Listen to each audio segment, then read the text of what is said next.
Hello and welcome to another edition of Have Your Say 247. My name is Rudolph Okonkwo. Thank you for joining us. It's a beautiful day here in New York.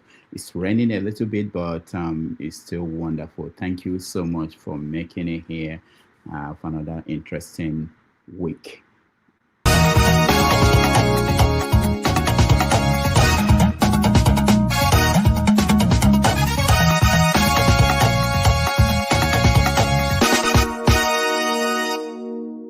And welcome. This week, we are following what is called direct primaries happening in Nigeria's ruling political party, the APC. It's been going on for a week now, and it has been quite interesting. The fact that these people are doing this on camera, posting it, sharing it, announcing it as the outcome of their election, it baffles me. These are the people who will conduct the election next year for us. I mean, it's the government in power. And INEC, it appears, is looking at what is going on and approving it as something that has happened and that is the way things are. Let me show you examples of these primaries. Take a look. 2, 3, 4, 5, 6, 7, 8, 9, 10, 11, 12, 1,000, 1,001, 1,000. Now you wonder, is this are they aware that people are watching this, and the government is aware that people are watching this? INEC is watching this, and they're announcing the result as this is what it is. Let me show you where a senator's constituency, they had their own primary, and they mentioned the senator's name. So it's not like this is just random primaries. This is, watch. Dangote, what do you say for?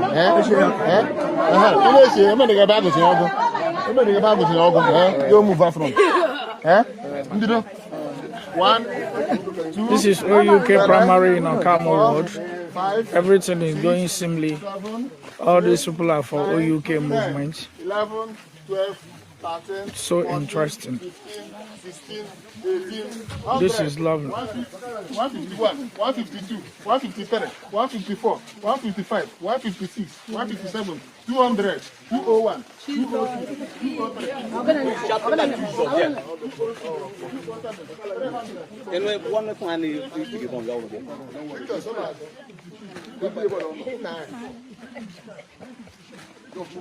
1,500.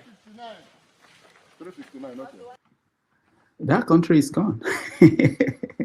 You can remove the INEC chairman and pick 200 people at random. You may get just exactly the same thing. It's unbelievable. And Ideological will come out and say, I won the primaries with this video floating around. Now, let me show you a former minister, Ideological, who went to Ogun State to run for, is it Ogun State? To run for governor. He left the ministerial position to run for governor. He was called by the president and said, look, you don't have to, there's no need for you to do this. You shouldn't run. And he decided to go and run in the party that is ruling the country. After the primaries, this is what he said before he was announced that he as the loser. And this note of caution that it is not this way in a lot of other words. Reports reaching me stated that there are a lot of gross misconducts in a lot of the other words, ranging from various forms of infractions. In some words, they conducted the election hours before the appointed time. Before our people started getting there, they've already conducted the election and they wrote the figures they liked. In some words, our people were prevented from voting. They were intimidated, they were chased away violently. And in some words, voting did not take place at all, but they recorded numbers for them. So all this kind of misconduct is not good at this stage of our democracy in Nigeria. And something has to be done about it. We are going to write serious petitions against all these things that took place. That was ex-minister Adelabu running for governor in Oyo State. He lost, and now he's complaining. And these are the people who will tell you that Tinubu won the election last time. And these are the people who will support the winner of the next election, because this is exactly how it's going to happen. He's complaining. These people did not get there, and they've conducted the primaries and left. His people were intimidated from showing up. Now, this is ex-minister. Just a few weeks ago, he was a minister with the government, claiming that everything was going well. Now look at the president, the man in charge of your country. After watching what has been going on, this is his take on what has been going on. Of internal democracy, and it has been going very well according to plan. This is politics, grassroots politics, where every member of the party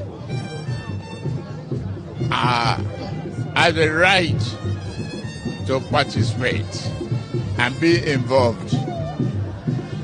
This to ensure that we have an internal democracy and it's peaceful and well organized. Your Excellency, you gave the state governors the permission to go ahead and organize an acceptable primaries across the country. Are you satisfied with the process so far? So today, I am very satisfied, very, very satisfied that these governors, they've done well in their various states. To far from the world congresses to local government congresses to the delegate accreditation, validation, members register, and certification of the electoral process. It has been on very well. At least you will score democracy at a high level. These people are showing massive. All right. At this point, you should say that the last person to leave the country should close it down, turn off the light. Oh no, there's no light to turn off.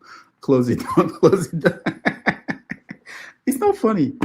Can you imagine? This is the president saw what you just saw and said that everything was going well and that it was democracy. Now there was one interesting one that happened in Lagos State. So this guy has been campaigning, working hard to be one of the candidates that were run for primaries.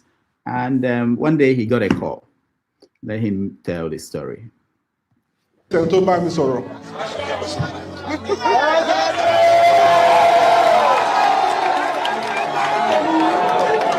Ìgbà tí máa gbọ́ bọ́ìsì yẹn, mo rò bí wọ́n máa pè mí lájọ́sẹ̀ ní SMA Gold ní bàbá náà pè mí. So after receiving the call, he too said they are seeing all that we're doing and that he appreciates how much I've done in a very short time and that it has never happened in the history of Lagos itself. The long and short of the story is that wọ́n sọ pé ibi tá a ṣe dé pé ká lọ relax. Please hold on. But what you have to understand is that the party is supreme according to them, and that we cannot operate in isolation from the party. So, in the interest of the party, I, Dr. Samuel Mawuya, just said, I've decided that I will let go. I will support Dr. Hamzat We are going to be part of his campaign. We are going to take a very important position in his campaign. SMA. See, his people were not happy. You know, the party is supreme, which interprets the president. A call from the president decides who runs. Sorry, guys, don't cry. I'm not running anymore. That's what we're seeing across the country, and that's your democracy. And then you find out that people were angry, and you wonder why. There was this police officer who came out and really showed the anger in people. Watch. Any day when I did work duty as an officer, I did with my rifle, I did work. Make somebody video me. Make that oga when give an order, someone at the video us. He go do your burial for you. He go bury you. Now he go bury you. The numbers of how many una be gonna go kick away. Now he go bury you now. Allah. They burn anybody where. Video me when I'm on duty. Performing my lawful duty in Nigerian government, Nigerian police for 26 years, they will suffer. They suffer every time, every day suffer. Uniform, and not buy nothing, not do for, not give us, not do anything. Not no accountability for us, for any life. Who died to if not be this one, the IG when just come new now. Begin they try to amend things, they help people. Look at people when their papa don't die since how many years. Who this IG enter now, begin give them their insurance, give them their benefits. Just the walk, monkey the walk, babu the chop. All my body na bullet shot, gunshot na full am. See they suffer, they look body. Look at my body. You think I was born like this? This is a gunshot. They burn anybody well. Just carry your camera. Watch me well, oh. Carry your camera. Come around anywhere I did. Come mistake video. If you don't know, I'll clear everybody down. The whole full boss. Anywhere, except the person not stand near you when they video, I'll clear everybody down. I swear to God, if I not do, I may die. They burn anybody, Papa. Well, come and video me. That guy when he tell you that police officer give you order to the video policeman on duty. Oh yeah. Now chop on a nyash. Now see wahala. Now see problem. Problem go rob on a generation. Cause this idiot one not go anywhere. Now not fit go learn work. Now not fit do anything. Now police body not get power. Why not go the video soldier? Where did they work? The DSS are no. Police won't carry wahala for head. Every time problem go kill you now. 12. Wow, real anger.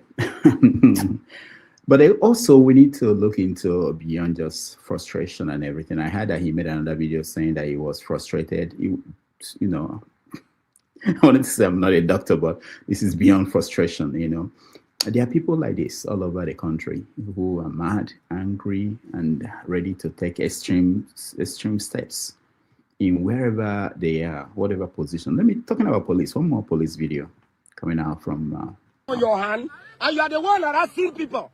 Okay, want to know the reason of this checkpoint? Yes. No, I want to know the reason of this checkpoint. I will not go to station, and this checkpoint will not hold you again. I'm not coming. What is the reason for this checkpoint? A police with Indian hand. A policeman with Indian hand. A policeman, you are holding Indian hand, and you are the one harassing people. I want you to video. Yes, that is very okay. Video me. Were you supposed to be on Mopti as a police officer? On Mopti harassing people? You people are holding Indian hand. Look at. See police officers. See police officers. Show your face, let the IG see you. See police officer. Oga, that 150,000 you people collected from that boy, we want it back. We want it back. Why is this man holding Indian hand? Why is a police officer with Indian hand? A police officer. Look at him, he's the one fighting. With Indian hand. I want to see what your GPO can do. Who told you that they cannot video you? Nothing. I go teach you what. What is the problem? What is the problem? No video inside my motor. What is the problem?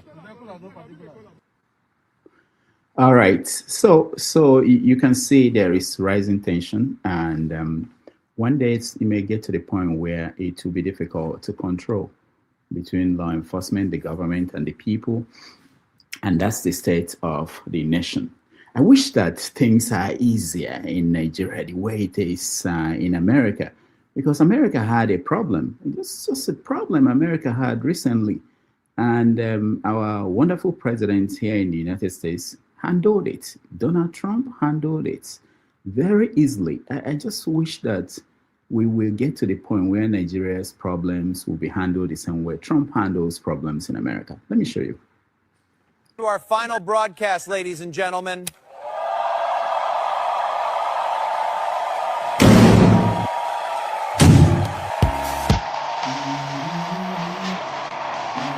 See?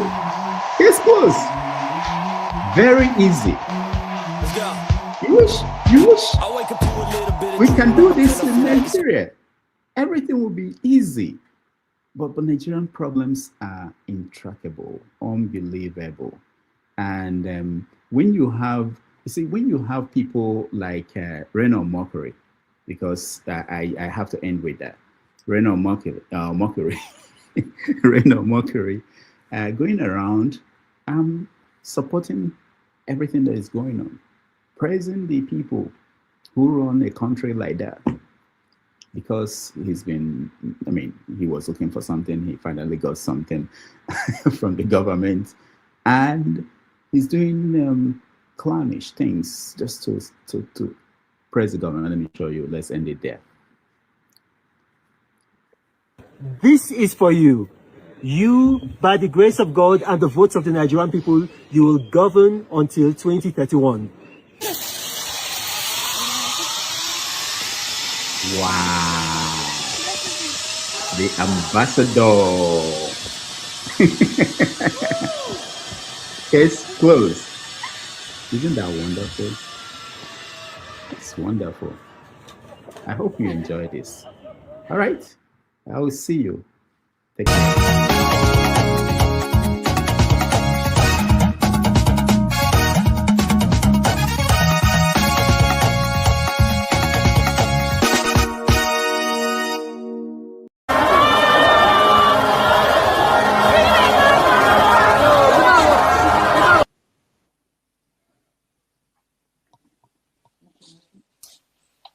No, this rally make my blood pressure go up.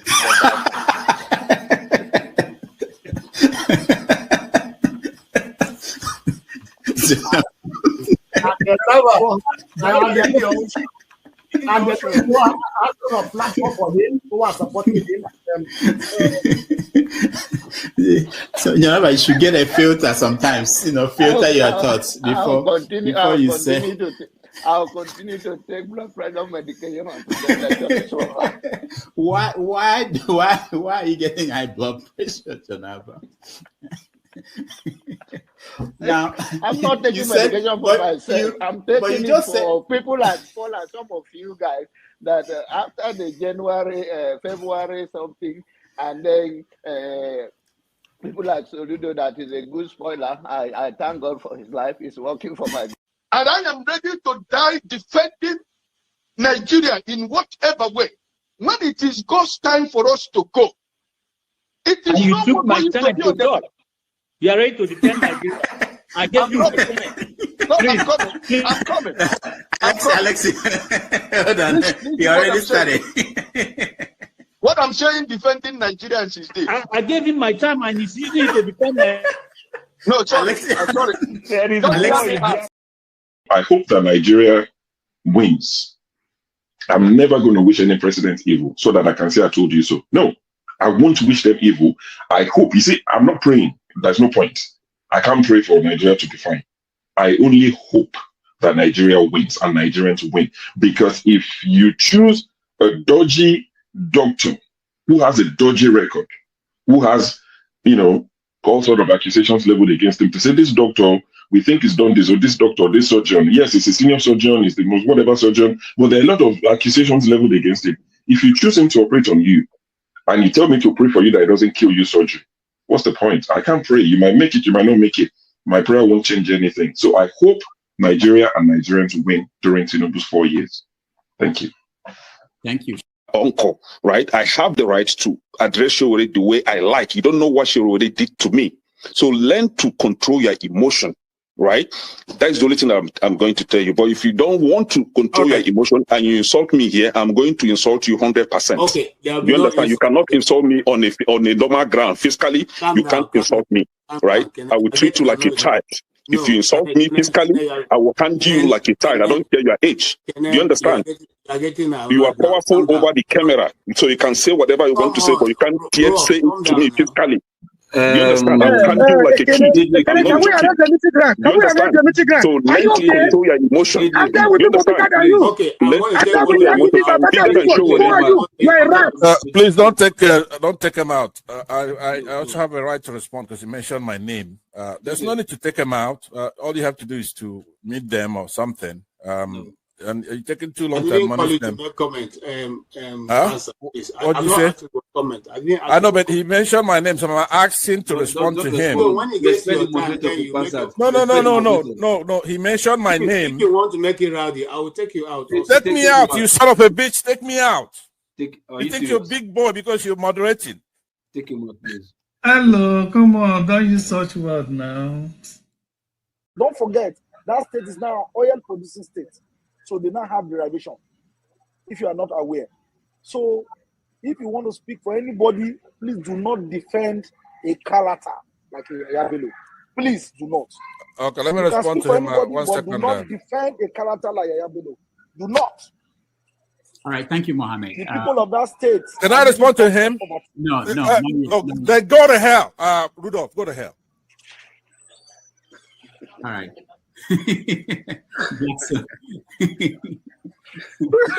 Rudolph, I've never seen this part of him before. Tinubu is a criminal, yes, of course, a categorical grade 1 criminal. The only person more criminal than Tinubu in Nigeria is probably Babangida. But he's a criminal, and is he fit for purpose? Absolutely not. Should Tinubu be the president of Nigeria? Categorical no. Is there a better option than him? That is subjective. So show me who he is. Dr. Damages, please, I want Soli to tell us who are the fools on this panel. I consider you a fool. Yeah. On this panel, yeah. Who are the fools? I will explain the foolish statement that you made. When you were talking about Showore. I made a foolish statement. Yes, you did. You must be very stupid if you don't know how to respect your elder. You are very, very stupid. Are you crazy? You must be very stupid to use that word on your elders. Am I your mate? You're a very stupid boy. Can you learn how to talk? If you cannot handle it, don't ask me. Can you learn how to talk? Mute your mic. See, don't be fooled with the comment section hype. So excuse me. Okay, hold on, guys. I expected you to ask him to withdraw that word. Nobody is a fool on this panel. Okay, hold on. Stupid. Can you call your? Okay, hold on, everybody. I know we are ranting. Can you call your father a fool? No, hold on. If my father behaves like you, yes, I would. No, please, everybody, calm down. There's a protest tomorrow to liberate us. Most people here, we pull a call to say, don't participate. You know you are an Igbo. You know you are a Do. You know they don't like you. You know you are from Benue. You know you are from Jos. They're going to kill you. We are delusional. We are pretenders. We are not sincere. We are hypocritical. Dr. Damages, thank you. I do not take this for granted. I consider this a privilege. For bringing me back on and on again, I got my heart for you. Thank you. I rest my case. And I'm gone. I wish Ovie was here. I wanted to talk to Ovie. Ovie is an agent. He's a distractor. Each time he comes here, tell him to remove those demons and ancestors behind him. Or else you charge him for it. He's collecting money. Yeah, he's doing free adverts on your show. You allow him to do that nonsense every day. Doctor, today, I'm angry with you too. I rest my case. All right. Thank you. Thank you so much, Omar.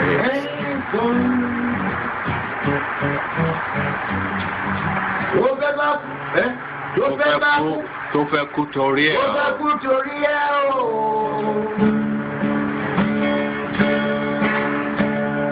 Ọwọ́ ẹni ó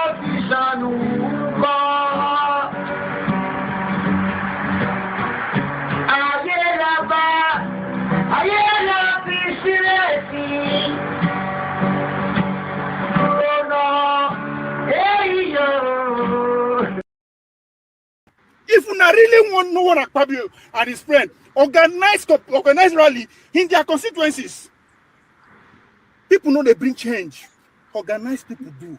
USAID, use now to destroy what we had then. Instead of you to come and be apologizing to Nigeria, you apologize to the man who was in power. Is you dumb?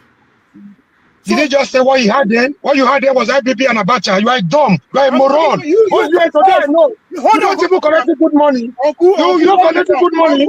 You Nigeria is money. You are in America doing a DoorDash. You are in America doing DoorDash. You should be ashamed of yourself. You should be ashamed of yourself. You call me a fool. You call me a fool. What you had then? No, I didn't know where the money came from. But what we achieved, I'm talking about the achievement. We kicked Abacha out. We kicked IPP out. That is the democracy. You are your moronic and imbecilic Okpebolo. I enjoy it today. You guys will die. You guys will die. You guys don't take it. It's just that we're not taking the cooperation of Nigerians. You call me a fool. You are moronic. You are imbecilic. You are in the nudity of your Nigeria is money. You are in America doing DoorDash. You should be ashamed of yourself. You should be.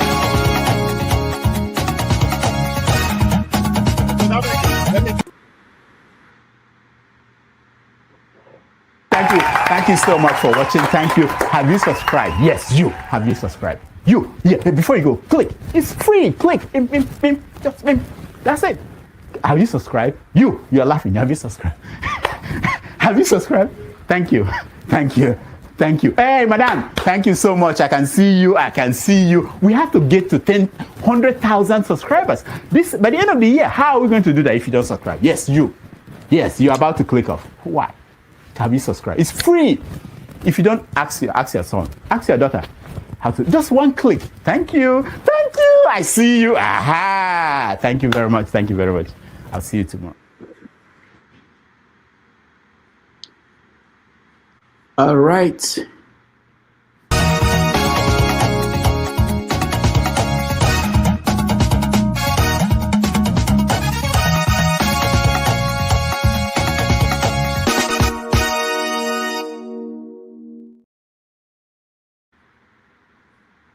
Okay, if only I know how to get this out of the way. We'll be live. Thank you again, everybody, for joining us. I appreciate all of you. It's Saturday here in New York. It's cold, it's raining, it's not very bright, but I hope it's wonderful where you are in the world. Thank you for another show, joining us for this interesting show. We are going to talk on so many issues. The lead story is about a change in the U.S. immigration green card process. Since Trump came, he has been tweaking things, changing things, adding new things. On Friday, they issued a memo. The memo was issued by the State Department saying that going forward, if you are in the United States and you're a foreigner and you're applying for a green card, you have to go back to your home country to apply. You are not going to do that here. A lot of people are protesting, especially those who are lawyers and those who deal with refugees and people like that, saying that you're essentially forcing people to go to where they were being abused and they were running away from to go and apply for green card. They've been doing this for different categories of visas. For renewal of those visas, they've been telling people to go outside the country. Most people go to places like Canada instead of going to their home country to apply. So, but now they want people to go back to their home countries. The reason why people don't want to go, apart from security and safety issues, there are people who will go back and they won't give them visa. Essentially, they will be stuck. They can as well do it with people going to Canada or any other country in the world to reapply to come back. So people do not like that. That's one of the policies that Trump has been putting in place for immigrants. So we're going to talk about that, how that will apply to our people who are here from all over Africa. In Nigeria, a court in Abuja ruled that INEC's timetable for everything is unconstitutional. It's illegal. So basically, they pushed back the election timetable. They are going to start afresh. INEC is going to start from the beginning now to figure out what to do. we thought the primaries, because if you know what happened in the last 1 week, there were primaries in several political parties, and they have candidates, and people are not happy about it. I think about 100 and something people from APC who are in the National Assembly, they didn't get tickets or something like that. I see a figure that was outrageous. They didn't get a ticket to run again. And because of the old timetable, they were not able to, they could not even go to another political party to try from that party. But all those things are now thrown out because of the court ruling, and the INEC is saying they will look into that and see what they do next. So something they set up to kind of cage politicians in where they are is now thrown open. So anything can happen, anything can happen. You can have a Delabo, ex-power minister who lost in your state, show up here as a candidate of another political party. Already people are talking about moving to other parties as soon as this law is thrown away to run from those political parties. So we see how that will change things for the political calculations we have right now, because so many people were not happy, so many. What else is in the news that we have to touch? The last thing I wanted to touch was, something I have no idea what it means, but there's something they call the Premier League in England. And Arsenal, I know about the team, they won. This is the first time, according to news stories, the first time they were winning in, I don't remember the number of years, maybe 22 years, I'm not sure, don't quote me. But people in Africa were celebrating. It was a big deal. Let's see in Uganda what they were doing.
So let's start the show. Let's open it up. If you want to join us, please turn on your camera in the studio so that we can bring you in, and we will begin the conversation on all these issues. Again, thank you for joining us, those on the comment section, and we appreciate you, those who are watching at home.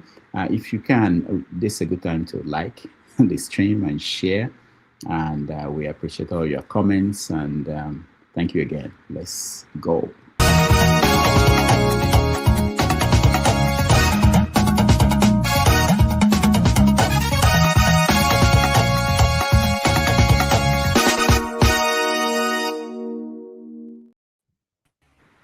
All right.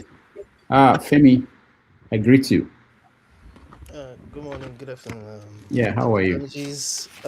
We're doing good over here.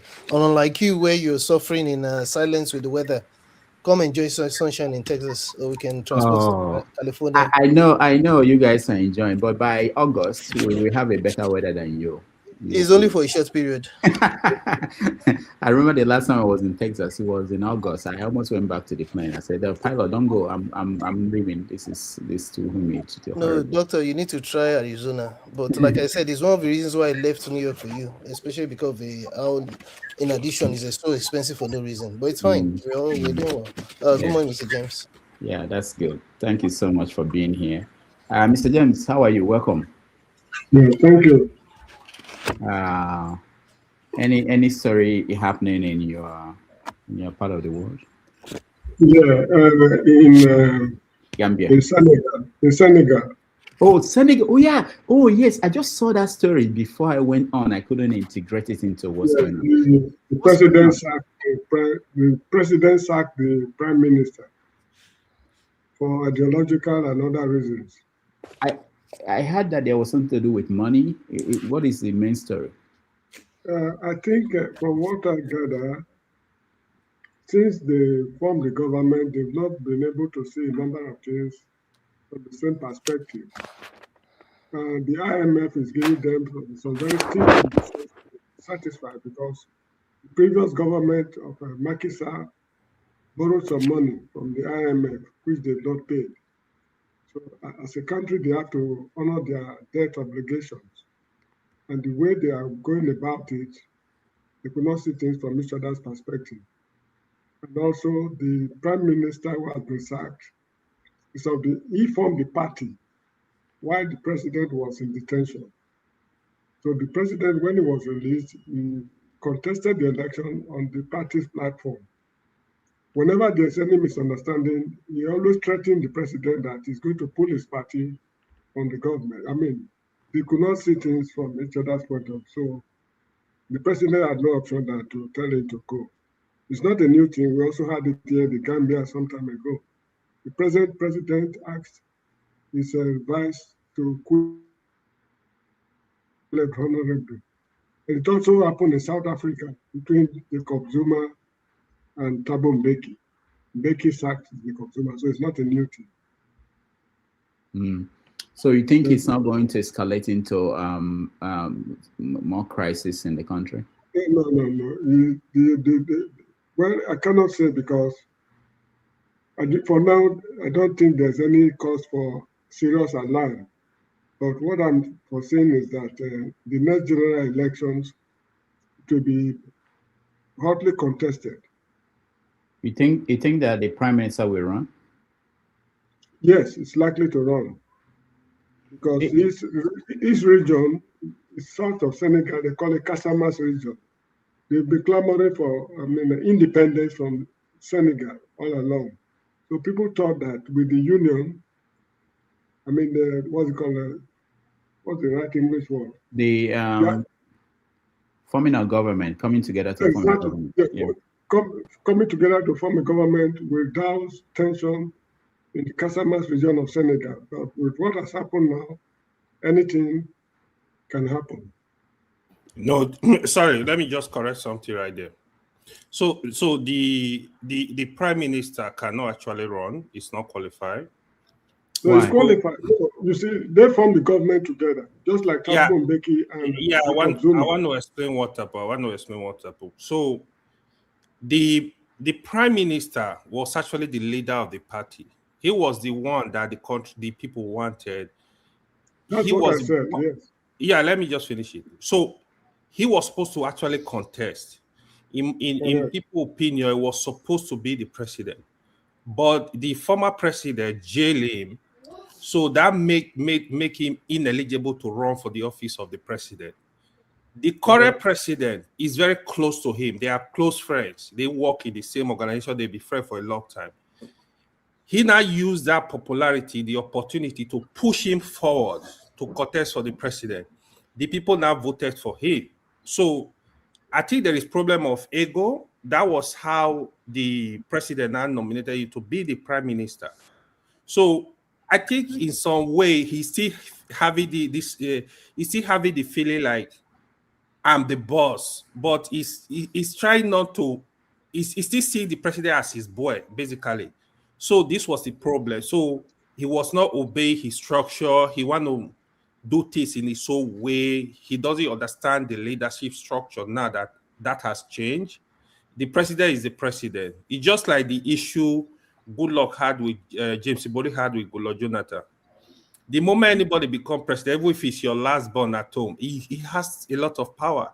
So that is why this is happening now. So he is not eligible to contest. Senegal, they pass it through a lot of stuff. That's why sometimes it's very frustrating how Africa, sometimes I just feel I don't know, something is wrong in Africa, the black people. So But now the president is in charge, so he want to be president. That's what he has been, I think he has been pardoned for the jail time he served. Okay, I'm not too sure about that. Probably possible. Yeah, if he had not been pardoned, he would not have been qualified to be a prime minister. The main bone of contention is economic policy. The president is dancing to the tune of the IMF, which is remotely controlled by France, while the prime minister who has been sacked, Sanko. It's with the people. Sonko, it's with the people. Yeah, Sonko. You know, when they announced his dismissal from office, he was welcomed. A mammoth crowd went to his house to welcome him. For a job well done. It's normal now. Yeah, so it's normal. And also, they've discovered that I think gas and crude oil. There was a deal they signed which was not acceptable to the former prime minister now. They have some. Anyway. You see, as Africa, one thing we need to be very careful about, right? This idea of looking for Messiah does not actually exist. We need to build a system. That is where we actually fail as Black people. Like the Gambia you just mentioned now. When Yahya Jammeh was going, I have a very close friend from Gambia. I was telling them the current president, what's his name? I told Adama Barrow. I told him, I said, these guys are the same. Now, even in Gambia, a lot of people are calling Yahya Jammeh to come back, but Yahya Jammeh cannot even enter the country. Even the Adama Barrow now, there is a lot of pressure on him. They form me a lot of coalition now to get him out of power. The moment a Black man get to power, they turn something else. It's like when people are talking of the dictators. If you go to history of dictators in Africa, all of them, from Robert Mugabe to Museveni to the Rwanda president, Yahya Jammeh, if you go to their history, how they collected power, the people were with them. The moment they are there for 10 years, they turn to mini God. That is my fear about the Ibrahim Traore today. If you know you love your country, what Ibrahim Traore needs to do, I'm not supporting him for this BS. Build a structure, build a system that is working, and exit. The only person that was able to prove that was Nelson Mandela. Look at what Obasanjo did. He wanted to stay in power forever. So that is why I don't like running after this politician. Yeah. The problem is multifaceted. Okay. There are a lot of things happening in Africa which you and me are not privy to. True. But whenever we have reasonable African leaders, why are they removed from office? February 13, 1976, Murtala Mohammed was killed. The man who led the assassination, Suka Bukadinka, was at British High Commission that morning before they went to kill the man. Kwame Nkrumah did not know peace before he was overthrown. He was lucky that he was not even killed. Robert Mugabe, for repossessing the land that was forcibly dispossessed from his people. Yeah. Good. For possessing his land back, the British government wanted him to pay money to British farmers. And when these farmers farm their crops and they make their money, they remit the whole money to Britain. They don't invest it in Zimbabwe. Mengistu Haile Mariam of Ethiopia is the same. So there are a lot of things happening in Africa why we are unable to form a stable political system that respects the order and not the personalities. There are a lot of things we are not saying. True, anyway, I know of that too. Yeah. Then, in South Africa right now, there's an uprising. The uprising is still in progress. In Durban, Cape Town, Johannesburg, Eastern Cape, the whole country is in turmoil as we are speaking right now. Yeah. And the ANC is not likely to win the next general election. It's going to be tough. There are a lot of things going on. I pity the ANC to some extent, and I also blame them to some extent. Anyway, we will not have time to discuss those things now because we have so much on our plate at the moment. All right, Mr. James, one last thing on this. I know the map of Gambia. Gambia is essentially, apart from the shoreline, buried inside Senegal. How is that, whatever is happening in Senegal, how does that impact the Gambia? That's a very good question. The Gambia has 80 kilometers coastline. Apart from the coastline, the other the entire boundaries of what's it called, the Gambia is right. We're inside the belly of Senegal. The way Lesotho is inside South Africa. The way Abuja is inside Nigeria. That's how we are in Senegal. But it's very interesting that what happens in Senegal has very, very little or no impact on the way Gambians operate because of the political systems. We're operating the British political system while they are French. At family level, they interact a lot. There's no Gambian who has no relative in Senegal. No Gambian. I mean, the native Gambians. All of them have got relatives in Senegal. And the Senegalese, they also have relatives in the Gambia. But at official level, they have very little or nothing in common. This is one of the serious causes of misunderstanding between Yahya Jammeh and the government of Senegal while he was in office. He was seeing things from the British perspective and from his own radical point of view. He could not work with the Senegalese, and the Senegalese also could not work with him. The political boundaries only separated Senegal from the Gambia, but did not separate the people. Sociologically, they are exactly the same people. Whenever I go to Senegal, I communicate in Wolof, elementary Wolof. They understand me. And when they come here, they also speak Wolof. But they cannot speak English. Neither could they, what we call the Gambians speak French. Although in the Gambia, they use some French words as part of their native, to replace their native word, like hospital. They call it l'hôpital, pharmacy, marché, samedi. All these are French words. Transo, these are French words. They've already incorporated into the way we incorporate some Yoruba words into our pidgin English, like Oga, Maoga, something like that. Yeah. So that's what is happening. But politically, they are radically different. They are sharply contrasting. They're sharply contrasting. Mm-hmm. So whatever happens there, like what is going on now, I heard it this morning. Because of the way I live, I don't interact with people. So I heard it this morning that the man has been sacked, I think some days ago. No, it happened yesterday. Okay, but it's not just he. He also dropped some of this minister too. Yeah.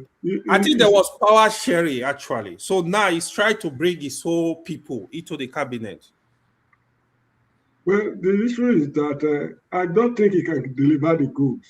That's the thing, because the political structure we inherited from the colonial masters is what we are still operating, even in Nigeria up to now.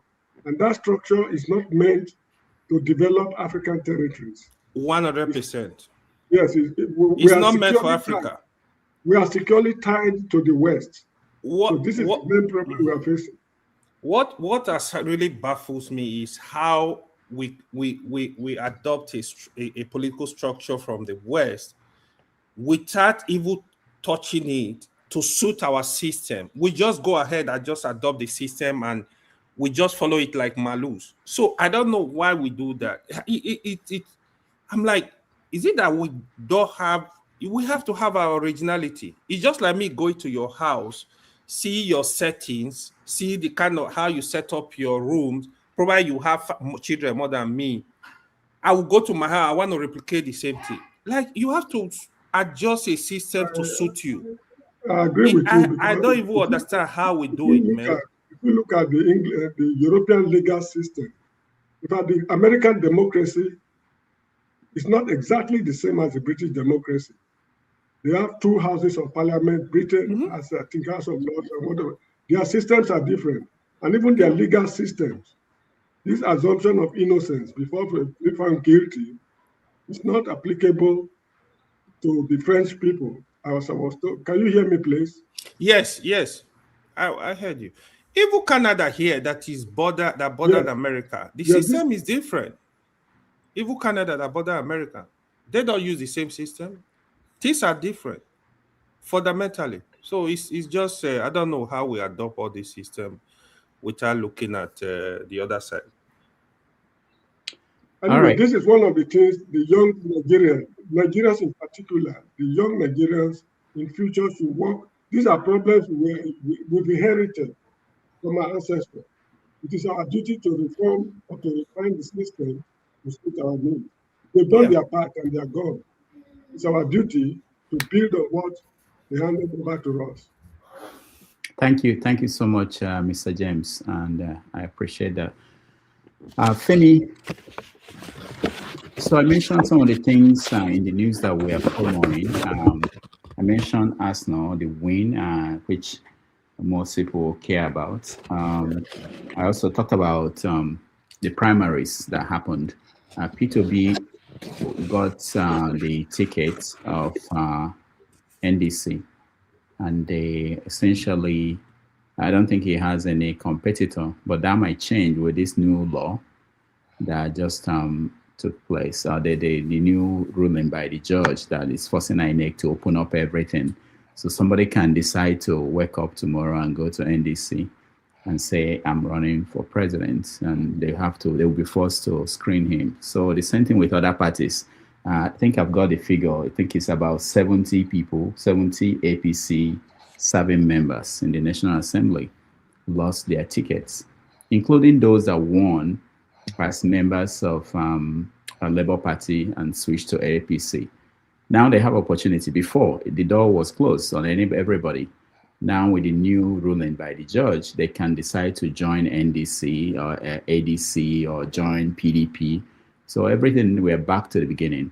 And that will be our topic for the first topic of our conversation today when we start in another 8 minutes. But let me just say hello to Adeshola. Adeshola, welcome to the show.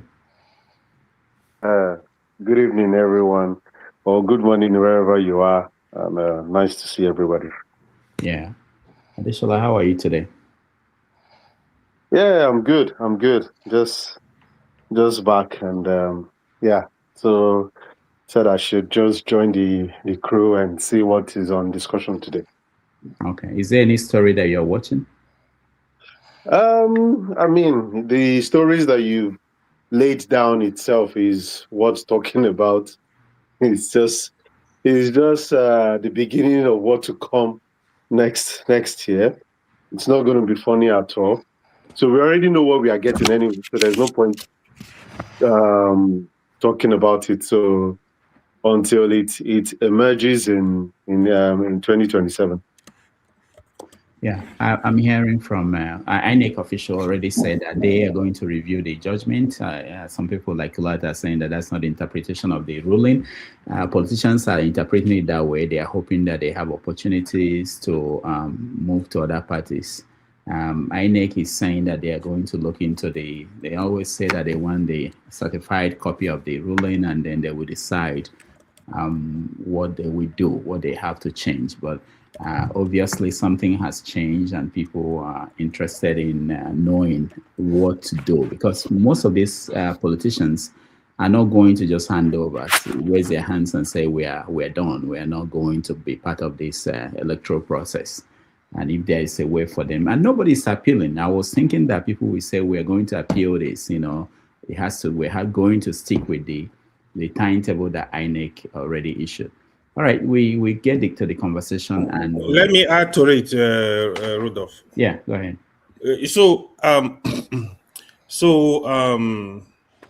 PRP cleared Donald Duke. It's also contested. He's in the race now for president. Under what party? PRP. PRP. Okay. Yeah, and the other item is Trump is seriously threatening to still take over Cuba. Even as yesterday, this is a big item. The biggest one you actually miss, I don't know if it's for obvious reason. So the Yakubu Gawan the book biography is a big yeah. item on the social medias. The book, yeah. Then I'm trying to get people who have read the book for next week, or who have the That's book. Good. We have to talk about the book as a separate show. Yeah. Then the last one you mentioned, that the APC House of Commotion. So that's a big one, definitely. That one is just also Dangote refinery is going public. Yeah, IPO. Yeah, IPO. I don't even know whether it's in Nigeria or outside. It's in Nigeria. It's in Nigeria. Okay. All right. So people are excited, and he's also talking it up that there've been some people have come approach him up to $2 million. $2 billion. $2 billion. Yeah. Ready to buy. It's a lot of these politicians, those criminal people in office, they are gonna pump money to it, you know. The common man, how many Nigerians have money to buy stuff from Dangote? The truth is, people they're gonna buy little. The big guys, or they're looking for where to hide their money, they will pump money to the Dangote refinery. It's also doing a special too, and they want to build one in East Africa too. So there's a lot of project going on. You have some projects, especially in Ethiopia for a cement factory. I think the refinery want to build in East Africa, it was thinking of Uganda, around Aziz and Kenya. So yeah, it's a big project coming up. Okay, and one last thing, JAMB has a new director. Tinubu appoints 39-year-old professor as JAMB register. Shegun, I know. The love stories around him and a bio that is out there. I've not looked into that in details, but that's a new guy, younger person, which is something that we've always been looking for. Younger people running things. Not that they've proven themselves to be better than the old, but it's something that people are discussing out there. No, Rudolph, they are better actually. This guy, Bello. No, wait, Bello. No, there are young people that are dumb, but worse than the older people. So, but there are younger people like this guy. He has been a consultant with JAMB and WAEC. I don't know him. I'm not talking about him on the computer system. So we need such people. It's commendable. As long as they are qualified, they can get the job done. That is what we need. It's not it's not man, no man. Now, my friend, Papa, so let's look for qualified people across the country. They are actually there. You can get them to get the job done. No, it depends on what you mean by qualified people, because most Nigerian professionals of these days, they are just wishing. So I read this profile. Excuse me. No, this is even a question of man, no man. Why can't we in Nigeria do things on merit? All his appointees are Yorubas. Muhammadu Buhari did the same thing. All his appointees were Fulani. So if I come there tomorrow and I start appointing Urobos and Edo people, can anybody fault me? Yeah, that's the major. Yeah, that's the major setback of this administration. I mean, I don't know the right English word to use. Even in the United States, I know that most of the white people there, in fact, all of them migrated from Europe. But if a president of Irish descent happened to be president, that does not mean that all positions will be held by the Irish people, or the Polish, or the Italian, or whatever it is. We should go for merit. This issue of my tribesmen, it is the turn of the North, it's the turn of the South. To me, it's utter nonsense. It was not like this during the military dispensation. The military boys, they did far better than the civilians since this was the present political dispensation. The government of Yakubu Gowon, for example, if you know the kind of project the man executed in the country, I mean, we really don't know what to do in the country. This is why I believe that Nigeria is, I don't know. All right. Thank you, Mr. James. Thank you. Let's start the show properly and begin the conversation.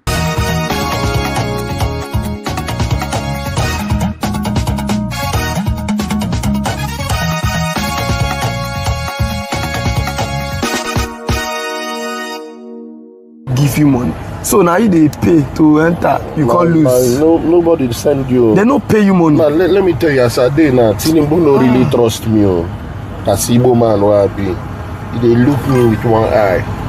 because he believes say this one where they work for people before. Hey. This one fee maybe. Oh, you don't work for me, Peter Obi before? Yes, now last election. Why you leave from? I check my brother. See, I don't want to lose again. Because they say first food no be food, now second food be well, yeah, where you choose Peter Obi, you say you go lose. But now when we say you choose Tinubu, you can't still lose. So what happened?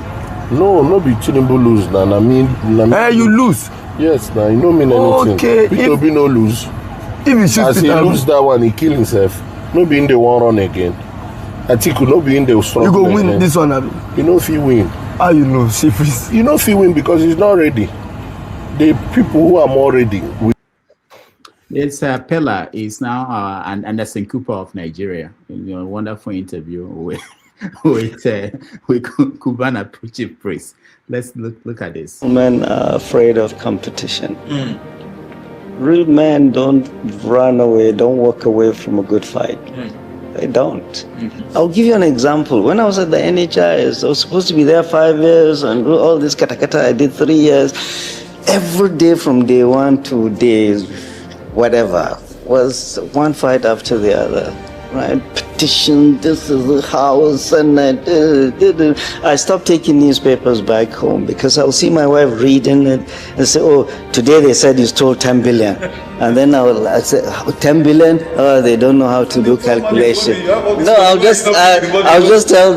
tell her, I'll joke with her, I say they don't even know how to do math. It was 15 billion I stole. She hated it from day one to day 0. After a while, she told me, for goodness sake, I should not put her and our children through all of this. In harm's way. Right. We should just, not even harm's way, just this bad publicity. Yes. That I should just walk away from this. And I said, no. You don't walk away. I'm not going to walk away and leave a stain. This stain.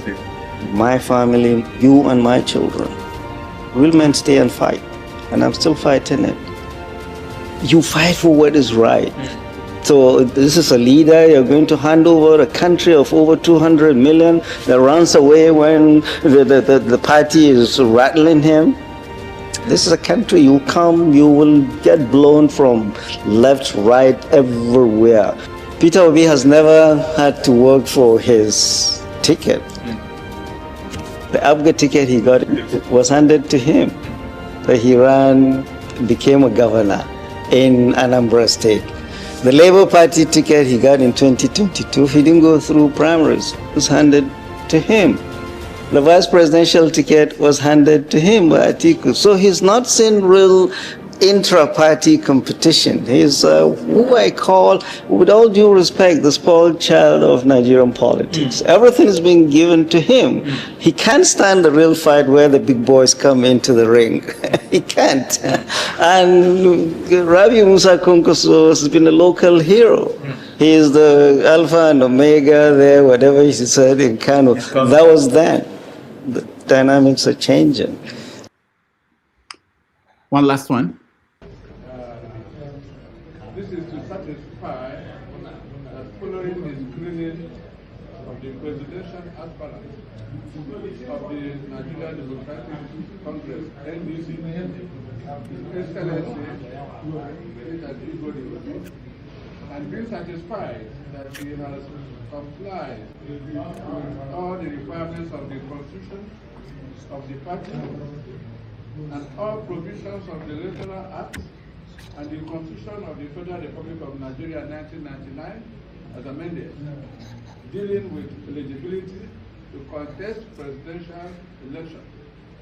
And given the satisfactory answers given by him to all the questions from members of the National Screening Committee, is hereby cleared to contest in the presidential primaries of the party for the 2027 presidential election on the date to be announced by the party. Congratulations. Successfully screened and cleared to contest in the presidential primaries of the party. On behalf of the party, on behalf of the national chairman and every member of the party, I hereby present to you officially your nomination form. This nomination form is The serial number is 001, and it is done for a purpose.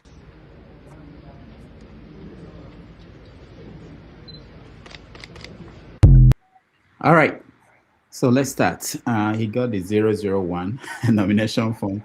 It would have been good to give him 007, but all right, Femi, let's start with you. What is going on in the political arena? What do you see happening? Tinubu said that this is a wonderful primary season, that everything is going well.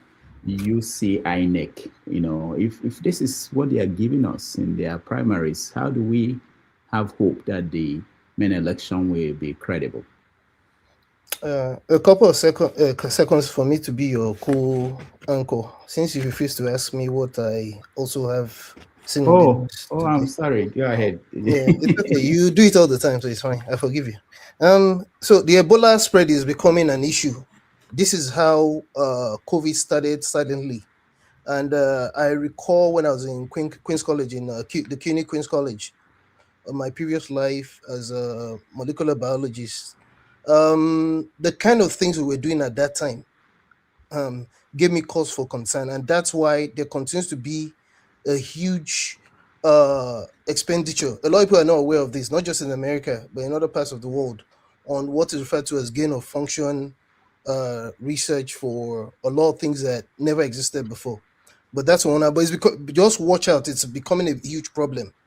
Now, on the other end, there's something else I was going to add that has to do with the terrorists that kidnapped those school teachers, principal, and kids, including as young as 2 and 3. There's reports that they only want to speak to the governor as of this morning in Nigeria.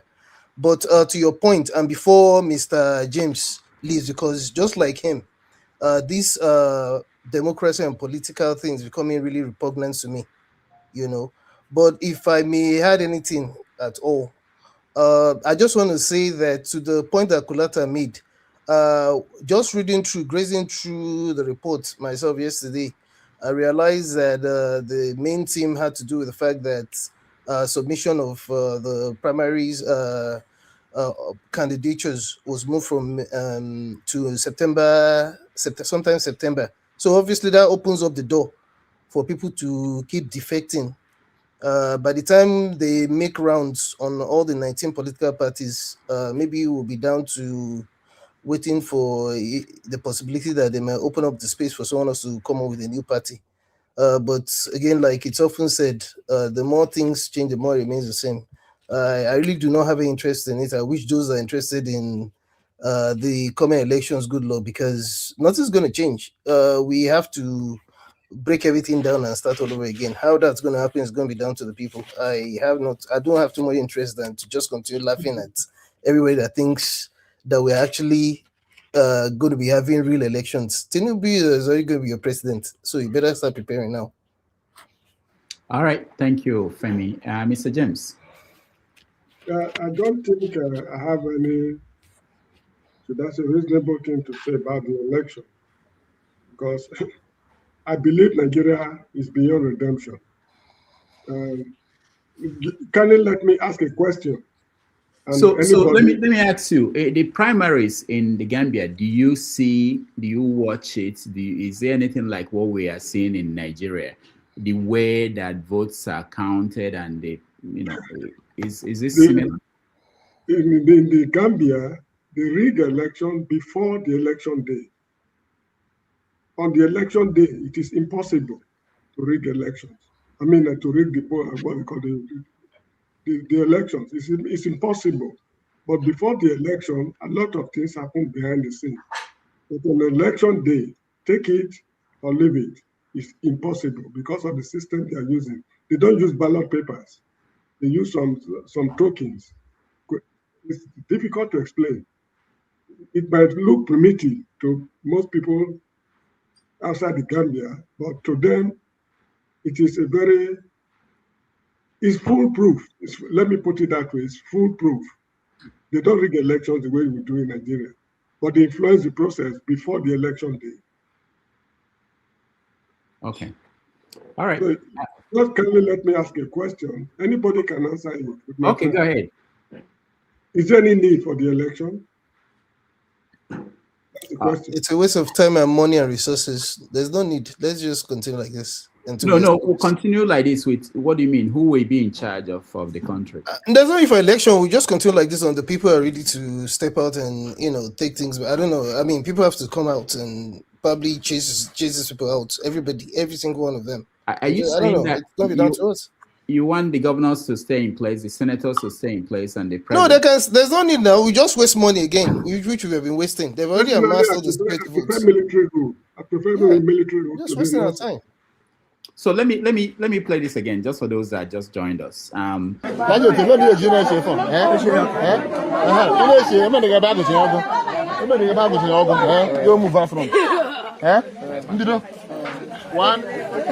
This is OUK primary in Okamo Road. Everything is going seamlessly. All these people are for OUK movement. 11, 12, 13, so interesting. 15, 16, 18, 100, this is lovely. 151, 152, 153, 154, 155, 156, 157, 200, 201, 202,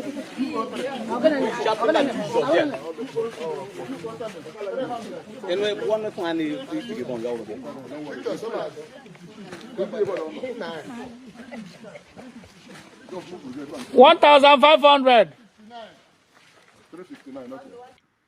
So something like this, if you were Ojuzokalo and you were a senator of the Federal Republic of Nigeria, and they conducted this primary for you and declared you a winner, will you be able to come out in public and say, I won the primaries and this is the number I got, votes I got? Dr. Damages, this is the reason why I told you some time ago that if the 2027 election happens to be free and fair, put me before a firing squad without trial. I mean, I stand by what I've said. If it is free and fair, put me before a firing squad without any court trial. Because people are pretending that this is not part of the election, 2027 election. This is part of it. It's part of it. I mean, nomination is part of the election. Somebody lost. Somebody lost. Without nomination, you cannot contest the election. So it's a process. Somebody lost to Ojuzokalo based on this count that we all watched. Dr. Damages, please, when you see a video like this, what do you expect to happen when the actual so-called election happens? What do you think is going to change? Oh, this is the election. This is part of that's it. That's what I'm saying. So what's the point? Wasting money. Let's just continue like this now. There's no point. Until we're serious, maybe the people themselves revolt. What's the point? And this is something I never thought about until I watched this. The people doing the count, that person is known. He didn't cover his face. He didn't cover his face, but he knew, he's sure that there's no consequence. Nothing will happen to him. Because I'm sure if they ask you to make this count, you won't do that. See, doctor, let me tell you something. You see, the reason why I usually remember there's something KG always says about the fact that at some point he had to leave and just forget about it. See, the thing is, even if you try to do the right thing, because I'm sure there's people that have conscience in Nigeria. At the end of the day, it's like, if you're not, they'll just push you aside and find someone that's ready to see. I saw this as a matter of fact. Let me just end this way, please. I'm sorry. A long time ago, one of my father's brothers, who was a politician like that, I remember he made me, they always it's as if they're going to the coven. They always have midnight meetings. So he practically begged me to follow him to a ward in Mautu, specifically for one of those 2 a.m. meetings. They never, doctor, if you have one thing I assure you, you just be ready to do night session if you join a political party in Nigeria. Anyway, so we got there at a ward. Then Tinubu was still governor. All they were doing was sharing bags of, we are not sharing bags of rice and gari did not start today. But that was supposed to be a meeting for one night. Anyway, by the time we were done, when we got home, I literally, even though I said it jokingly, I told him, I said, never in your life, should you wake me up and tell me to follow you to, is this what you do? This was 2001 or so. So we are gunners. We're joking. Let us continue now. This one is just we have not seen nothing. All right, Adeshola. Dr. Damages and everyone. To be honest with you guys, Mr. James is right. You see, Nigerians living in Nigeria, they've not suffered at all. And I'm being honest with you. There's no yet sufferness. People are enjoying in Nigeria as I'm speaking to you. I can tell you categorically they are enjoying. There will come a time, I don't know, those people, you guys that read the Bible, it will get to a time that they will be killing their children. They will want to eat their children. The way we are going, there's no doubt about it. There's no redemption. Mr. James have said it. I started listening to, like I said, I started listening to Edmond Obilo. I started listening to all these other guys to listen to the past, our past. Doctor, the past is worse. Our past is bad. It's a reflection of what we are seeing now. And what we are currently seeing now is going to affect, is currently affecting our future, is waiting for us. We don't just know yet. The current situation in Nigeria is bad. I said it. Solly might be a young chap amongst us. This guy is telling the truth. He said it almost like 3 weeks ago. Nigerians they've not suffered yet. And nobody is coming up. I said that for us to change, for that country to change, we need to change, the constitution. The reason why today America is great, America is this, even Trump, as much as he's trying to turn the law upside down, is because the framers saw into the future. None of our leaders saw into the future. I want you to quote anyone who saw into the future. Is it Awolowo? Is it Zik? Is it Tafawa Balewa? Tell me which one of them saw into the future. Because if they saw into the future, the politics they played in the 50s and the 60s, they wouldn't have played it. They put us right in this mess. The framers in the US saw that, in the future, there will be a madman. There will be a set of people that will want to change this thing around. They made sure that they set the foundations right. Our forefathers never set the foundations right. Oh, yes, Awolowo, yes, he did this. Oh, he gave us free education. For what? Because he was going to fight for presidency at the top. Well, not simply because of the fact that he wanted to make Nigeria great. It was his own personal ambition. Let us set it right. Let us speak the truth. But people will come, they'll say, yes, he's a hero. He's a hero for what? Destroying the whole of the Western states for his own personal gain? Oh, hold this place for me. Like the other guy that did there in deputy is a mumu. Into said the place sweet. He kicked him out. Let us be telling the truth. If we don't tell ourselves the truth, see, we are all sitting on a gun of gunpowder or whatever. You see, Dr. Damage, I've just told you, and Mr. James said it. I mean, Mr. James is one of the people that made me join the group, but he said it. He said it is irredeemable. You may not like him, you may not like his word, but I take that word to the bank, and I've said it. This is what is going to happen. And now let us face it. Those people that were counting, please, are they not Nigerians? Dr. Damages, US today, I'm sorry, I'm taking a little bit of time. US today, what US is for black people is because some people said no. They fought for it. It is through blood and sweat. The black people, the freedom that most of the blacks are enjoying today. Some people, and a lot of people died for it. Some people fought for it. So let us face the truth, Dr. Damages. If we cannot change our constitution, we cannot change the rule of law, these people will ride us to our graves, and that is what is happening.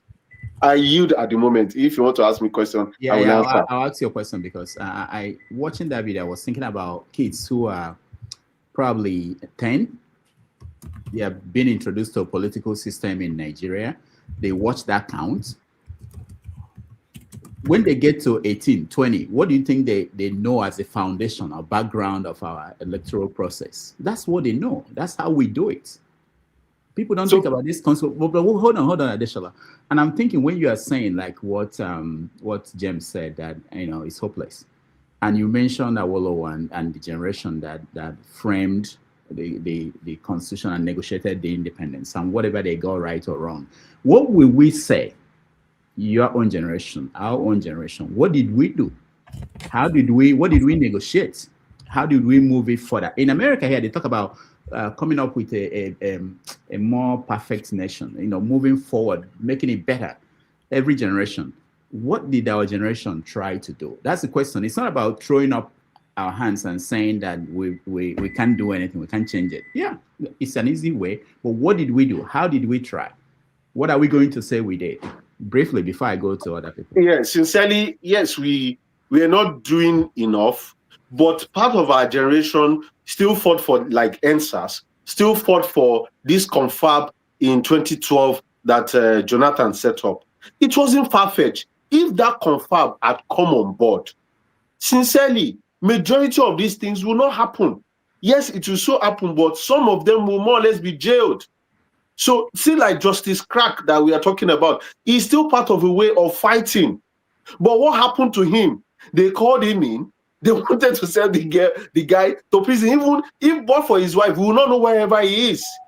Let us speak the truth. We are currently running a semi-military regime in which Tinubu has set. He has set a very, very bad precedent. And we are currently suffering for it. And this result now, Dr. Damages, when I say result, I'm not talking about the election. This precedent that this guy has set is not for today. It's not for 4 years, 8 years, 12 years. We will now be seeing the result. Just quote my word for it. You can join me with Mr. James for firing squad as well. All right. Thank you so much. Let me go to AY. AY, you have 4 minutes. I'm now timing everybody. 4 minutes. Yeah. Well, I really enjoy Sola. I know he changed his name today. You see, I think the opposition, they are not doing enough. We'll be calling out these opposition leaders here, right?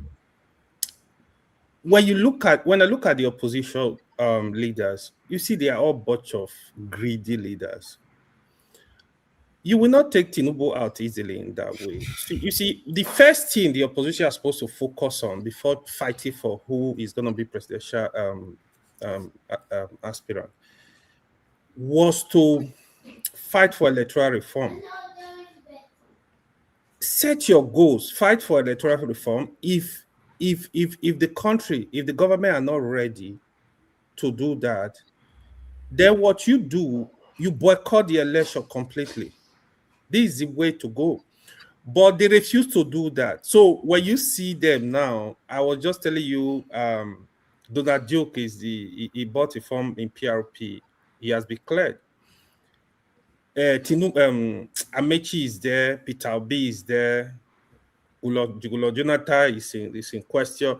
So what do they? It's very confusing what they want. What you see, the primary what you are seeing with APC. I don't know why anybody is surprised. Actually, I'm not actually surprised. I'm just laughing. I call it APC as of commotion. PDP actually did worse actually than even this. But where is the PDP today? They are crying. So today, why I'm also happy, a lot of the senators, a lot of House of Rep members lost their primaries, which is going to be interesting. Now, go and watch them. You hear them crying now. Oh, electoral reform. Oh, we need to do the right thing by the country. When you were there, what did you do? Let's have a system that works for everybody. That's the most important thing we need to focus on. All this, we're looking for Messiah. No, it's not going to work. This is one thing, right? Then there was a video you showed about Cubana chief priest. He's complaining Tinubu will not like him because he's an Igbo man. What a BS. The man that won that election was an Igbo man. He's not a Yoruba man. So this is how they divide the country, how they play the game. When he was following what's that group? city boys, lady city boy collecting money. He never complained. Oh, I'm an Igbo man. What a BS. Let him go to hell, man. You see, we are not ready. Basically, we are not ready. Even in this election, we are not ready. You know, unfortunately, a lot Nigeria are very divided. This is another thing that is very strange. When you go to some platform, let's say most of them, they are aligned with Tinubu, they call you obedient. When you come here, you have a lot of people supporting Peter Obi. Oh, you are Tinubu supporter. When you go to another place that is supporting Atiku, oh, it's all beer. We are also part of the problem. Our loyalty is not to our country. Our loyalty is to individuals. This is a problem. Our loyalty should be with the country, not to individual. Even the person you are supporting, he does not want to do the right thing. Go against the person. Go against them. Thank you. All right. Thank you, AY. Let me come to you, Ovie. Hallelujah. So, what is the central question? The political is we are watching what's going on in Nigeria. The political parties are having their primaries. We want to know what you think about how it's going. Is this giving you confidence that the next election will be credible? I mean, if this what we're watching is what they gave us, how they brought up their party candidates, is that credible to begin with, or is the election not already a failure? Well, I think it depends on the angle you are seeing it from. Because for me, I am not I'm not surprised with this happening. You know, just like as I said last week that Obi will not Congo will not deputize Obi, and one of the reasons I gave is that we should keep watching. Wait, don't do this today. I want you to tell me you're not surprised at what is happening. Is it this? Let me play the video again. If you, this is what I want you to comment on before you go on tangent. This is an example of primaries that are happening, and they are. 3, 4, 5, 6, 7, 8, 9, 10, 11, 12, 1,000, 1,001, 1,000. So this is what they are showing the world. This is how we conduct elections. This is how somebody will come out and say, I was nominated to be the governor of Ondo State, the whatever position that, and you think it's okay. You are trying to justify or think. What are you saying? Exactly. You just allow me to, have my say. By the time I finish having my say, you will find out if I don't answer your question or not. You have 4 minutes. I don't know. Go ahead, again. Now, I am a product of the Nigerian system. I've been a beneficiary. I've taken advantage of the system, and the system also, provides some wonderful opportunity to me. So what is happening is not shocking to me. Just like as I said, I told you last time that one of the reasons I gave you that Konkoso will not deputize Obi is that don't worry that we are just getting started. There's still more time. You were shocked because you believe that everything will end at the end of this month. I said, chill. As a Nigerian athlete, until you go tell your relative, say until they see you for TV, standing on your mark, they compete. That's where you make Nigerian team. I did my house, Commonwealth Games, India Commonwealth Games 2010. They decamped me less than 48 hours to departure in Lagos. I did my house, they watch. My name appeared for screen, the name they empty. Most of my colleagues don't go so many competitions. Now only their luggage arrived in their house. So and made so many times I have used Olympic as an event to quantify Nigerian competitive politics. That the presidential politics is like the Olympics now every 4 years. So when I said I'm not surprised, keep watching. It is not over until it's over. That is the game you are watching and play. So get until INEC bring the final list on the ballot sheet of election, then you can't believe, okay, these are the presidential candidates. I'm telling you. Ovie, are you saying that INEC will go and conduct a different primary to get a list, or they are going to disqualify the person that the party said won this primary. This one we watched. I am saying power is by negotiation. It's negotiable. At the phase where we are now is negotiation. They are still negotiating. They negotiate, they select, they give us to elect. Is it not how it's been? You are presenting your question as if you are shocked. Those people represent me and you on this platform. If you see them internalize Dr. Damage's platform, right? Ivy say, right? You find out that you came on, you appear as like God, gave us a free land, Nigeria. Free. There was no string attachment to the platform you gave us. You don't require anything, no condition. Few of us volunteer to be moderators and what? And presenters. Look at it over the years, those few moderators and presenters, even though you did not give them any requirements, you did not ask them to be anything, come with your opinion, but you just give them free will to enact rules and regulations that will govern the platform on your behalf. What have we seen over the years? Some people could not stand each other insults. Some people could not stand every other point of view. Some people don't like, some people look. They've come and gone all over the years, even up to today. That's who we are. So with this is the representative of Nigeria. Those are people who present themselves to be our elected officials and appointed officials, the way that they misbehave. That's how we are here. So don't appear to me that, oh, you are shocked that they are counting from 1 to 10, they will jump to 100 as if it's a new thing. This is what they call real-time transmission. The question is that what are you going to do about it? The agreement that we come to agree on here, one point we all agree here on this platform at the end of 2023 election is that it was rigged. And also, we also agree that it was not rigged. The rigging did not take place spiritually. It was physical and monetarily. We know, so we failed to do the needful. Now we are sure, it's done again. It's real time. You are seeing the result. The question is, what are you going to do about it? The elite are telling you, do your worst. So don't appear to me that, oh, you are shocked. For me, for the Nigeria that I grew up, the Nigeria that I made it, that's how it works. Every aspect of Nigeria, if there's anything that represents Nigeria in terms of Nigerian sport, this Nigerian track and field, it's individual sport, but it's also collective sport. It takes nuances to understand that.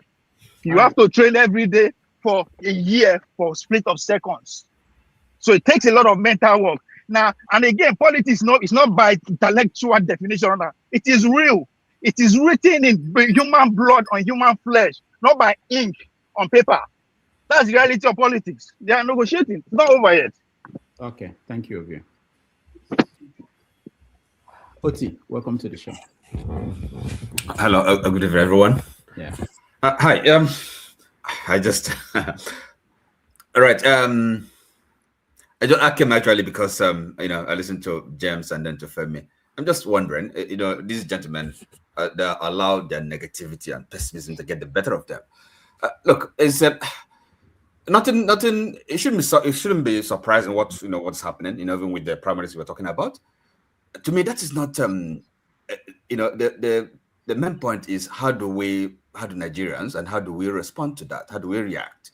It's not it's not welling and giving up. Say okay, the word no.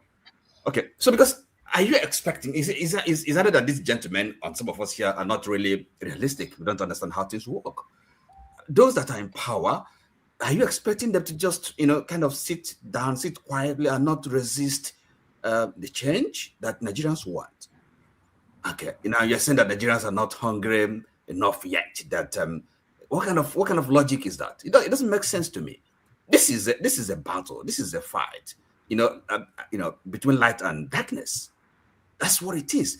And for an individual, for anybody who is enlightened, and I would say, forgive me, common sense, we have to understand that it's really a question of on which side do you want to belong.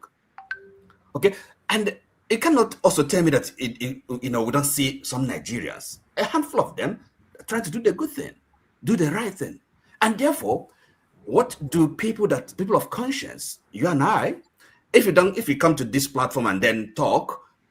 If you don't have that sense of a belief that something good can, that good can overcome evil. I don't really see, I don't understand why you're coming here. Okay? Making the effort to talk, to speak to people, to persuade. If you don't have, that humanity, that element of, a sense of good, okay, as opposed to the evil, that let evil prevail. And this world we live in there's battle everywhere. That's how reality is. Okay, and therefore, you see what's going on. We shouldn't be surprised. Equally, we shouldn't be downcast. We shouldn't just give up. No, there's no option. I don't believe there's an option.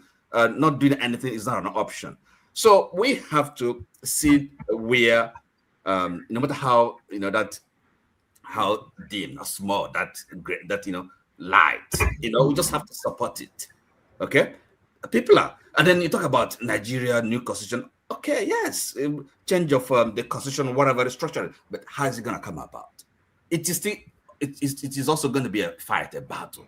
But you just have to believe that we know what is right and what is wrong. People that are counting 1, 10, and 50, they're doing the wrong thing, and they know that. But the question is, when, at what point does, the consequences of actions, at what point do actions have the right consequences? That's the only thing. I mean, if people can do things and get away with it, nothing will change. Okay, but it's not forever. Nothing lasts forever. But we have to be prepared mentally, intellectually, to fight for the good, to be on the side of the good, the right thing. That's the only thing. I mean, that is life. That's the only way. Giving up, it's not an option, and I don't believe in that. And I don't want to listen to people like that. Yes, no matter how bad things are, you just have to have that belief that it can change. And then those, even if it's a couple of individuals, half a dozen doing the right thing, you got to support them. That's what anybody of conscience, a decent person, an intelligent person should do. That's my belief. Rudolph, please, can I just clear something real quick since you mentioned my name? Go ahead. I would prefer, Mr. Oti, that you listen, not to respond, but to actually understand. I actually offered something. You think I don't understand? No, yeah, I think so. Because you use words. So let me just respond real quick, please. Go ahead.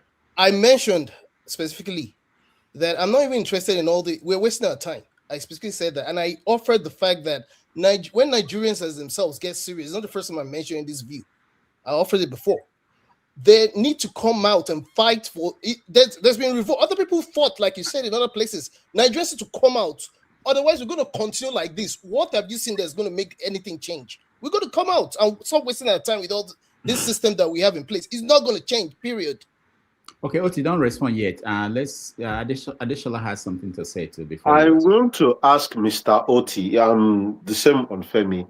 When the revolution in France happened, do you think it was only one person, 2 people, 3 people? And it happened, it was, I mean, it's not simply because of bread. It has been happening over time.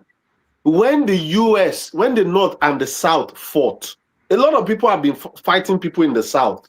But when it got to that point that they couldn't bear it anymore, the mass number of the people in the North in the US came and fought the people in the South to a standstill. What we are saying is that it's not that maybe we don't understand I get you what you're saying, but the reality is that if it is 1, 2, 3, 4 people are coming out, or one section in Nigeria are coming out to more or less fight, it may not hold water. But if the whole of Nigeria come up against this government, when they are tired, things will change. All right, Oti, 2 minutes.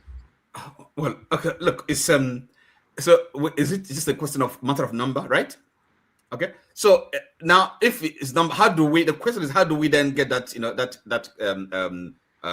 critical mass? Okay, that's the challenge. But then look, you guys just kind of, it's like you're changing a tune. Now somehow something can change. But then how do we get there? Is it by saying that there's no, okay, look, who tells you, how do you know that this number you're talking about, the critical mass, we're not gonna get to that point in, I don't know, in tomorrow or next tomorrow in coming elections. I mean, so the problem is that you guys have kind of said, look, there's no hope, there's no chance, this is not gonna happen. No, you just keep on trying. You can't just give up hope. Some people are doing the right thing, and we can only encourage them. That's the least you can do. I'm not saying that they're not hungry yet. What does that mean? It doesn't make sense. People are suffering, and some people are trying. Actually, some are protesting. Okay, maybe 12 today, tomorrow maybe double that number. That is what is happening. People have been coming out. Perhaps more people, yes. No, but the idea that we're wasting our time. No, nobody's wasting their time. Even if it's an individual. No, you can't tell the person he or she is wasting their time. No. Only thing you can hope and argue for, and perhaps facilitate, if you're in the position, if for more people to come out. That's how it is done. Okay. But that's exactly what they are saying. They are saying, instead of channeling the attention to electing the president, let's channel the attention to the masses, educate them, empower them, and go before the government. That's just what they are saying. You are taking it literally. No, that's not what they're saying. I understand, if you choose to understand it that way, then it's on you, man. Yeah, there's no way we can say there's no election will take place now. Power is never vacant. There's no possible. They are saying this energy we are channeling to, let's elect the president, let's elect one messiah, let's channel it to the masses. Somebody has to be the president. We got to elect him. So they agreed. Nobody disagreeing with you. Here you say the energy, the masses that we are channeling, we are wasting on individuals. We should channel it towards the masses. Educate the masses is not educated enough on how the system works. We they speak English to deceive ourselves. Let's organize the masses. Me and you know that we have not done enough in terms of organization. How do we have been organized? Yes, of course we can organize them more. But that's exactly what they are saying. That's exactly what they are saying. They channel their attention and organize rather than focus on presidency. They are not saying they don't participate. Participate, but don't lure the masses that the election will change anything at this point.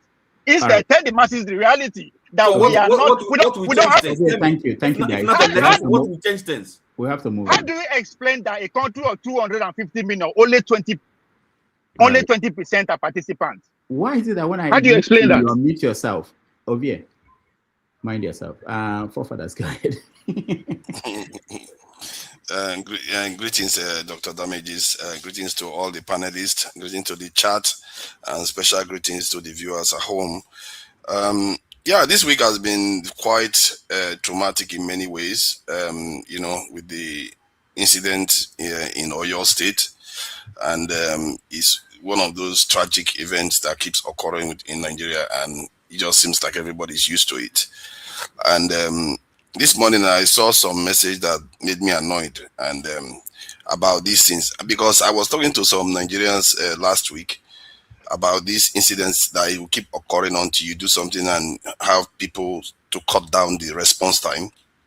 And the argument that if they recruit people into the military, they will recruit more northerners. And I think I like that, because the reason why I like it, because the person is speaking their mind. Because I wonder why many Nigerians hate recruiting into the security forces. And I think at the back of their mind is police brutality, military people being brutal, and the fact that most people in the South don't care about joining the security forces. They fear that the Northerners are going to join it. Because of that, they don't want it to. This is somebody that is from the region where a teacher just got beheaded. And some of them were in tears on the panel. And yet they don't want anybody to secure the country because they fear that the other side is going to recruit more people. That is the country we are in. We allow our fears of each other to govern, to overrule our priorities, to safeguard lives. That is, it's remarkable to actually hear that, because some people, when I speak about this, they'll say, because the Penta Boko Haram are in the military, and the soldiers are the military, there are people that are working for the bandits in the military. All kinds of excuses that they give for things not to happen, and yet innocent people keep dying, and many of these people, they will go home for Christmas, and somebody's going to keep them safe. There's a security guard everywhere. If you're afraid of Northerners being too many in the military, how about the ones that are there now? Have they destroyed the entire country? And what makes you think that is in their interest to come and attack you? If they attack you, it will be their end. Because If they attack any southern state, can you imagine that? Like the North, because they are in the military, they decide to start an adventure and say they want to attack southwest or southeast or south. That would be their end. They will just become like Niger, Burkina Faso, Mali, one of those desert dwelling nations, because they will never win that war. They will never win. And this fear that we have of each other is blinding us to doing the right thing. Because the same security forces are the one protecting your cities. I go to Nigeria. I didn't have any fear in Abuja that I was unsafe anytime. You know, I don't understand why we refuse to do the right thing. Then every weekend, every day when we hear tragedy, we are happy to post it in. It's almost morbid, really. Why do we do that? We are happy. And one of the saddest sights you see the women weeping, crying. And many of these people, they don't even have a clue what is going on happening to them. They don't understand that these things can be solved relatively easily. Is this bigotry of our people? Our bigotry against each other is what is stopping us. Let's face it. That is at the core of it. We don't trust each other. We would rather we keep suffering like this and maybe even suffer under Igbo people than trust each other. How did we get to this point where we are like this? That is the question you have to be asking yourself, because everything we are doing doesn't make sense at all. And all those people that like to talk, oh, let's give up. If you think this is hard, go and check what other nations have gone through. I'm not in the business of saying, it's irredeemable, we are done for, and all that stuff. If this one is hard, we've not seen hard stuff. People have gone through wars and they've created far more successful nations out there. So I don't suspect. Oh, it's already 4 minutes. Okay. Yeah, let me because you didn't touch on anything we were talking about. Let me get back to you. Okay. So we talked about the primaries and how it's been going, and you are interested in security. And I'm thinking the people that would make that decision are being elected today in this kind of primaries. Don't you think that if we have a credible election process, even within the party, that people like you, people who might have that kind of thinking of solving these problems, are going to be elected? But if you continue this way, these people that will be elected are not going to be accountable. They're not going to hear what you are saying. They're not going to care. And you keep complaining. So don't you solve the problem? I think you are right. My take is that as elections go on, my belief is that the level of cheating will go down because of these things I've seen on the ground in Nigeria. Let me explain. What I've seen on the ground in Nigeria is that because of these cameras, you see how you just showed that old man now? Because of these cameras, sooner or later, the shame of being caught and being broadcasted in the whole world will start getting to many Nigerians. And sooner or later, most of these things are going to start going down. That's my take. If you look at this election, while you guys were talking, I was doing the calculations. Do you know that it costs less than 3 million to have almost, I think, even if you want to increase the number up to 200,000 police stations to record the whole events that is going on throughout that day? If you have the recording of everything that is going on at that police station, all the police stations in Nigeria throughout that day, how are you going to rig it? If you have them, store them in one place, because sooner or later, somebody will you just have to hire maybe 2,000, 5,000 people to review all the videos and provide all the evidence. Let's see how you're going to rig it. Because part of the problem is that of the elections, what I notice is that it's in the outskirts, just like insecurity, funny enough. It's in the outskirts, that's where the biggest rigging is done. Because the cities are difficult. You know, the city people, they know how to count their own vote. They know how to know what is going on. So they don't like rigging in the cities. It's the outskirts. You see that place where they are counting the video, is like bush area. You can get away with that kind of nonsense. But if you have a teacher there, if you have somebody that is quite well, you know, people that are working in banks, they just see you jump the count. They'll be like, what are you talking? What are you doing? You want so that this party is going to win? People will start questioning you if you are in the city. You see what I mean? Fathers, thank you. Fathers, excuse me, let me ask you a question. So are you saying that there is no educated person standing on the line and see these things happening? Is that what you're trying to say? No. I'm not saying that now. I'm not saying that. I'm just saying you understand, there are not many. There are not many there. I will tell you that most of the people there are educated. Okay. See, my take is that the people there, they already belong to one party, and they generally lean one direction. Are So they the person that is educated counting or them, not educated? they That's already the point. no, they are probably not that educated. The area we are looking at, they are not. So If can't it was in even the count city, 1, 2, 3, 4, you are 5, more 6, 7, likely. 8, 9, 10. No, he knows how to count. He was deliberately cheating. He was cheating. Okay. And this is the thing, when some people blame fellow Nigerians for causing this problem, we think it's true. And Nigerians the are people standing participating on the in line the kept events. quiet, and none of them said Exactly. something. We are all participants in it. But Okay. we have to, some people are more to blame than others. Like poor people, what do you expect from them? They don't have much of a means to decide what direction the country goes. All they can do is try to show up there and vote. If they are bribed, they will vote decide that they are bribed because they think that's how things are done. But I believe if we decide to monitor the elections ourselves, because see, the party members are the ones that are betraying their party. Like that man that is counting there now, where is the rival party? Where is the rival party that will tell him, what are you counting? No, what that are you is not talking about? accurate. This is a primary. There's no other party. It's Okay. This one is the primary. I thought that was an election. And also, so you know, and how about the opponent? How about the opponent of the other man? So you know, there are police officers there too. You know that. You are people. You are security people. They were there watching. No. They are my people, but it doesn't mean that they are not also part of the problem. Now we are all part of the problem. I just told you I spoke to people that are also. We are all bigoted. We are all kind of corrupt. We don't do the right thing when we know we are supposed to do the right thing. That's the truth. We have to decide that what we were talking about, sensitize people so that they start doing the right thing and shame people. And I think this video thing that is everywhere now is affecting the way Nigerians behave publicly. We are underestimating it, but it is having an effect on the ground. And I've seen it.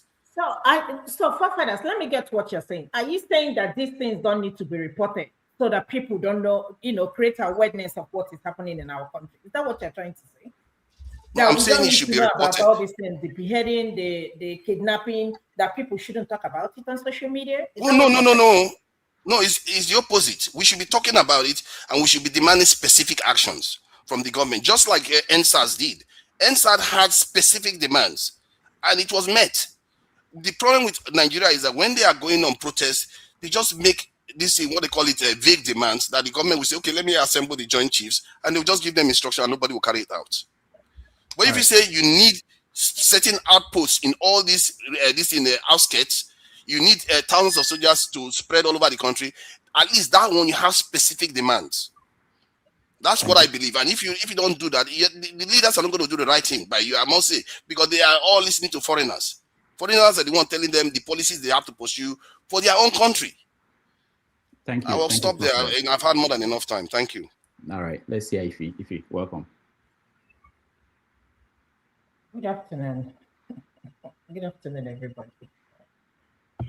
One question I always ask every time I come here is, are we even practicing democracy in Nigeria? This is always one question I always ask all the time. And if what is happening in Nigeria is actually democracy, then we don't need it. I keep saying it. We need to find what is going to work for us. But the word democracy shouldn't even be mentioned near anything, be on the same sentence with Nigeria as a country. It's not supposed to be on the same sentence because what we have in Nigeria is not democracy. Okay? So let me start. I have a lot of things. Let me hurry because I'm going on. Justice Crack, just because he made a point, he said something. It's a video that it wasn't even up to 2-3 minutes. And he was in jail they detained him for almost 30 days. So you ask yourself, where is freedom of speech? Is freedom of speech actually free? I don't think it's free in Nigeria because a lot of people are scared to, speak up. And that is one thing they are trying to do. We're talking about the man that was beheaded. I haven't heard the president said something, made a statement, not personally, maybe he did. I haven't heard that the president, went over there to visit the town or the community. Maybe he did. I haven't heard that. And you ask yourself, and everybody's busy conducting an election, worrying about who lost primary and who did not lose. I don't know if anybody saw the picture of those young boys or kids that, they were flogged messing. I can't even look at these pictures.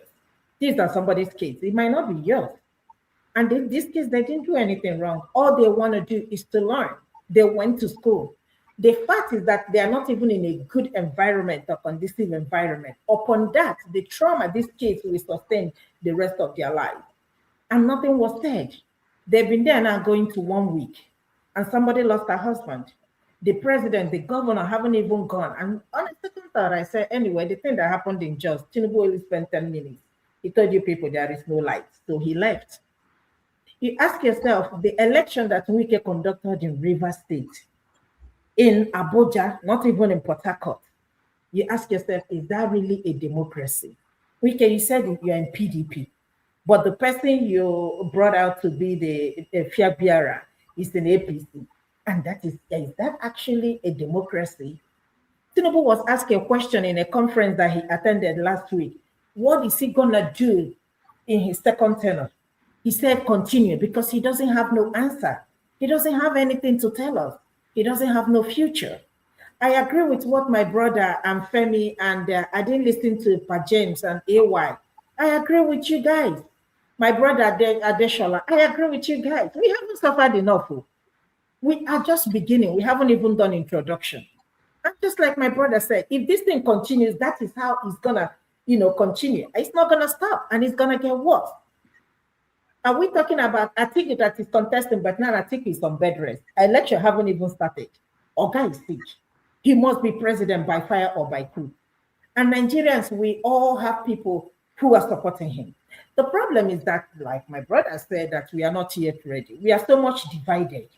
And again, it brings me down to, I know people will criticize me. Are we really need to be one country? That is another question. I know forefathers, you don't like it when I say that. But to be honest with you, are we even supposed to be one country? If you tell me that we are supposed to be one country, I'm going to ask you, is this one country supposed to be? What is happening in Lagos, we are not even going to talk about it.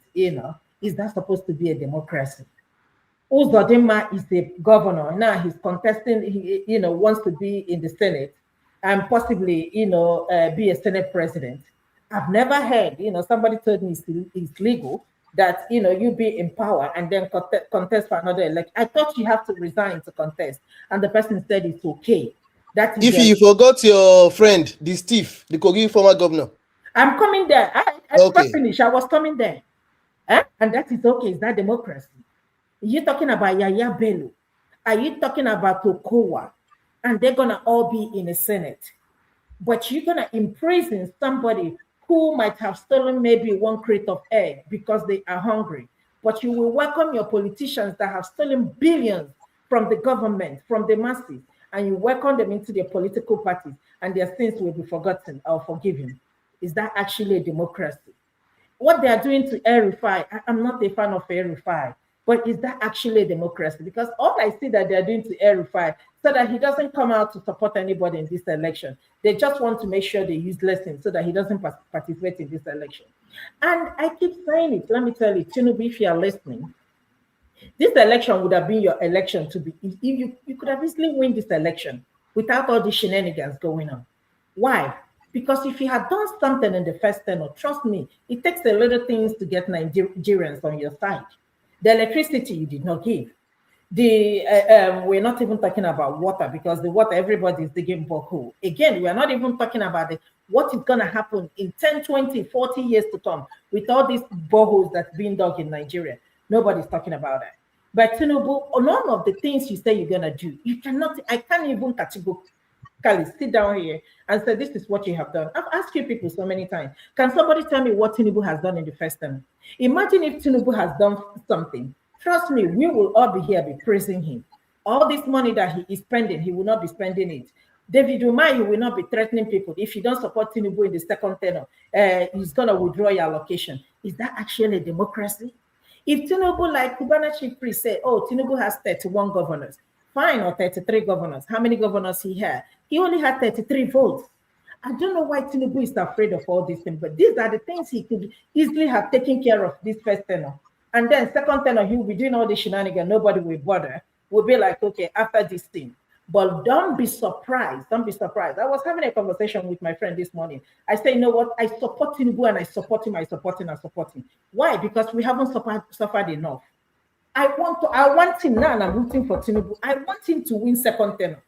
so that by the time he finishes second tenure, I will see you, you will not know me, and you know me, I will not even see you. That is how I want the country to be.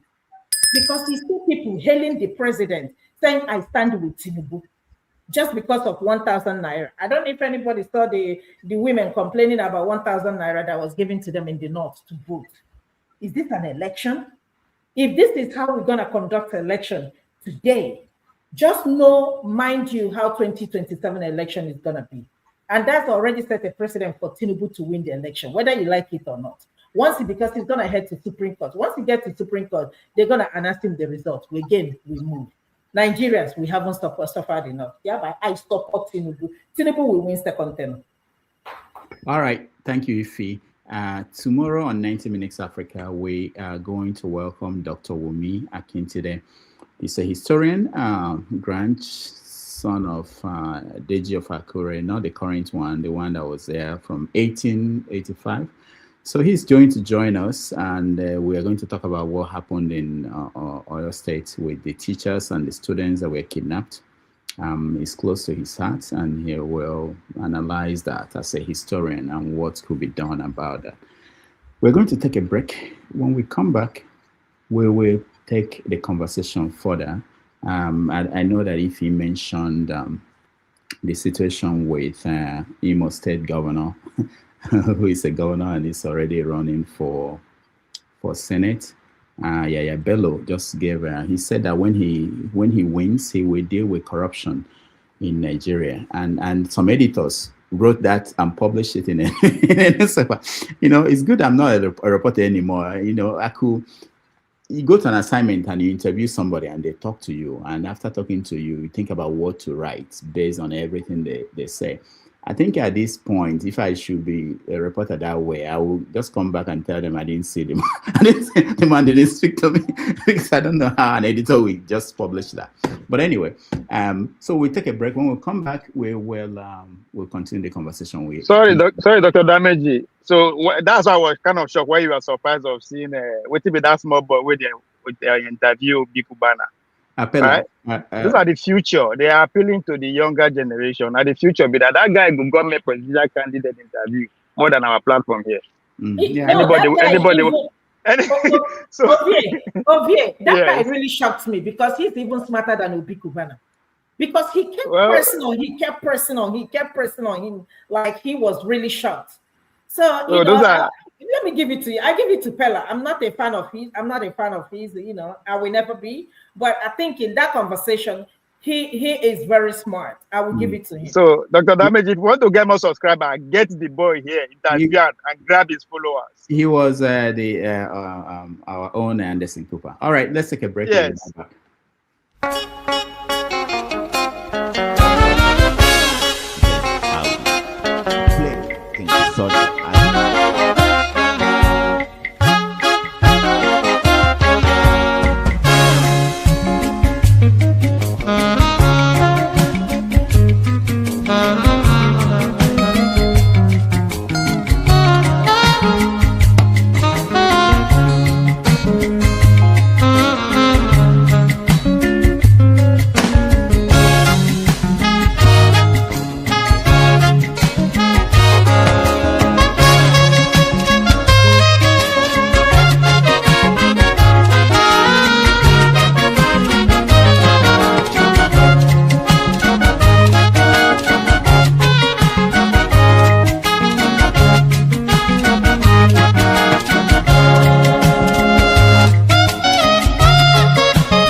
President Bola Ahmed Tinubu, I'm making this call to you in the interest of 250 million plus Nigerians at home and abroad.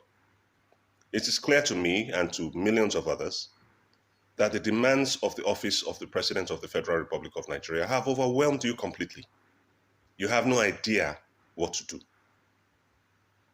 And in the light of that, in order to prevent the continued killing, kidnapping, harassment, beheading, evisceration, maiming, and displacement of Nigerians across the country, I think it's best you hang up your boots now, while you still can.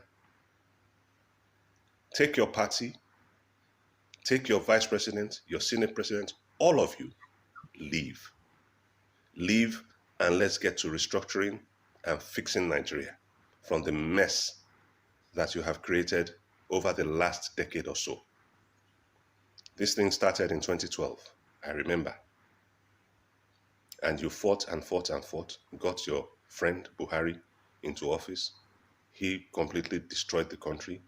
You took over, and you've been brazenly saying, you who are Buhari, and you're going to continue from where Buhari stopped. Well, you have done that. I'll give that to you. You have done that. But Nigerians have been the ones to suffer for your inordinate ambition. Dear President, we've had enough. It have do. You said, okay, you've tasted it. Oh, yeah, now be going. Please. Thank you, sir. Nothing about governance. He knows nothing about leadership. All he knows is to borrow and share the money to the few and impoverish the masses. And you are here telling us that the healing of Nigeria. Somebody called you that my leg broke. The next thing you do, you broke the second leg. And you are telling me that I should have patience. When you have broke the two legs, even the hand, you have broke it. And somebody is telling that you should continue. It's only a fool that will allow Tinubu to continue second tenor. If Tinubu first tenor can be like this, hey, let me show we go enter hellfire next year. I tell the truth. So Tinubu will win this. God forbid. He never won the first one. But the only thing is that we didn't defend our vote. He never won an election. Tinubu does not have 5% of Nigerians. That's the truth. He never won the first one. But this time around, we are going to defend our vote. And anybody in INEC that think that he will come here and tell us, especially those coppers, that they didn't give you something to upload our result, we are going to beat you. So don't come. Don't come. All right. All right, welcome back, everybody. Thank you for hanging in here with us this afternoon. It's a Memorial Day weekend here in America. People are remembering those that fought wars and died in wars. Next Saturday, sometime next week, either Saturday or Saturday, we are going to have a discussion on the war, the Biafran crisis is still on, in the sense that Gowon just published a book about his time. He was the man that was took over after or during the war. So we are going to talk about that with our guest, Dr. Franklin Obunweze is coming back on Sunday next week. To touch on that and all the other geopolitical issues that are happening around the world. So if you can join us, that would be wonderful. All right, let's switch gears. I know that Forefathers will have his show coming up after this. So let's leave the Nigerian stories, continuation of Nigerian stories. Let's look at what's happening to outside Nigeria, starting with the United States. So there were stories that we were going to talk about today, but yesterday, the U.S. State Department issued a memo saying that moving forward, foreigners who are looking for green cards in America will have to go outside of the United States to apply to get their green card. It's a continuation of efforts by the government of Trump to narrow down people immigration into the United States. He also talked about letting 10,000 people coming from white people from South Africa coming to America, which is another project he's working on and continues to push for. So we're going to discuss United States, the war in Iran. People forgot that it's still going on. Other than when you go to buy gas, you know that something is really wrong in the world. So we put it all together, America and us and Africa. We know that there is Ebola in Uganda. And in the American context, they banned everybody from coming into America from Uganda, from Congo, because of Ebola. And that's the reaction. And people are blaming the government of Trump for cutting aid to Africa. They are saying that this new strain of Ebola started somewhere in the rural area of Republic of Congo. And they don't have resources the way they used to. Before they could tell the world, this is what's happening. It's late and it's spread and a lot of people are dying. So let's put it all together from any angle you want to discuss. Let me start with you, Mr. James. It's a very broad topic. Yeah, pick anyone you want to, any side you want to touch on. Yeah, Trump giving, what's it called, the South Africans, 10,000 slots, you say? Yeah. White South Africans. White South Africans. Yes. Yes, you see, in South Africa of today, up to this morning, there's still uprising against the immigrants. It's a very long story. I will not be able to explain what is going on now. But what we should understand is that the root cause of the problem is unemployment. The South African government is unable to generate employment to satisfy the youth in particular. That is the root cause of the problem. And the whites are in control, firm control of the economy. From Cape Town to what's it called, Bay Bridge, from in fact, all over South Africa, from KwaZulu-Natal to Upington, the whites are in firm control of the economy, the mines, the farmlands, and what have you, manufacturing sector, they are all under the control of the whites. From the look of things, they are not reinvesting their money in South Africa. Whenever they make their profit, they send it abroad. This is what the whites were doing in Zimbabwe during the days of Ian Smith. They grow tobacco and all those agricultural crops. They remit their money abroad. That is the cause of the problem. Now, if the people of Congo are saying they don't have money to solve their problems because they are poor, that's the reason they are giving for Ebola outbreak. The foreign firms operating in the country should be in a position to solve the problem of Ebola. Like the mining companies in Congo, they should be in a position to handle the problems of this, handle problems of this nature, because they are the people controlling the economy. Even in a place like South Africa as well, they are also the people controlling the economy there, as I've just explained. Although the South Africans have what we call black economic empowerment. At the end of apartheid, they introduced a system like that's affirmative action to empower the blacks. It is an insignificant few black people who are benefiting from that system. People like Tokyo Sakwale, Mosondo, the present president, what's called Ramaphosa, another. So we just have to solve our problem in our own way. So the governments of different African countries, in signing agreements with these mining companies, they should incorporate these kind of things into the agreements they're signing. Should we encounter environmental problem or health problems as a result of your activities, you will bear maybe 20, 30, 40, 100% of the responsibility. So this is how I see it. But it is very sad that African government don't even know what to do, let alone doing what they're expected to do. So this is the situation we find ourselves in Africa. All right. Thank you, Mr. James. Femi, you're next. Oh, okay. So I'll touch on each for a bit and just round off. For the Ebola one, which is of grave concern to me right now, among other things.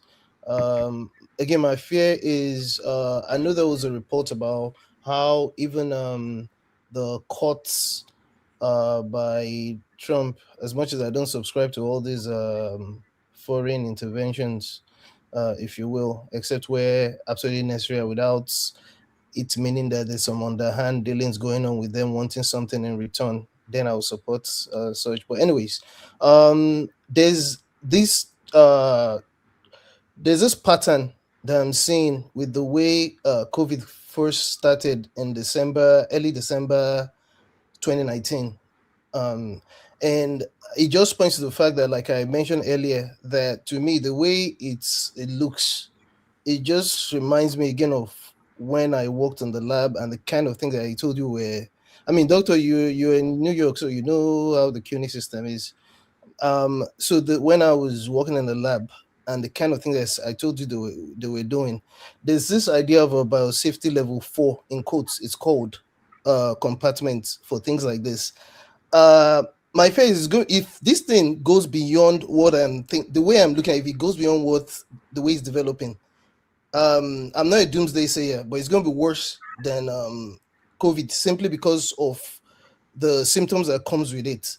And ever since I encountered knowing that there was something called Ebola from way back when, I think the first major outbreak was in, I think Congo DR, I can't be too sure now, in Goma.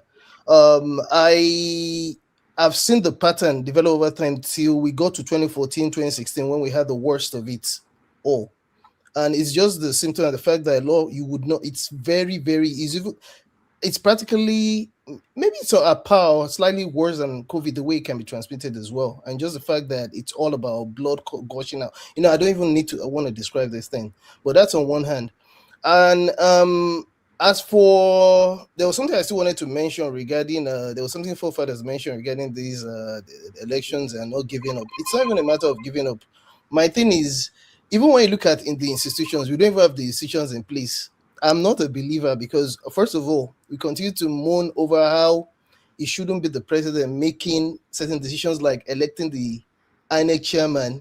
And then even at the point of the back end, where the servers, even if we decide we really want to be serious about election transmitter that need IREV and what have you, who are the people at the back end? It's election bodies that normally, if you want to have real elections, you want to have maybe all the political parties buying into it to the point where there's actually a neutral INEC. There's a neutral, everything about it is neutral from front end to back end, period. Otherwise, it can be rigged at any level. It doesn't matter whether it's electronic or not electronic. Now, finally, I would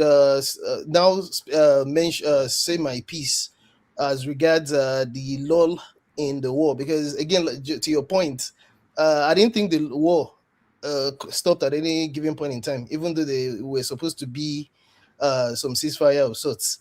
Right now, as we must have heard, Trump decided it was more important for him to sit in the White House to mule his next action, which is the next time to resume the war, because he's in a bind right now. And because in the past, a lot of people will come here and tell us, some of us that we're conspiracy theorists.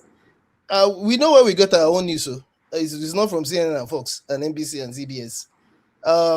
In obvious words, it's about power. And like I said something last week, all roads lead to China.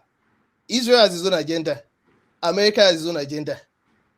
There's this thing that I was watching yesterday. I can't remember this guy's name. It was on Tucker Carlson's show. The guy's a German. He's an economist. He's just he's just like the likes of Jeffrey Sachs, who obviously knows very well.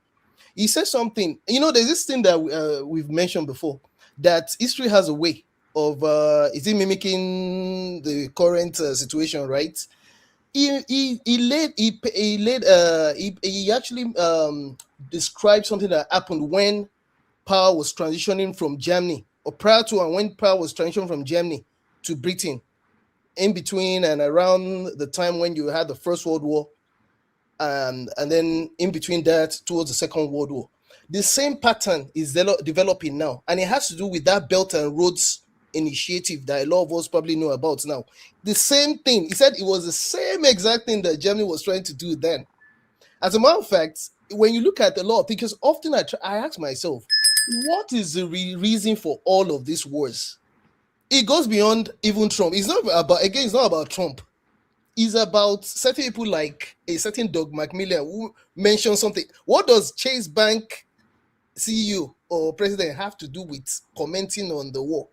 If it's not something to do with the fact that that mimics what happened with the likes of Lord Lugard when they first came on commercial as a commercial merchant to Nigeria and Africa, before they now saw that they needed help in quotes, and they now said, "Oh, Queen of England or King of England, Kukuma, all of you just come."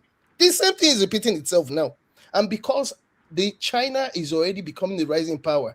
In conclusion, he mentioned something that there's no power that's trying to change up that gives up easily. He said, go back in history, recent history, and you see the same pattern repeating itself. So we're just waiting for when it's going to resume. And he has met his match when it comes to Iran. I believe he didn't want this, but he thought it was something we would just do and leave just like that. But this is not Venezuela. So he continues. We're just waiting for when you get $8 per hour in New York.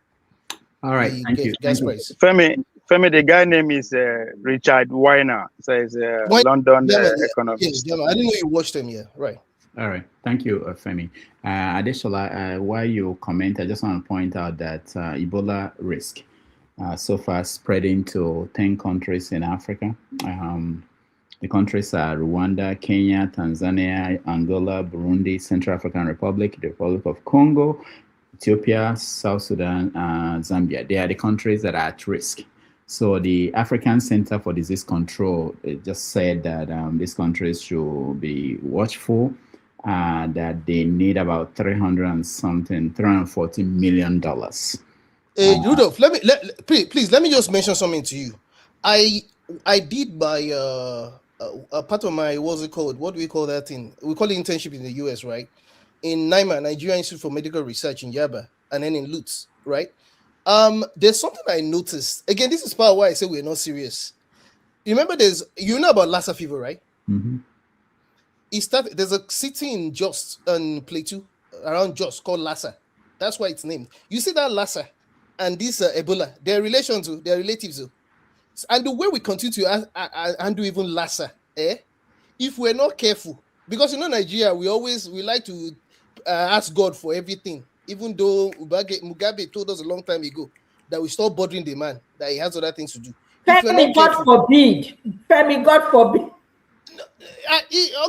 Okay, I'll keep it that way, Sha. No, I'm just messing with you. That's what we always say, Femi. We'll always say God forbid. That's why I'm just. Femi, thank you. Additional, go ahead. Okay.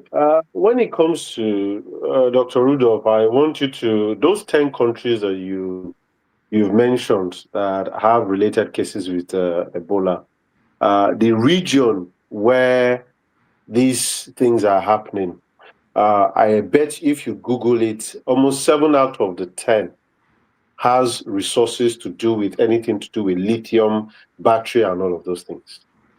You see the DRC Congo, Mr. James has already put the nail in the coffin, on the coffin itself.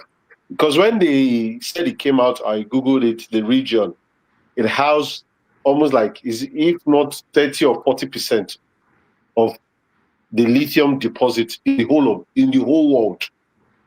So what are we talking about? Are we saying the African Union or the Democratic Republic of Congo or the region or the faction that controls this area cannot resolve this case, that it is killing their people?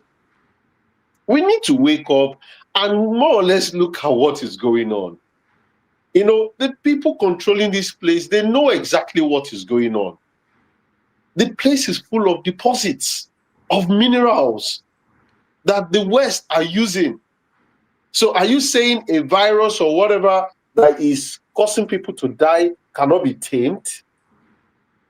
We need to wake up and stop acting as if, this thing is beyond something that cannot be controlled. It is Ebola, for crying out sake. It happened and a lot of country came out of it. Yes, people may say, oh, resources, yes. But in that region, there are so many mining companies there. And like Mr. James said rightly, they can as well curb it down. But because they are doing illegal mining in that region, they don't care. If they like, they die. Just like in the northern part of Nigeria, in Zamfara, as much as they can be more or less be mining the gold, let the terrorism continue or the banditry. They don't care. And that's just the reality. About Trump, I mean, I don't like the man for anything. We ought to always read between the lines with Trump. Trump always, see, when he wants to do something shady, he brings something up front for people to be chewing. So he give you that stuff, then he will be doing deals at the bottom. Trump is all about money. He's all about what can I gain? If he can't gain anything out of it, then what's the point? The Iran that boomerang, I mean, that went south for him was simply because of the fact that he wanted more or less praise, and he thought that, oh, he was going to control their oil the same way he thought he was. He's currently controlling the oil of Venezuela, and that's just the reality with Trump. But I like the way the West, some of the West, like Spain, and I read this week that Macron also, stood up to him and spoke to him at the end of the day. I think everybody needs to stand up to him. Yes, not in a confronting way, but in a way to tell him that, look, you cannot bully everybody. You can't bully everybody. And in terms of which other one again, Mr. Rudolph, before my time goes? I think I'm checking on the topics. I don't remember. The immigration, green card. The immigration of a thing. Who is he fooling? So, person will not get papers, go Nigeria back, go apply. No way. At the end of the day, his grandfather came. His grandfather or his great-grandfather was also a migrant. So who is he fooling? Everybody died there. If you're there for US, stay there till you collect your papers. Nothing to shake anybody. I mean, all this racism of a thing that he's trying to pull, I mean, it doesn't really make sense at the end of the day. He's just cowarding to his base.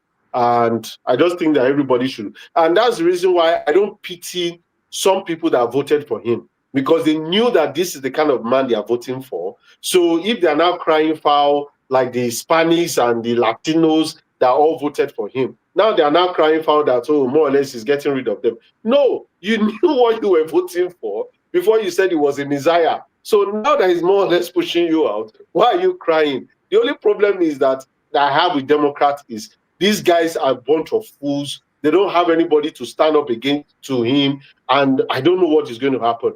I'm still on the conspiracy theory that probably in 2028 is going to run again as the American president, because you cannot predict Trump. So I yield up my time. Thank you. All right. Thank you so much, Adeshola.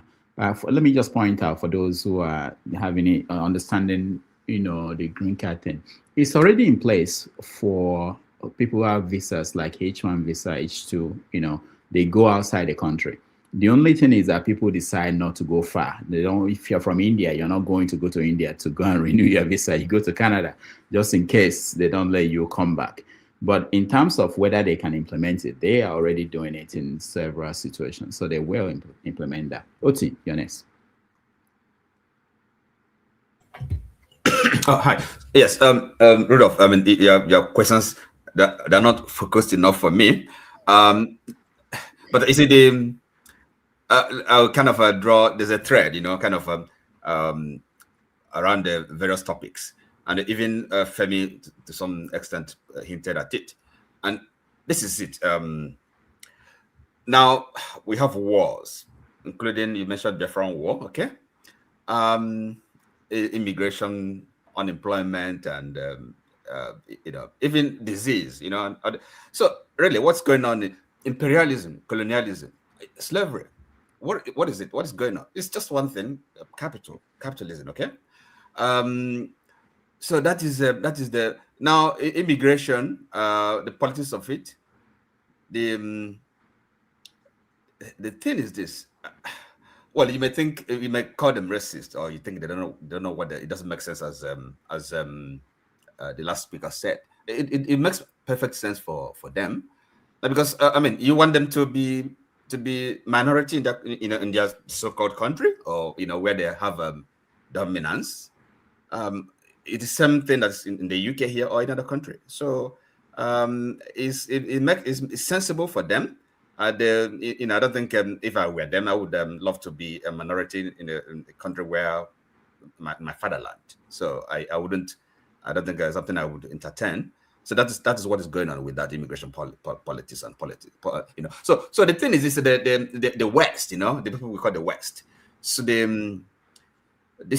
what is going on is this. I think kind of when people that when they self-interrogate and look into their society, what is going on and all that, some even coming to the conclusion that unless they go back to Christianity, because this business, this enlightenment business, modernity, is actually really kind of is a new it's like a false or falsified Christian civilization. So until they go back to the real, the true Christianity, Christian civilization, they are losing themselves, and you can see that really the center can no longer hold. So that is the thing, and they're not going to be our saviors as Africans, So we also have to kind of have serious thinking about about our place in this world. Hold on, Oti. Do you think hold on? Do you think that the West is going back to Christianity? Is that what you are suspecting? No. I'm saying they have to go back. Oh no, you want them to go back, not that they kind of real Christian values, okay? Now, because you want them to go back. Yes. Well, do I want them? I'm just saying. Because are you saying they are going back, or you want them? No. I'm not saying they're going back. They have to go back. Okay. They have to kind of rediscover the true Christian values, right? That because now with modernity, enlightenment, it's all about money. Okay. This I'm sure you know about this Max Weber and Christian Protestantism and the spirit of capitalism and all that. So this civilization they have built is not the true civilization, really. It's kind of a love for money. You cannot worship God and mammon. The Bible says that. So the problem is there. It's not going away. That's it. And see the politics. I mean, slavery. What was it all about? Colonialism, neo-colonialism, imperialism. Is it not money, capital, gain, profit? So that's what's going to destroy the world until we somehow come to some sensible way of managing it, regulating our greed, our individualism, and our So yeah, that's it. That's what's that is the war, hot and cold war. That's engulfed the world. One last question, just so we move on to the next person. Until we come to a sensible way, I like that, of managing it. Do you think that communism or socialism was a sensible way of managing the greed? Well, the thing is this, so because now you bring in communism. Really, what is it? Is some people call it social democracy. In other words, socialism in a way is unavoidable. Because this capitalism, maybe some guys in America, somehow you have aversion to socialism, but there's not, you can't really have pure capitalism, right? Free market. So that market is not free because those that have dominance in the markets, they don't want any competition. They will destroy competition. And so where is the free market? So the whole thing is a lie when you really to think about it. So the state government has to kind of as I said, we have to have a kind of a focused discussion on some of these topics because it's so it's so wide. So socialism, I would consider myself kind of my inclination socialist, because if you understand how the system works, capitalism, corporations, you really find out there's no truth in it. Okay, I'm sorry, people like Naomi Klein, this what do you call her book? It is about disaster capitalism, all these things. So look at what's going on in the Congo. So this even our politicians, what's going on in our country. What do you think is what is it all about? Is it not economics? Is it not money? You know, all these are politicians. All this stealing, and where did they go? Where did they lodge their loot? This is not in the West. All right. So that is the record. Let's stop Dr. here. Damages. Hold Dr. on, Damages, sorry, Yes. sir. Mr. Oti, sometimes, I mean, I respect you and I like, you bring some argument's sake. I want to ask you just one question regarding this U.S. Citizenship. Is Dr. Rudolph and Donald Trump, do you think they are different in any way? Because you made a statement. He said those people that are there, they want to reduce migration. There's a way you coined the word. I can't remember now. So is there a difference between Dr. Rudolph that is currently in the US, or any of those guys that are in the US currently, and Donald Trump that also migrated? Don't forget, all these people you are talking about, they are all migrants. So I believe they have equal rights, because when you come and you make assertion to say, okay, let me ask you a question. They want to increase. Let me answer a question. To reduce. Everybody in the US, the landowners are the Indians. So please, those people that are supporting Donald Trump and the likes of them, Jerry Kushner and everybody, you are all migrants. Everybody has the same level. So don't say that, they want to reduce this. Don't say that, please. Let me answer your question. Ask me a question. Rudolph has a black skin. Donald Trump has a white skin. That's the answer to your question. So I don't understand. And so what? He's not. US is not based on your skin color, and that's what I said about the founding fathers. It is not because they've said it. All men are equal. All right. And that's just the reality. This guy, you live in a cuckoo land. You don't know what is right. Human rights. Thank you. Let me stop living abroad and go back to Nigeria and stay in Nigeria. Hold on, guys. Hold on. So this is a good time to talk about the debate we talked about. Last week we couldn't have one because it was going to be between Sully and Paul. But Paul had a daughter graduating and there were visitors. It didn't happen. Are you saying he chickened out? No, I didn't say that. So we are also, and this weekend, of course, is a Labor Day weekend. People are traveling. It's not a conducive time for such a thing. But we're open next week. I want to have an alternative just in case Sully and Paul didn't work out. If anybody wants to debate anybody, you can put it on the chat or send me a private message. We can arrange it. Like Oti now. Oti, I don't know who wants to take on Oti. If there's anybody here, Adeshola, you want to take on Oti, we can find a topic. Ovia wants to take on Oti. Ovia, all right. You can put me on the bench for. Femi, who do you want to take on? Oti. So everybody wants a piece of Oti. So Oti, are you willing to debate on Friday? Let's settle that quickly. Yes, let's have a kind of a topic, and then yes. Yeah. Okay. So Oti, who wants to go first? So Oti, are you? Who said they want to? Ovia, you want to take on Oti? All right. Okay. Yes, sir. All right. Have the topic in advance, and of course, you have to say the rules. Because it has to be. So we have rules. Sully sent us rules they use in Europe, so we're going to use that for every debate. So you get another Gen Z, another Gen Z will debate you. Don't worry, Mr. Rudolph. Somebody should debate you now. Yeah, Mascot says. Yes, I wanted to just make a point that I want to. There's something that Mr. Adeshola said, and I just want to brandish it because it shows the level of our ignorance. You know, he said that America, because look, they say that everybody is equal. I just wanted him to understand that at the time they were making that declaration, they did not take you as a black man as even a human being. The people that wrote that declaration at that time, some of them had more than 100 slaves while they were doing that declaration.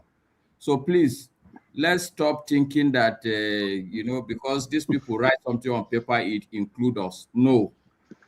Thank you. And that's the assertion that you are wrong, sir. And I still correct that you are wrong. Are you not human being because you are black? So now I should call you an animal because you are black? It doesn't matter. They said all men. Please, is this English language? All men. If you have it in your mind that, this is a white person, whatever you write in your mind, if you don't have the balls to write it out, then don't make it that to say all men. All men means all men. Is a simple English language. So you might interpret it the way you want to interpret it, but under the law, go to court. You can be a lawyer. If you say all men, as long as you are human, you are under, and that law, that is what is governing US right now. Dr. Rudolph that is in the US and all the blacks in the US, that is what is currently governing. Rights. Palestinians and Israelis, do they have equal rights, human rights? Okay, hold on, guys. We're going into the arena of the debate we're talking about, because that's when I don't want us to go away from the topic. This is why I like this debate concept. Who wants to, I won't debate him, because essentially I'm trying just to enlighten him. If he wants to go with that assertion, it is on peril. But it's not, I don't think that it's debatable that the people who wrote this Declaration of Independence, in their mind, they mean one thing. And to think that Donald Trump is different from those people is also some sort of the problem we black people have. So I think I just would rest it there. All right. Thank you. Sully, you want to add something before I go back to Viet for the conversation? No, it's Mr. Adeshola, but he has left. I don't know why. Oh, no, he's there. He's there. We always want to be part of the party when they do not invite us every time. The people that wrote it did not consider you a man. They considered you product. You know, they considered you a tool, just like the cattle that they are rearing outside. That was their mindset when they wrote this thing. They did not have free slaves when they were writing it. They had their own slaves. Even Abraham Lincoln had his own slaves also. He literally was using a slave teeth, you know, to give his speeches. So I don't know what this need for validation is embarrassing. You know, when I look at these white people, you are just stroking their ego. Some of them have nothing to be proud of, but once they just start seeing that you are stroking their ego, you just make them feel good for nothing, and they will still treat you like you are not a human being. All right. Why do we want to be part of? We are not invited.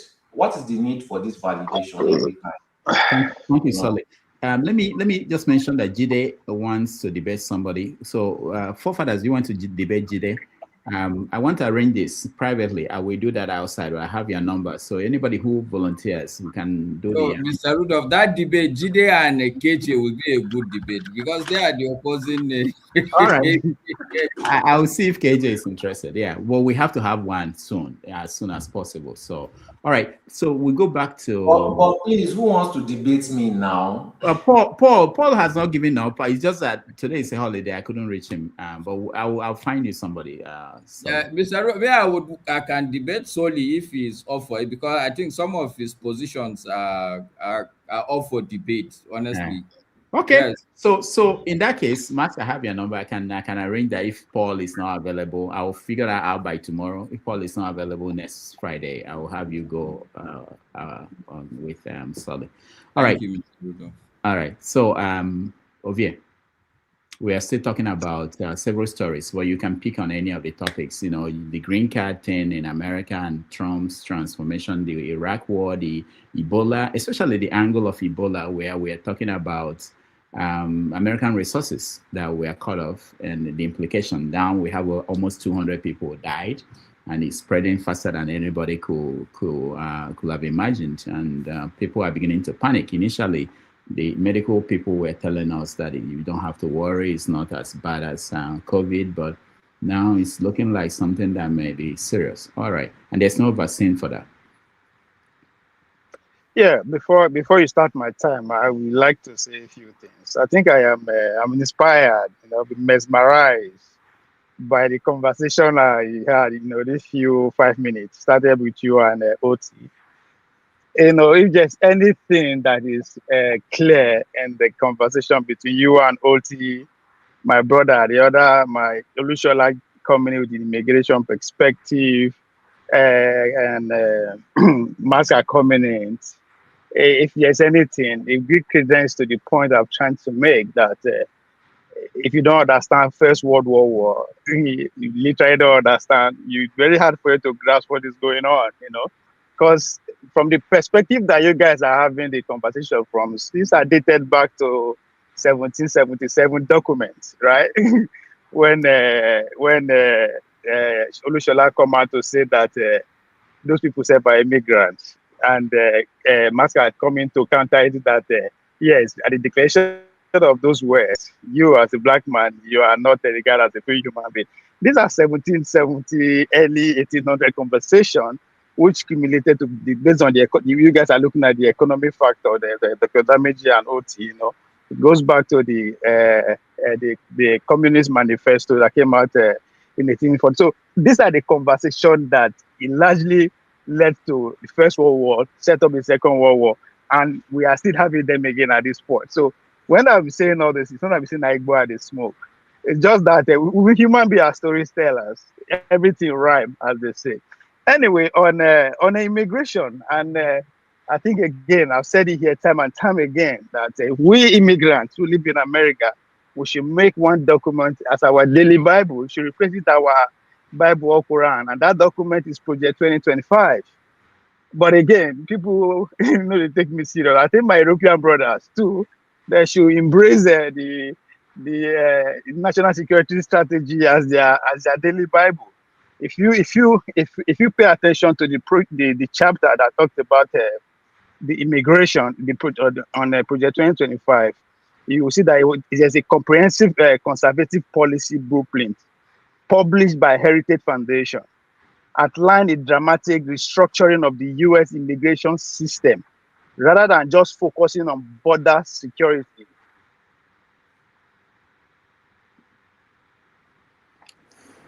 All right. I can see that Ovia is frozen. His internet. So there's a roadmap that details restriction. Okay, Ovia, we can't hear you. You can log off. Executive action. So I'm outlining that to say this is just the beginning. This is a policy that is not even one word that contributed by Trump. That's why I always say Trump should be taken out of the picture for us to actually understand what is going on. This is not the usual immigration policy of yesteryears. This is a reality. You can argue, say, Naomi can get America, or you can argue, say, that people get them. It's the story is unfolding, right? It's the conversation that is being had at every intellectual institution. What the country should look like. So there's a lot of conversation. So this is real. So it has nothing to do with Trump. This is a policy that is out there. And to the Democrat side, there is another project, Project 2029, that is also being put together by their own think tank and intellectuals. So there's a lot of change that has come to stay. It no will change. So the immigrants should take this. If they think, say, oh, how they go to do and you go back, now executive action. By the time they start to depress the institutions, right? Because it's part of the instrument they want to use.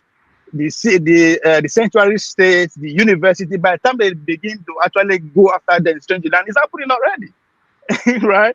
So yes, you can argue that nobody will carry into left leg if they want the 40% to 6%. Yes, but you can be caught in other. It can be because there's trap everywhere at this point. It doesn't matter if you are legal or you are not legal. It only depends on how you can buy a way out. There's a way out. That's the administration we are living through.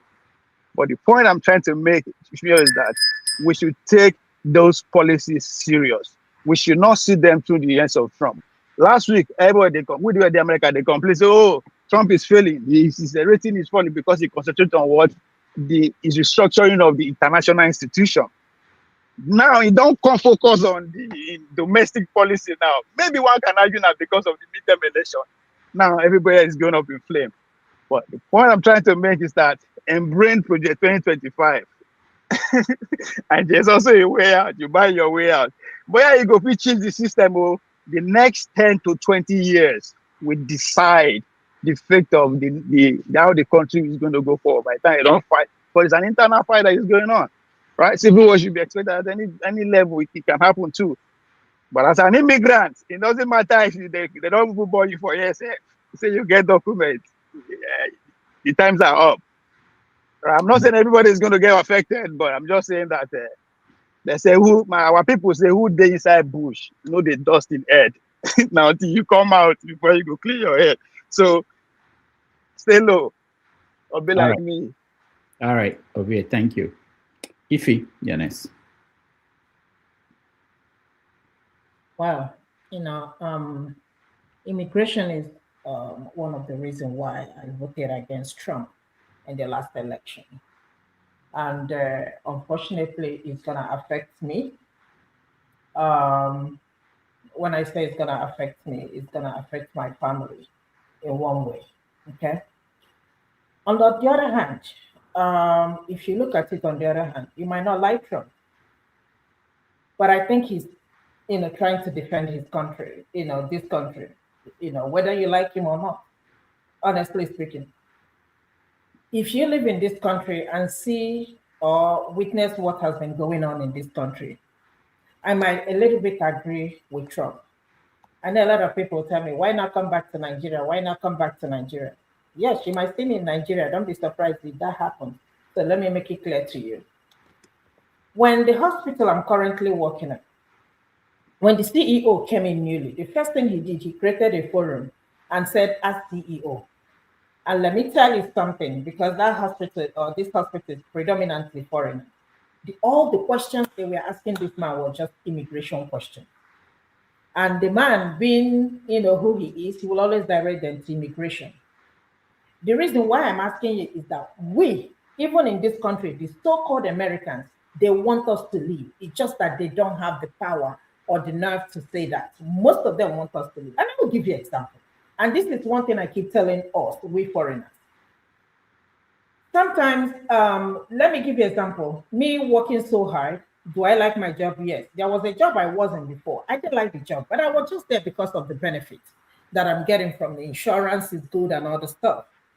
But you can see somebody who is not American citizen will fly from any part of the world and come here, get a citizenship, get all the benefits, and you've been here working and sweating, digging hole and all that stuff just to make ends meet. And the person will, get all the benefit. But the real Americans will not have the same access that other people have. So a lot of them started speaking up. And it's like asking, oh, do you have your citizenship or do you have a green card? And they will tell you, oh, if you see a child who has not even, or parents has not even worked one day in this country, but they would have access to this and access to that. If you are the citizen of this country, how are you going to feel? Imagine when Nigeria was working and somebody from a different country, just like what is happening in South Africa. Imagine in our country called Nigeria, that Nigeria is like Kuwait or Qatar, or let me say one of those beautiful countries. And somebody will fly from another country to come and get healthcare and get all the benefit while you as a citizen will not get any benefit compared to them. How are you going to feel about that? I understand we don't want to talk about it. I don't want to talk about it either because like I said, it's going to affect me. So I might not be here talking to you guys. Maybe next time I'll be talking to you. I'll be in Nigeria talking to you guys. So when I call you people and ask you for data, because that's the thing that is even more expensive. I hope forefathers will send me money. I hope Ovie, Oti, Adeshola, all of you. I hope you guys will come. Not just see me now, because bam, you might see here that I'm in Nigeria. But I'm not going to fault Trump for doing that because Trump is actually, he's trying to protect his country. So I always tell people, if you're in Nigeria, if you're a Nigerian citizen, any part of, just tell your leaders or your government to do better. So I don't have no problem with that. But is it going to affect me directly or indirectly? I might be speaking to you again from Nigeria. Anyway, that's by the way. Secondly, the issue of Iran and Trump. To be honest with you, Trump didn't do his calculations very well. He never knew that this war is going to be like this. And he cannot confront Russia and he cannot confront China. So Trump is just running around, trying to, but his ego is not going to let him stop the war. That is the only problem Trump is fighting now. How he's going to stop this war. That's why he will wake up one morning and say, I'm giving you ultimatum, this bulletproof. If you don't do it, I'm going to strike you guys. Nobody knew. You can predict a war, start a war, but you don't know how the war is going to end. This is what we're doing. If you're in Georgia, gas is $4 something. People in California buying gas like $6 something. The prices of goods are going up. People are very frustrated. Guess what? Your paycheck remains the same. So insurance is going up. I was talking to a friend. I said, when I used to go to my PCP about 2 years ago, copay is $25. Now it's $45. When you go see a specialist, your copay is now about $65 to $70. You can imagine that out of your paycheck. How many people can afford that? That's where we are. So Trump is as confused as, as us, all of us here sitting here, because he thought he's going to do the same thing he did in Venezuela. Unfortunately, that's not working. So we're going to suffer for it, unfortunately. Prices of gold is going to shoot up more. Price of oil is going to go maybe beyond more than $4, and so we haven't even started, because the Iran, they are not backing down. They are ready. They're telling Trump, bring it on. We are waiting, bring it on. And Uncle Trump doesn't know what to do at this point.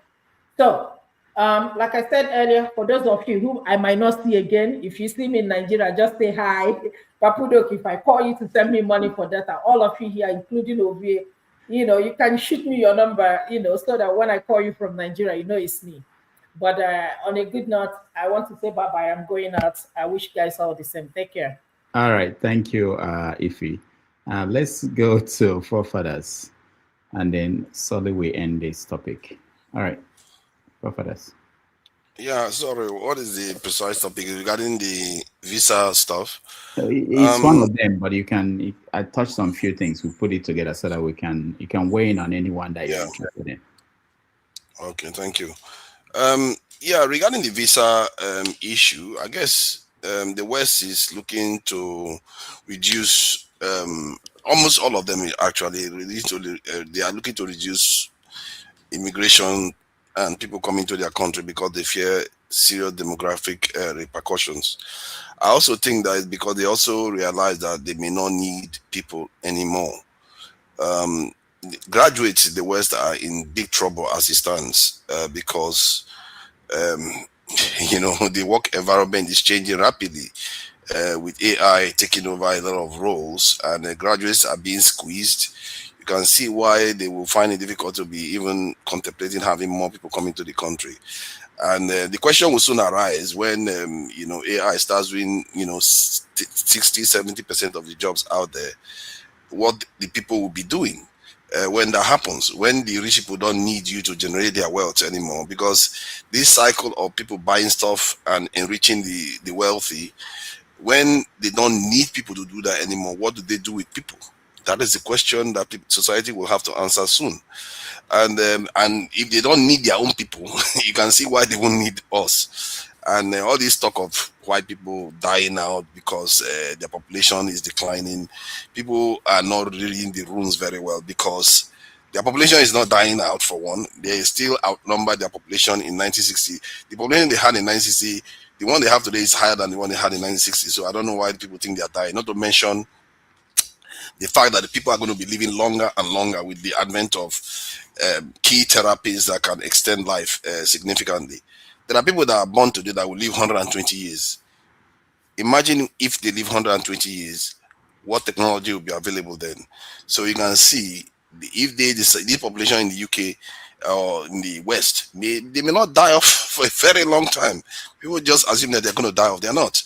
And also, regarding Trump's term in office, I think he has been good for Nigeria strategically, and that is why I preferred him being in office, because the Democrats, they suffocate us with policies, policies by kind of trying to suppress Africa's sovereignty, while Trump is openly suppressing it or ignoring it completely. With some of the things he's doing in South Africa, welcoming white people into America. When it comes to other African countries, he penalizes them, forces them to, he's basically harassing everybody. And they say it's going to get worse, actually. The projection is that it's going to get worse. And that the analysts have said that Iran is going to emerge a major power in the world, which Iran seems to be emerging now. And also predicts that this war is going to escalate. The Iran war is not over. It's going to escalate in time. And he also predicted that Africa is going to be recolonized, because many of these powers are going to be coming around and forcing nations to do what they want. And if you are not ready to fight back, you're going to surrender, and boom. your country will be falling. And maybe the kind of stuff we are seeing in Nigeria with Americans returning back. Just how many years after they threw them out of Niger, they're already back in Nigeria again, pretending to be fighting terrorists that they never ever managed to destroy. How people ever believe that they are ever fighting terrorists? Have you noticed that the terrorists always want to found caliphate somewhere? They want to found caliphate in Syria. They want to do it in Iraq. They want to do it in Afghanistan. The only thing they succeeded in doing is destroying those societies. And the same thing they are doing in Nigeria, they're going to do it in Mali, they're going to do it everywhere. It depends on what you do to fight them. That's how you escape it. But in terms of Nigeria, it has helped Nigeria strategically. Can you imagine? There are countries in Africa, they say they are selling their gold to buy petrol now. That's how hard it is. So what Dangote has done has helped Nigeria. Most Nigeria don't feel it because they only see the price hike at the petrol station, but we don't have petrol scarcity in Nigeria because of Dangote refinery. Many nations are relying on the Dangote refinery to supply them petroleum now. With everything Iran is doing now, blocking petroleum from going all around the world, people are rationing petroleum all over the world. And from that point of view, it has helped Nigeria. And Dangote is even looking to spread his tentacles to other parts of Africa. And of course, the French are always trying to block everything and mess with everything that is going on. And it's just for us to know what we are doing. I don't understand how Dangote is able to pull all these things off. I really don't not fully understand it. And but the fact that he's doing these things, I have to commend him that he's able to do them. But how he's doing them is still not clear. And there is something he said he was going to do by floating his refinery to public so that they can buy shares. It's a very good thing so that Nigerians will have a stake in the refinery instead of giving it to the government to start messing with again. So there are so many things that are going on around the world right now that I feel is actually good for Nigeria. But this government is one of the worst. I've never seen a government this bad. It's like literally, when he came into office, I said, Tinubu has it in his gift to be the best president Nigeria has ever seen. They handed Dangote to him. They handed him subsidy removal. They handed him the ability to even float the currency, which something a lot of people don't have. But what did he do with it? He just squandered everything. He just destroyed the Nigerian economy to the point where Dangote even certified that the government and the people of Nigeria are his greatest threats. We are the threat to our own development. The guy wants to go and build refineries in East Africa. They are basically competing for his attention in East Africa. And yet we are the biggest threat because we are so bigoted. And we really need to check ourselves. This thing that we do, if we don't stop it, it's going to destroy us. And it has been our bane. It has destroyed us before. That's what got us colonized in the first place. And if we don't start checking ourselves and say, you know what, let's do something to build our country. Let's look to create more Dangotes. That's what capitalism is all about. You may not like it. It might not be nice to have multi-billion-dollar billionaires in in your country, but that is the nature of democratic capitalism. If you look at all the democratic capitalists, that's how they are. You always have massive countries, apart from Northern Europe, where they are a little bit more socialist because of their closeness to the Soviet Union in the early days. But that's the nature of this capitalism. We should accept it as a way of life. And if it was me, I would recommend that the Nigerian government make it a policy to generate at least 100 Dangotes in different industries in Nigeria. Support them with the state. Because the reason why they are very efficient for capitalism, because individually they want the company to succeed. But governments don't care. Like, look at our state. We can't even run a refinery. They don't care because they know that next time they'll come back in office, do the same thing again. Civil servants don't care. But private enterprise, the person that owns it wants to make money to give to his shareholders. He wants to be proud to say that, okay, my company is growing and he wants to dominate other people's. So he has an incentive to drive down corruption. And that is and waste too. So I really think that, from my point of view, that we should encourage billionaires to be created in Nigeria so that we can use that to, win markets all over Africa and make Nigeria rich. Thank you. Thank you for this. All right, Sully, you are the last on this topic, and we take a break, come back for the rant and close up. Okay, let me just quickly climb on the last thing that forefather said. We should encourage billionaires. We already have billionaires in Nigeria now. They don't just want to invest. They don't want to go through the paperwork, the whole dealing with, so many employees that might try to rob you. You have to watch them. You have to go through the whole process. They don't want to sit down and watch their work. They are just looking for passive income. Let me just invest here and just pay me. So just nobody's stopping them. There are so many opportunities. Nobody's stopping. It's a choice. Look at this Abatigwe, or how many houses did they have in London? Couldn't he have set up factories? So they know what they are doing. Now, I believe that Nigeria is going to be like this for a long time. If white people, some of you, yes, let me just say it. I don't even want to be subtle about it. Some of you, if a white person spit on your face, you will say sorry, or maybe the white person wanted to spit on the floor, but it's my face that blocked it. God to save us. You give white people so much leniency. You say white people are fighting for their country, but if it's Yoruba people, the Yoruba people are bigots. It's not even their country. They came there, they murdered everybody, they stole everything. Most of these white people, they survive on what they've stolen from you. You are now saying, oh, people are coming, they want to use the resources. Is it down? Is it down? The resources that they stole, they came, they murdered everybody, they stole, they destroyed the whole economy. But when it's time to share, just a tiny bit of what they've stolen from you, you say people are coming to overuse the things that white people have worked for. God. If it's a black man that did what these white people did, you will not give them the grace. You will not. You will not even give them, you will not want any explanation. You just call them bigots straight up. No, you will not give them the grace. But you love stroking people that don't like us, people that don't like Nigerians, you stroke their ego. People that don't like black people, you stroke their ego. You are looking for their validation all the time. But you are not looking for the validation of Nigerians. You don't want to stroke the ego of Nigerians. You want to compete with Nigerians. You want to insult Nigerians. You want to fight with Nigerians. But if it's a white man, oh, sorry, maybe you made a mistake in slapping me. You wanted to slap fly. And I saw a comment saying they don't want you in their country because you behave like animals. These people come, they murder all your people, they steal everything. Are they behaving like human beings when they do that? Have you done 10% of what they have done to you, to them? You've not even done 1%. If you combine all the crime that white people have done against all the crime that black people have done against white people, it's not even up to 2% or 5% of what they've done to us. So who is really the animal?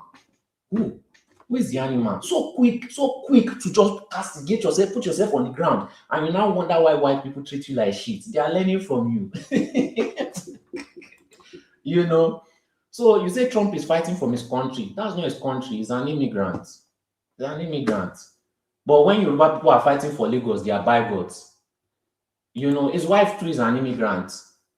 And the rules he changed is not to help the people, is not to help the country. Is to make life harder for immigrants. Is it necessary? No. He just wants to torture immigrants for no reason. He just wants to torture people that are not white for no reason. This is how white people behave. That's why you don't have free school in America. They remove free school because they don't want black people to get free education. So they decided that they are their own white people. Sorry to interrupt you. Fighting for Lagos against whom? Yoruba people fighting for Lagos against whom? When they are saying, oh, Lagos is no man's land, right? And they say Lagos is Yoruba land, don't they call those Yoruba people bigots? No, but he said that Yoruba. Don't they call them bigots when they say that they're Yoruba land? It's when they say them. It's in the way Yoruba land, but it's part of Nigeria, and Nigeria is one country, one sovereign country. Okay. So why don't you tell the white people that Australia? Let's use your logic. Go and tell the white people in America that this is not American land. This is Indian land, and the rules should be set by the Indians. They didn't say they said it's no man's land. The analogy is poor. If Nigeria, Europe, there's no country called Yoruba. There's no country called Yoruba, right? Tell the white people in Australia and America that their country is no man's land.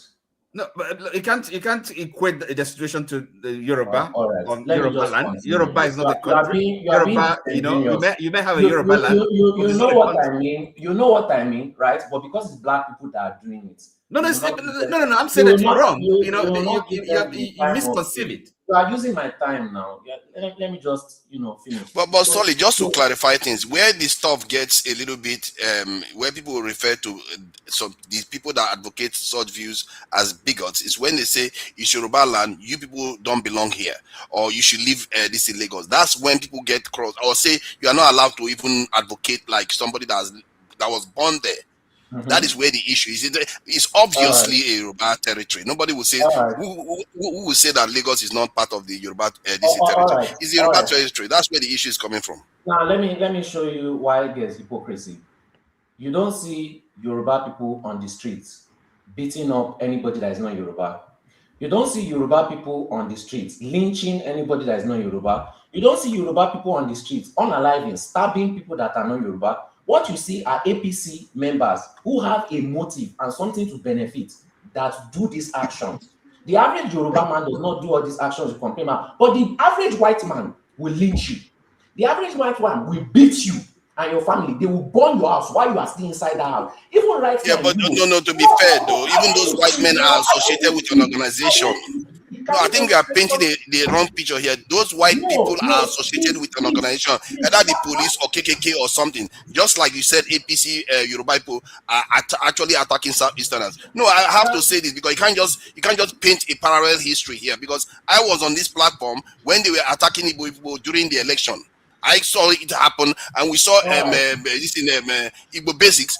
An old man was in tears on this channel. So to say that you might are not doing it is not fair. How you speak? No, don't paint a parallel picture because it's happening on the street of Nigeria. It's not fair.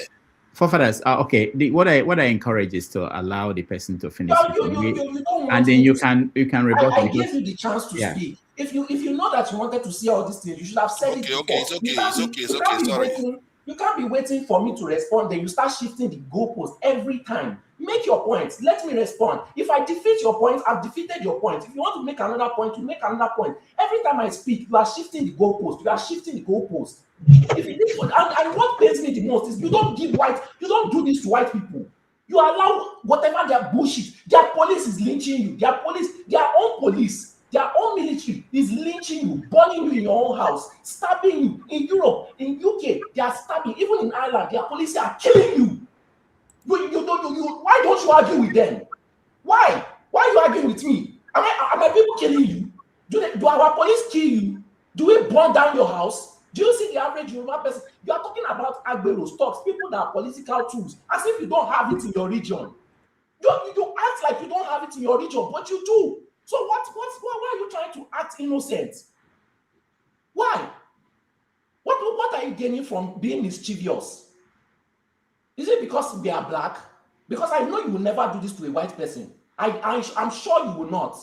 You won't. Go. How many white people have you confronted about lynching? How many? When have you gone on a platform to confront them about lynching? When have you gone on a white platform to confront them about their actions against you for over 400 years? When? Never.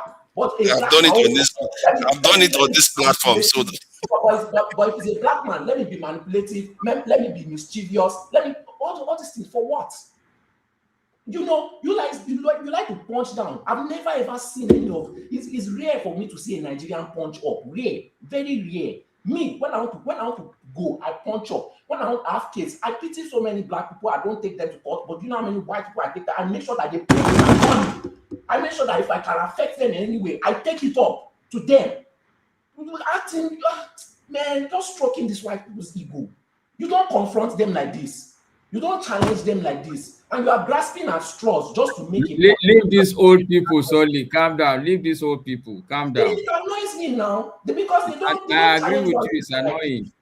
They don't challenge we expect like white man and why people are telling you to get out from the country that they stole. You are saying they are defending their country. What? Country they stole? Country they stole with resources that they stole from you that they don't even want to share 1% of it. You say they are defending their things.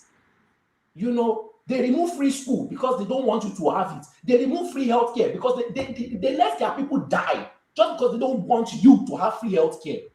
But in your mind, you claim it as they are defending. That's why I say if a white man spit on some of you, spit on your face 10 times, you say it's because your face was blocking it. where he wanted to speak to. And you are doing it. You are showing us that you are doing it again. I've gone to white platforms to challenge them, and I won the argument many times on TikTok. How many of you have done that? You don't even challenge your superior. You don't do so subservient. Sorry. Please. Nigerians are the coons of Africa. Sorry, no, so let me tell you. You are the coons of Africa. That's just it. You are a visual. Nigeria is how UK wanted to. Nigeria is UK's most successful experiment. You are UK's you are white people's most successful experiment because you will never challenge them. Some of you even see them as God. That is how terrible it is. You worship them. Let me just get my point across.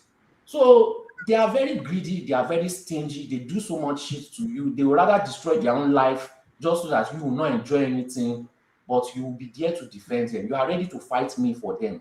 You are ready to fight me for them. And they hate you for no reason. Just because you have melanin. They don't even have a logical reason to hate you. And racism is taught. You don't just grow up to be a racist. That means as we are speaking right now, they are teaching their children, as we are speaking, and you are grasping at straws at me, they are teaching their children to hate you for no reason, as we are speaking right now. And you have not done anything about it. Nothing. But you want to challenge me for agberos and political talks when the average citizen is not doing anything to contribute to it. All right. Some of you deserve the slavery. Some of Nigerians deserve the suffering. You are the architect of your own problem. That's why I hate hearing you guys complain. Because what else do you expect from the actions that you take? Look at your current actions. What are you expecting to be the end result? All right. Thank you, Sully. I will give OT and forefathers opportunity to respond, but not. I don't want it to be after they respond. Well, that may happen now. After they respond, Sully will want to say something, and then we are stuck here. But I want to. I see Dexter and Mask. I want to give them a chance to weigh in, and then we take a break. Come for rants. So forefathers, just say something. Mr. Rupert. Before forefathers, because me, I joined back because I agree with totally what Soli is saying. So let me say what I want to say. Okay. So that the forefathers and okay, there will be the final say. Okay, go ahead, Master. Yes, I want to start by saying that both forefathers and OT, they are the people they are among the people I do understand where they are always coming from. I'm trying to find where the noise is coming from. I think it's Dexter. Okay, go ahead. Dexter. Yeah. Okay. But I think sometimes they get too defensive for no reason. There's absolutely nothing to put on top of what Soli said. So maybe you guys misunderstand what he's saying. He's not supporting the fact that Nigerians should be told not to be in Lagos. That's not what Soli is saying. He is simply, the theme of his argument is hypocrisy. If you want to criticize a certain action, you should criticize it across board. That's the theme of his argument. He's not in support of what people in Lagos, let's take his word, what APC Yoruba people are doing in Lagos. He's not in support of that. But to go back and start arguing with him just shows the unfortunate type of defensive problem as black people. Nobody is even criticizing you, already defending yourself. Like, the fact of the matter is that the white man does not like you. The white man has colonized our grandparents, forefathers. They are still recolonizing us. They are even this. There's an article I read today. There's a conference Peter Obi went in South Africa. If you trace it, these are CIA organized transactions, and this is not new. These people kill our good leaders. We know it. It's on record. They write it in books. We read it. And we still can't see it. That the enemy is not us. The enemy is not sitting in Lagos. It's the people who are manipulating us, making us puppet masters. It's okay if we want to live like that. That's fair enough. But we cannot be giving them justifications. It's not nice. It's not fair. The atrocities that white people have committed in this world, honestly, it's unimaginable. The same America we are talking about, is it their land? Nobody is talking about it. Not to talk of the fact that they came and carried black people, put them there. We are not talking about it. If we are going to criticize anything, let's start criticizing the white people. The man is carrying 10,000 white South Africans, these people that did apartheid. We are not talking about anything there, and we'll be killing ourselves. We'll be holding each other at neck. These are people that groom our people as CIA agents to be leaders of countries. We still sit down there, we don't see it. Okay, maybe I shouldn't get angry like Sodi also. I'm supposed to be an old man. But honestly speaking, I think it's not fair to excuse the white man. If you excuse him, then you should also excuse the ineptitudes of the black man. That's all I would say. Thank you. Wow, thank you so much. Sorry, hold on.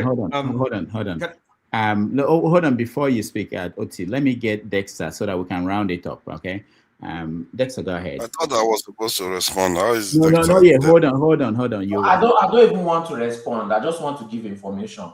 Last election, MC Oluomo said that Igbos should not vote. This election, you know that he was promoting an Igbo candidate in Lagos. That should tell you that it's all about agenda. He promoted and he made a whole campaign for an Igbo candidate in Lagos. Just so you know. All right. Thank you. Dexter, go ahead. Thank you, everybody. Thank you, Dr. Damages. I was there. I've been listening to the background track, and I think everybody that comes on this platform should be saying thanks to you because apparently people have a lot to say, and they are giving people a chance to air their opinions, irrespective of what the opinions are. And you actually don't even lay your own biases on the people. And I think that's exemplary. So I want to say thank you, because at this moment, many of us that come here just rant out of emotions and what we want to say, but we don't really understand the power of media and what this platform is doing for many people, and doing for many of us. They say it takes one viral moment and then things go out of control. So Dr. Damages, thank you, and everybody that supports you behind the stage, everybody that we don't see, because I know this kind of thing, there are people that we don't see that are making this thing to work. Mm-hmm. So I think all of us have to be grateful to say thank you very much for it. And I think also for panelists that come up here, one of the just things we can do to the whole thing that makes it possible for us to come here is that we should try and make sure that whatever views we are sharing, there's some constructive parts to it. Just to talk on what Soli and forefathers and Masca. So Masca, this is my pushback on you. I agree with what you're saying. Everybody has done something wrong. Okay? But this is what I think. So sorry, what did the black man do wrong to other people? No, Masca, let me land. Masca, just let me land. We're not fighting. Masca, you just said that nobody was fighting Soli and that people became defensive. You are doing the same thing. I haven't said anything yet, and you have started defending. No, you said something wrong. You said everybody did something wrong. That's not correct. Masca, everybody did something wrong. Masca, there was a caliphate. Masca, there was a caliphate jihad in Nigeria. We all know that. Everybody has done something wrong somewhere. So, okay, Masca, this is what I want to say. Masca, that's black on black violence. Masca, not black. I'm not interested in black and white. I'm not interested in black and white. I'm more interested in what is going to be good for our own people. That's what I'm interested in. And Masca, what I think is, Masca, please let me land, please. Masca, let me to say that everybody, black people did not do anything wrong. Masca, there's xenophobia in South Africa. It's black people on black people. So that's what I'm saying. Okay, I think Masca. You can't make that statement when we are looking at white people versus no, Masca, we are human beings. Stop. Let's forget about blacks. Forget about your skin color. We are human beings. saying. This is exactly his point. Masker, wait, I'm not going against Soli. As everybody did something wrong. No, so, Masker. Hold on. Therefore, slavery is okay. Therefore, Masker, you're not. How is it that Masker is allowed to speak but others cannot speak? But it's okay.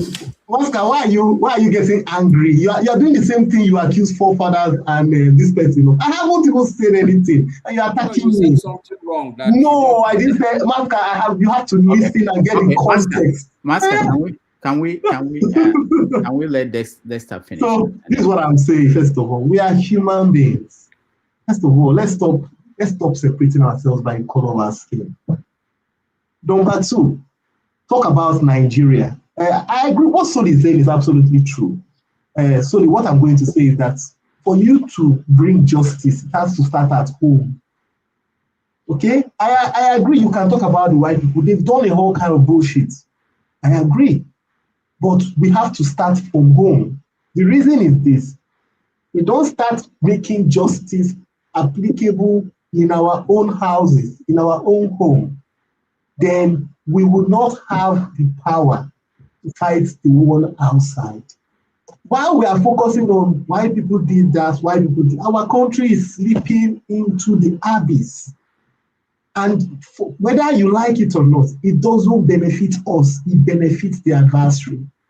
So I think what we should be talking about more here is how we can rid ourselves of these kind of things within ourselves.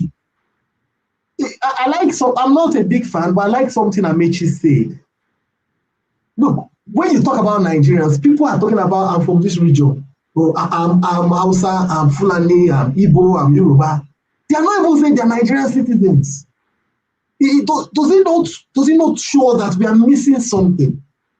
And many of us here are living in countries whereby we become citizens of those countries, and we travel around those countries and feel we have a right there. Why don't we want the good things we see applicable in the Americas, in Sweden, in Denmark? Why don't we want to make that kind of thing applicable in our own country? Our country, we are divided. We are here. We're not even, look, I hear some people talk about this present administration. Almost every position that is being filled up, especially in the economy, is filled up by people from one section of the country. We are getting to a point whereby we seem to clothe ourselves and we want to talk about what is happening outside. So as much as, yes, we know about the excesses of the whites, you know about the crimes of them, I agree. They did stuff that is not good, absolutely correct. But we have to start from ourselves. Why? Because if we don't, and this is where forefathers has the point, because if we don't integrate with, and mind you, I don't agree with forefathers on many things you say, but if we don't come together and form a strong bond like this, we keep on acting with fingers, my thumb is strongest, my trigger finger is strongest, we will go nowhere. We will go nowhere whether we are talking about, oh, I'm fighting the white people. No, don't spend your energy fighting the white people. Spend your energy pontificating and coming up with ways whereby we can make a solid team in our own country, whereby it will not be about where the person is from. When people, Nigerians will say, I am a Nigerian. That's what citizenship will be about, where people can become, you can contest for election if you pay taxes in that place. Look, this idea of Yoruba, no, it's not going to get, look, we've been doing it for how long? Where has it gotten us to? Just ask yourself, where has it gotten us to? Nigeria amalgamation when? 1904, 1914. Till now, what have we made of it? Are we a better country? So we should shift this argument away from the white people. We know their crime, we know about it. How do we fix ourselves? How do we give our children the education so that in the next 20 years, our children are the one building the rockets that can go to space, that can go to near orbit? Think about it. You have young kids in the Western world, 18, 19, 20. They are doing designs of rockets that can go to near orbit. So what are we talking about? Children in Nigeria are learning under the rain, are learning in mud. Doesn't it pain your heart? These are the kind of things we should be thinking about. And forget about the white people. Take the advantages we can take from them and make our people better. That's what I think we should do. Thank you. All right. Doctor, please make me the last person because I didn't talk about the immigration. I just wanted to point that to you. Last person. I'm sorry again. Okay, so what we're going to do, we have to round up. I want to hear from so we'll not go rant. We'll not go rant again. We're ranting. No, of course. I'm just saying ending this segment so that we can rant. I want to hear Oti and Forefathers. But sorry, hold on. You respond last, so because I'm sure they're going to say something. Dexter, I want to respond. No, because I just want to ask him a question. He will then speak more. We don't. I want him to speak more. Okay. All right. Go ahead. Ask him a question. What is the question? All right. You said that we need to fix our problems, right? And our main issue is fixing our problem. Please, can you just answer this question? Who is the architect of our problems, and who continues to make sure that these problems continue to insist? And this APC we complain about, who helped bring them in power? Thank you. Sorry, we are the architects of our own problem. Let's forget about. Let me give you a typical example. Let me land. So I'll give you solely. I'll give you a typical example. We are the architects. Solely, you ask a question, we allow me answer. We are the architects of our own problem. We are the architects, like forefathers used to say. We are the ones that while we're drinking, taking palm wine, we are allowing the white people to come in, to taking schnapps or taking hot drinks, whatever it is. Let me give you a typical example. Abia State used to be a comatose state. They used to borrow money, Ojus or Oji, Ipazu. They used to do all kinds of shenanigans. It was horrible. They blamed outside, they blamed low IGR, they blamed all kinds of things. Today, Abia State is transformed. The governor has not gone to start borrowing wildly. Instead, he's paying off debts. He's solving the problem. If you can internalize, look, it is the rats inside the house that goes to tell the ones outside, look, there's something inside here, come, and then they come inside. We are the architects of our problem. Let's stop putting the blame outside. It's just like my son comes to tell me, oh, I didn't do well in school because of the child. I don't care about those children. You sit down, put your hands down, and read your book. That's what we look. As Africans, we should know that this brain is the same thing. Let's forget about the outside world. Put this brain to work. Put it to work. Thank you. All right, thank you. So I see everybody excited. We were put together as a design to never work. Jide came back. Oh, sorry, hold on. We're going to go to Oti. Go next. And so, gentlemen, I don't rant, okay? And the trouble is that I didn't even know how or where this hypocrisy, team, how it came about. The only reason why I interjected was that I heard talk about it said Yorubas are blamed for saying that this is Yoruba land, So then I asked him the question. The Yoruba land, they're arguing or whatever, fighting. I asked him against whom. So this is just Nigeria we're talking about, okay, as a country, okay? And then I just told him that we have Yoruba land, Igbo land, Ibibio land, Ijo land, but these are nations, right? But we're now in one country, one sovereign country. And therefore, the Yoruba person, it doesn't matter who he is, whether he's an Alburo or whatever, he's saying that it is wrong and should be condemned.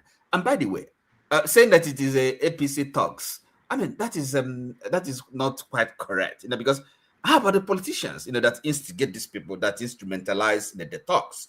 Are they not supposed to be responsible political leaders that should be, working to build a country? Okay, so I don't buy that. This excuse, and I don't see, the fight is against white people. They have done their evil, their stuff. So, and what are we doing? So. And for me, it's not a matter of winning an argument against white people.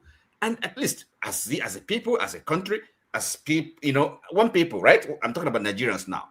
And no matter how terrible our situation is, but at least we still live in one country, okay? I can quite safely describe us as a people. So we're in the business of this kind of building a nation. We're not yet into kind of having a global agenda to have in other words, go beyond our charity begins at home. Let's fix our home first, okay? And then before taking on some foreign enemies, the white people you're talking about. So I'm not, nobody, I have not, and I'm not sure Fofather has defended white people. So this thing, hypocrisy, I don't know where it's coming from. Quite frankly, it's I'm at a loss, So I'm not defending white people. I'm not excusing their evils, but I'm much more focused, concentrated in our own on our affairs, in our failures, in our failings, and hoping that we can do better. That's what I'm interested in. All right, thank you. Forefathers. Yeah, thank you. I'm surprised that I don't know whether he's including me as somebody that is very nice to white people when they are on platform. The last time one showed up here, I'm not sure I took it easy on him, and neither do I take it easy on any other platform. Actually, that I've encountered any European or Asian or Middle Eastern, I've spoken to quite a lot of people, from Israelis to North Africans, East Africans, different kinds of people. So I don't have time to be worrying whether you're. As a matter of fact, I treat all of them as, with the self-awareness that we always put ourselves at a disadvantage. So I always come leaning forward most of the time.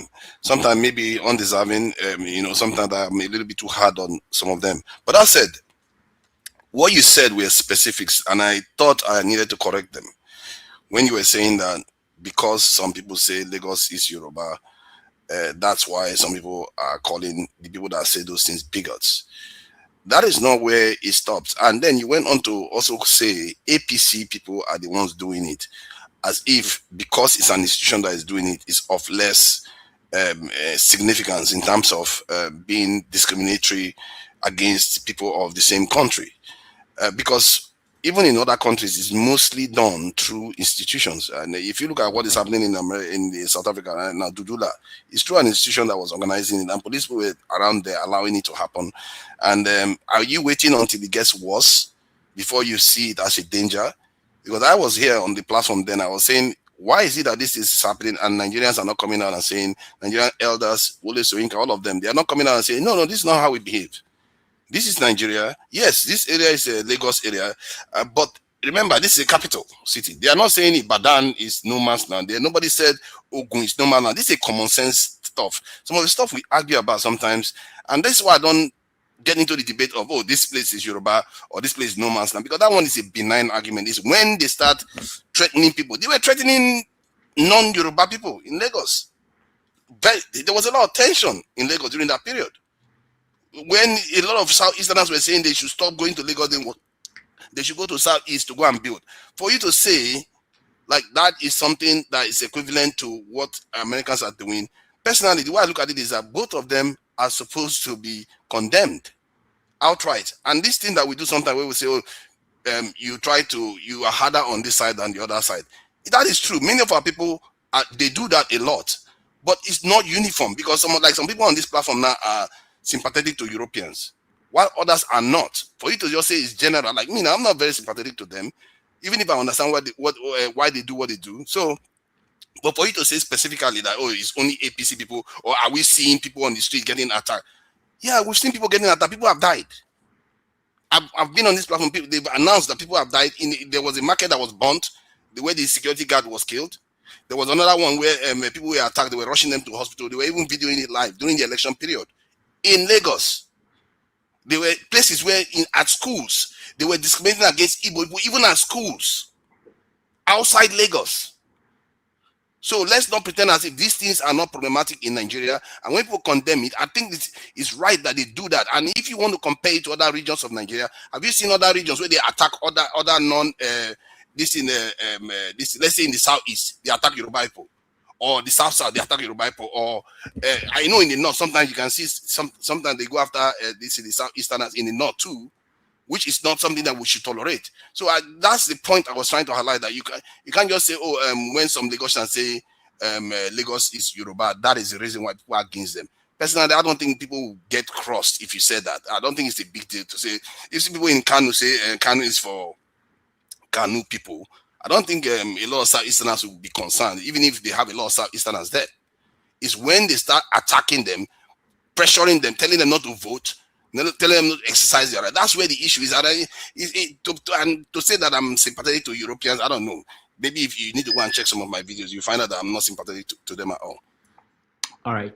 Femi, Femi, when you spoke, I gave you option on topics to speak. You picked on what you wanted to speak on. It's not like you didn't talk about green cards. So it's not like you have to talk about everything. So I just remember. I wanted to, yeah. Thanks. Yeah. I apologize. I wanted to, I just forgot. Okay. Dr. Damages, after this, are we having rants? Yeah, we're having rants. Okay, because I want to make a request before people start leaving. Okay, what's the request? Everybody that made this argument against me, right? Next week, Friday, if they are so strong about the arguments, let's have this debate. Let's have a whole full session with the debate with the rules that I sent. Because I don't want to be going back and forth. I want us to have a full debate. Sorry, we will come with facts, and everybody should come with the region that they are from. I will come from Lagos. Every single person that argued against me, if you do not come for that debate next week, then that refutes every point that you've made. You must agree to that now. Stand on your point and come to that debate next week. Don't give me any excuse. I'm not going to take any excuse. I don't care, even if they blow up your country. You must come with that debate. You must back it up with the states that you come from, and we'll have this debate live. Because I want to put my foot down. All this manipulation, all this mischievousness, we must end it. Thank you. All right. Thank you. Femi, after you, Jide will have the last word. We'll take a break, come back and rant and prepare for next Friday. Oh, okay. So there's this lady, Teresa Brown, that's worked with the Obama administration and the Bush administration, Bush Jr. especially.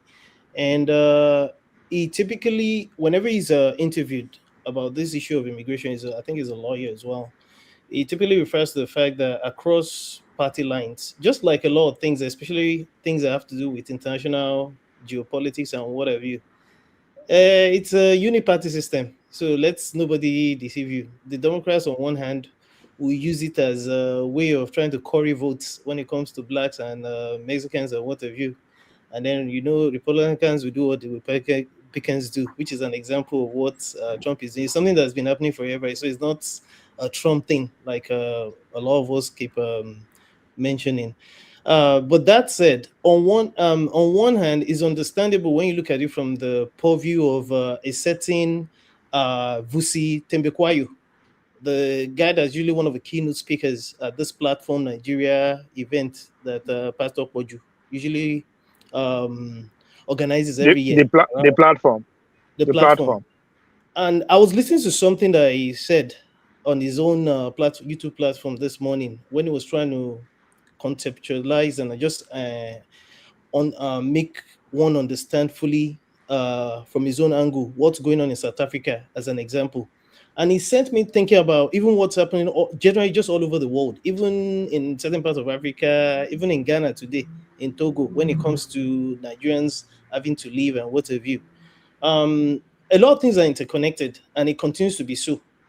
With the continuing famine, warfare, all kind of things going on in the world, it's not going to end anytime soon. But that said, there's also a history and a hypocrisy when it comes to humanity generally. It doesn't matter whether it's Nigeria or America, because on one hand, yes, while it's true that whatever happened in terms of call it genocide, if you will, with respect to the American Indians that were here, that practically owned America, if you will, before white people took over. To even Irish people, there was a time, a lot of people probably don't realize that Irish people at some point were not welcome in America. At some point, it was the turn of the Jews. So it's just, again, a lot of things goes back to history. So I say this to say that, yes, it is, if you will, their country, Abi, in quotes, if you will, and you can also translate it. And very importantly, as a matter of fact, Doctor, I continue to say one thing when people say we should just talk about Nigeria. I have heard you say this before, and I believe this is your concept of this program, that we're not in like isolation. A lot of things are going on in Nigeria that makes us know, or not even know, that we're not free. That's why there's a term called neocolonialism. So as much as we are here, according to one famous, what's it called? Until they decide to chase over all of us, and those of us that are legal and illegal, that came here legally or whatever, we are still here. You understand? But to say that we should only talk about Nigeria when we're not alone, we're not operating in isolation, and you have a topic. Me, I will talk about the topic that you put down. You're the one that puts down the topic. And again, we're not in isolation. So it's have your say. That's where me, I have my fight with people that tell us we should just talk about Nigeria. It is, I can say whatever I like. Nobody can tell me how to speak. All right. Thank you, Femi. Jide, welcome. Yeah. Thank you so much, Mr. Damages, for having me once again. Greetings to you. Greetings to everyone on the panel. And greetings to everyone listening as well. Yeah, I mean, I think everyone have said a lot of substantial things. They've made a lot of substantial points. But yeah, I have a lot to say. I'm going to say it in the shortest time possible. So the United States of America was a country that was formed as a product of settler colonialism. That's number one. Number two is that the United States, as a nation, was founded on the foundation of racism. And I'm going to expatiate on that. Racism is not just a white person seeing a black person and discriminating that black person, as we all probably know. Racism is sociological, it's psychological, it's political, it's economical, and it's historical. In fact, our oppression is a product of racism as Nigerians, as Black Africans. I know this is something we know, but it's important that this has to be said because it is important that we as Black African people, as Nigerians, we need to know our place in the world. And our place in the world right now is to seek to be dominated and be enslaved by the Europeans and to maintain that dominance over us. Having said that, this thing about immigration, as we all know, there is going to be a point, and that's where we are, probably that's where we are right now. When you have a system, a capitalist system, like, I mean, I don't want to go into criticism of capitalism. I think someone made a very clear criticism of capitalism earlier, but I don't want to go into capitalism and socialism right now. But we need to understand that one of the blood that flows within racism itself is capitalism. Without that blood, this cannot manifest itself. So the way it works is when you have a capitalist country like the United States and there is immigration and you need to seek profits, to extract as much profit as possible, and you need to bring in workers from third world countries. But thereby, you are destroying those countries so that those people will not be able to live comfortably in an economic situation that make them comfortable. They have to migrate to the first world countries, whereby those people are being exploited so that profits are being maximized. It is inevitable that the settler population, the settler colonial population would always feel threatened. And I'm talking about the European race. They will feel threatened, even if there's no threat anywhere. Even if, clearly, as you can see, more of the immigrants are coming from Latin America, from India. In fact, we Black Africans, if you talk about the percentage of people that are migrating to the United States, we are probably one of the least percentage. Majority are still Latinos and Indians. And these people are people of color. And these Europeans, they see them as a threat.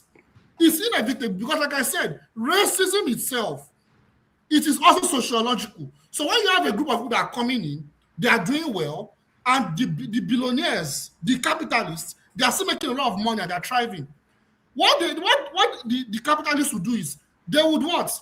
They would create a narrative that the settler class, is a victim of the migrants. So that is how racism perpetrates itself. So what does that mean? It means that if it does not ever get to the point of xenophobia, the European race will respond. And the only way they will respond is they will purge out the people of colored migrants. And what does that mean? That does not mean that the settler colonial states, the imperial states, which is the United States, will not continue to exploit those countries. And that's where I'm not going to talk about the Democrats and the Republicans. Like as Brother Femi said, it's a uniparty system. They share the same foreign policy. How they implement the foreign policy is different, but they share the same foreign policy. How they attack countries, it's still the same ideology, but they implement it in different ways. So that's what makes them different. Now, I have a lot to say, but give me, please, brother, just give me like 3 minutes. Okay. 2 minutes. I'm going somewhere with this. The point of the matter is, either we immigrants are here and we are living a better life or not. The truth of the matter is, we are not different from those that are in Nigeria. Either we are here or not, even when they purge us out, we are still an oppressed class. And no matter what, we are still seen as a threat by the settler colonial class. And I have just assumed and I have a lot to say, but let me just say this, make this final point. The point of the matter is that this settler colonial state is in crisis and they are in decline. And one of the ways in which they respond is through a far-right approach, purging out immigrants, seeking to further dominate the world. And currently they are failing in that. So the only way they can actually consolidate their power is by what? Is by seeking to what? To purge out migrants. Because we Black African people, we need to always remember that we and Black Americans, we are the same. And I have just 2 minutes. I have a lot to say, man. Okay, I'll stop there. When it's time for rant, I'll talk about it. Thank you. All right. Thank you so much. Unbelievable. We are going to take a break. When we come back, we will do the rants. Thank you. Oh, Dr. Dameji, don't be this hysterical, man.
right, welcome back, everybody. This is our last segment of the show, which is the rant. We're giving everybody 2 to 3 minutes to rant on any topic.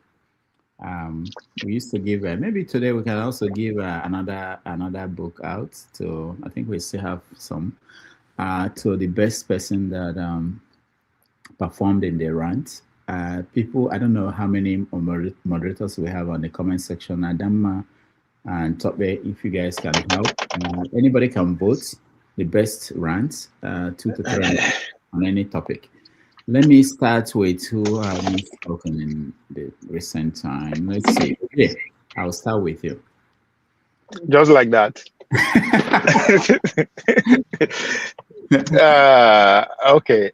Since I'm ranting, first of all, let me shout out to my disciples. 2.5 million votes is a team. Stay focused. Stay focused. We are on course.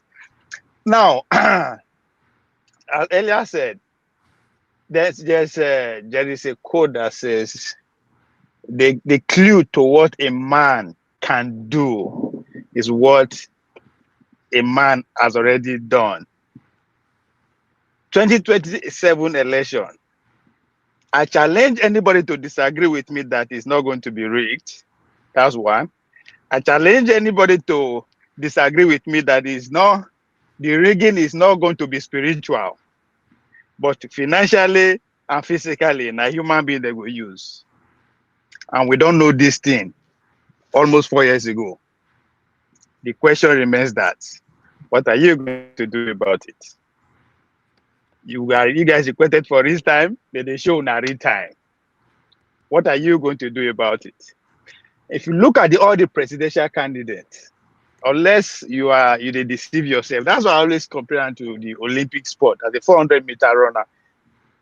400-meter now only event will be that you bend down for your starting point, you see the finishing line.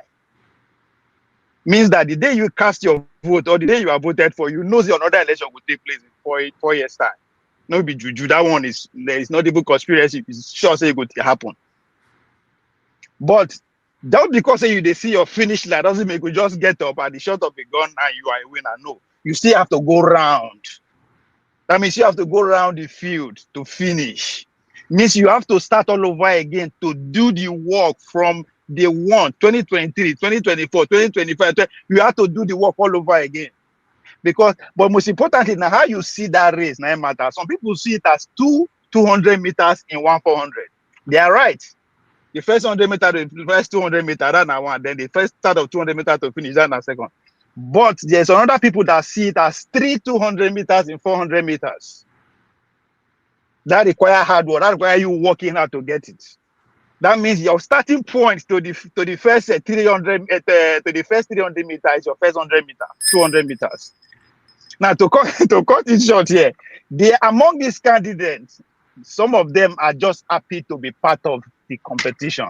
They are training to compete. Like my coach stays in college, just go and compete. Why there are people like Coach Akiade of Ibadan? That is a game of final, is a game of anybody. That means you have to walk like a horse, even though if you don't win before. And you go see which group of these political parties are doing their work. Now that person ain't go win. So the Coach Lati said the God is democratic. He put the power of speed beneath the soil. The harder you tap, the faster you go.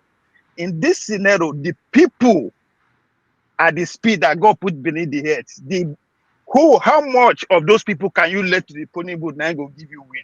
So how much are you agreeing with the people of Nigeria? Not be all grammar where they speak. That's what it matters when push comes to shove.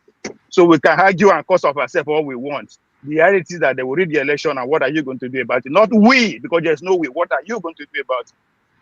I dropped my mic. All right. Thank you, Ovie. That was good. Masca, I know Masca doesn't like to rant, but you have 2 to 3 minutes to tell us something. Okay, just give me 3 minutes. All right, thank you, Mr. Rudolph. I totally agree with Dexter when he said that we really all should start with 1 minute of gratitude. I sincerely agree that you are doing a good job, not just of putting the platform, but the fact that I can't find the word to describe. It's not benevolent. You are just a big man with a large heart. Let's put it that way. So we thank you and we thank God for the heart He has given you, upon which we have been given the opportunity to air our views. So thank you for that. But you're right. I won't rant. Uh, I would take my time to say or brush on three things. The first thing is I will repeat one of the major flaw in the black man's mentality is his level of what how will I use we when I was young, you just see the horizon, you think that that's the end of the world. And to a large extent, this is the major problem of the black man. We think we just look down on our surrounding. But the reality that life is not like that. And that is what this mentality is what has given the white people advantage over us. I listened to Dexter, and it's pathetic listening to, like, he made a statement that it is the rat inside that will go and tell the people outside. Like, are you in this world that didn't you read about Mongo Park? You didn't read about Dr. Livingstone? Like, these are people who came and they came in and they ransacked everywhere. They know even what we do not know. If you think there is a black rat that is going to tell these people something, you will miss the point.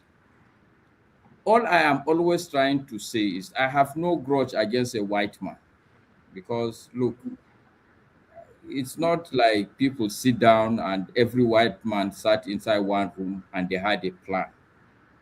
But the fact of the matter is that there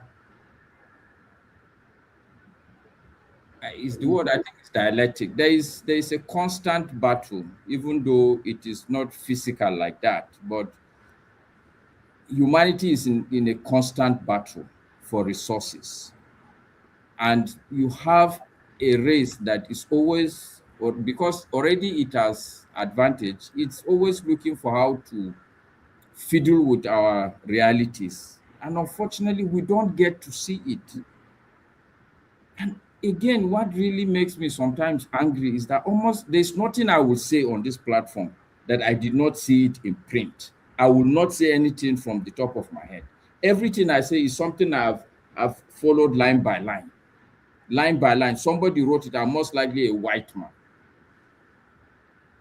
They are the ones that write it. If you read their books, you will see it.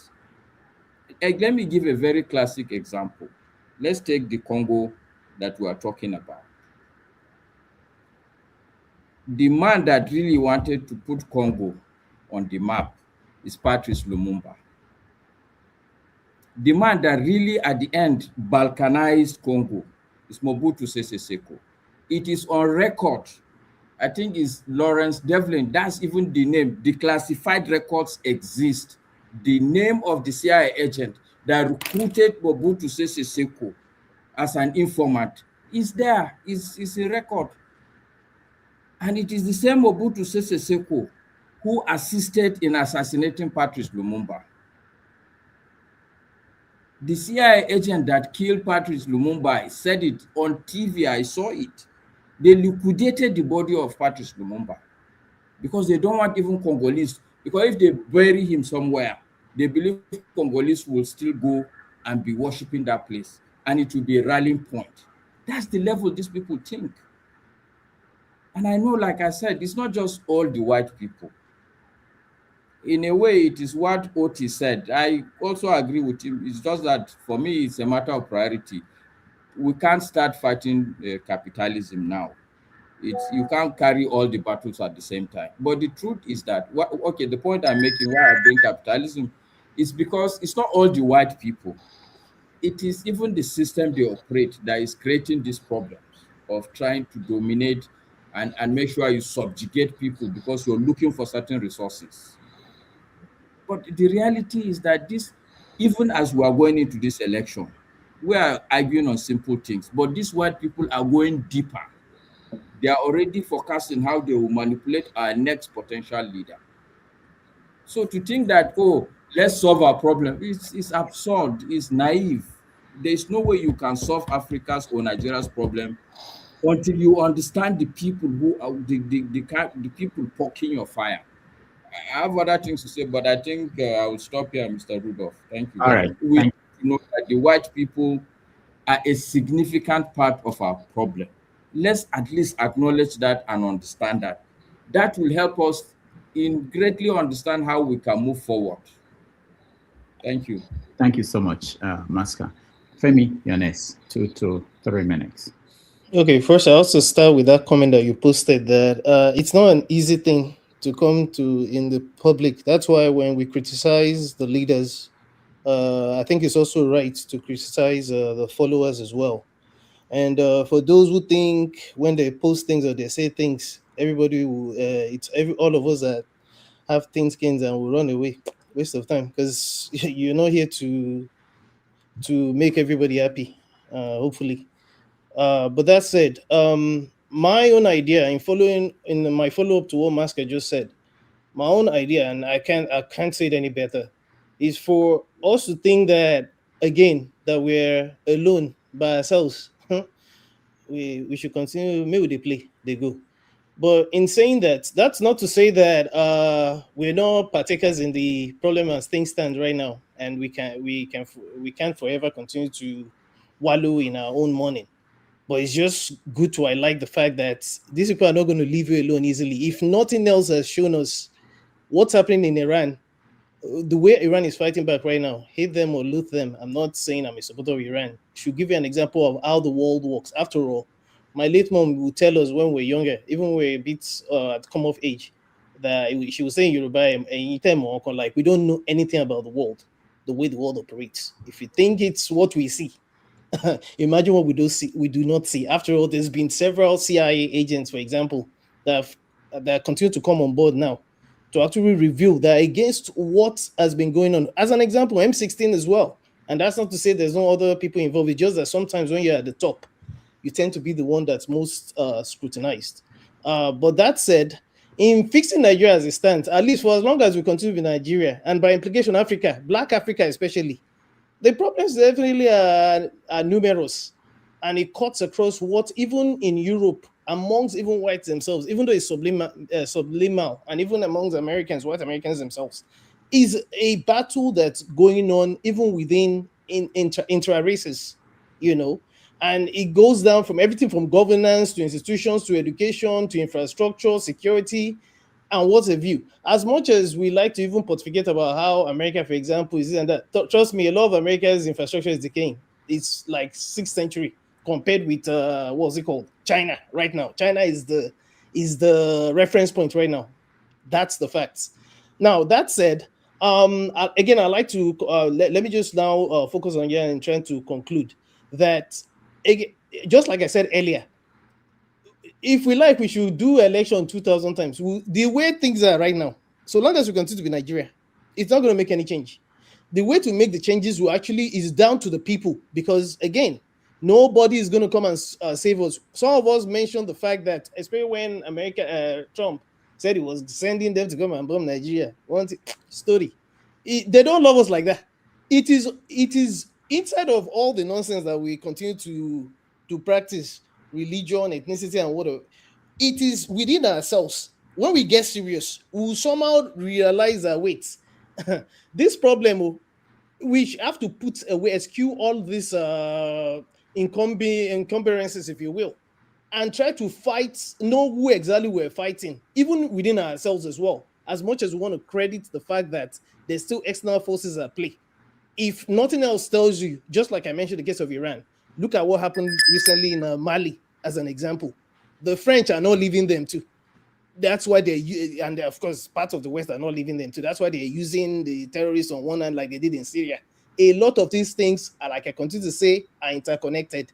So as we're fighting the devil within, we should also find a way to fight the ones. It's not going to be an easy battle, but we should not think that God self will come down. Otherwise, let us continue building churches and mosques and thinking that God will come down and continue waiting for Godot.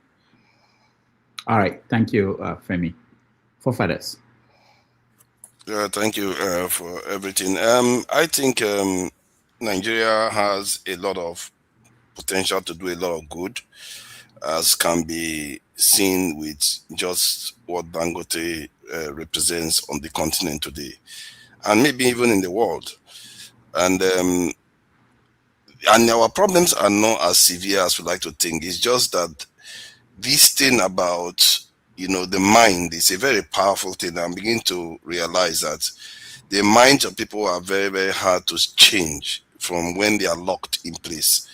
And it's just the mind that's holding us back, because if we knew what we're doing, like the way, for me, it's clear in my mind, my first priority would be to make the country strong in terms of security, because then we can actually make decisions for ourselves. If anybody tries to force us to do what is not good for us, we'll resist it. Like the Iranians are resisting, like the Russians did, and anybody that wants to survive in this world, you have to be able to resist other people telling you what is good for you. When they start doing that, they're not going to tell you what is going to be good for you. They're going to tell you what's going to be good for them. And that's what has been happening to us repeatedly. And for me, it's a very, very clear thing, because from that point of view, it's so simple then. Why are we not doing it? And whenever I engage in conversation, you meet so much resistance within our people. Even when they can go and read it. Now, if you go and pick up a textbook of political science, they will tell you that, yes, corruption is a problem, but some of the earliest people that reviewed politics in the modern context made it clear that if you don't have a strong state, you don't have a state. And yet, our people pretend as if they don't know these things. And they will argue with you as if it's worth arguing. There's no point arguing. It's like arguing that the sky is not blue. It's just what it is. And if you don't do it, no matter what you do today, no matter any situation we get into, whether the Islamists win and conquer the whole Africa or the whole Nigeria, or we have a secular state, we have a just state, these things have to be done. You can't run away from it. There are certain things you have to do. All the states in the world did it. All the states in the world, they have to make themselves resilient and strong.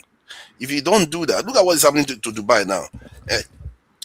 And they are very strong. You see, this is when I was saying that these countries are strong countries, we think it's a joke.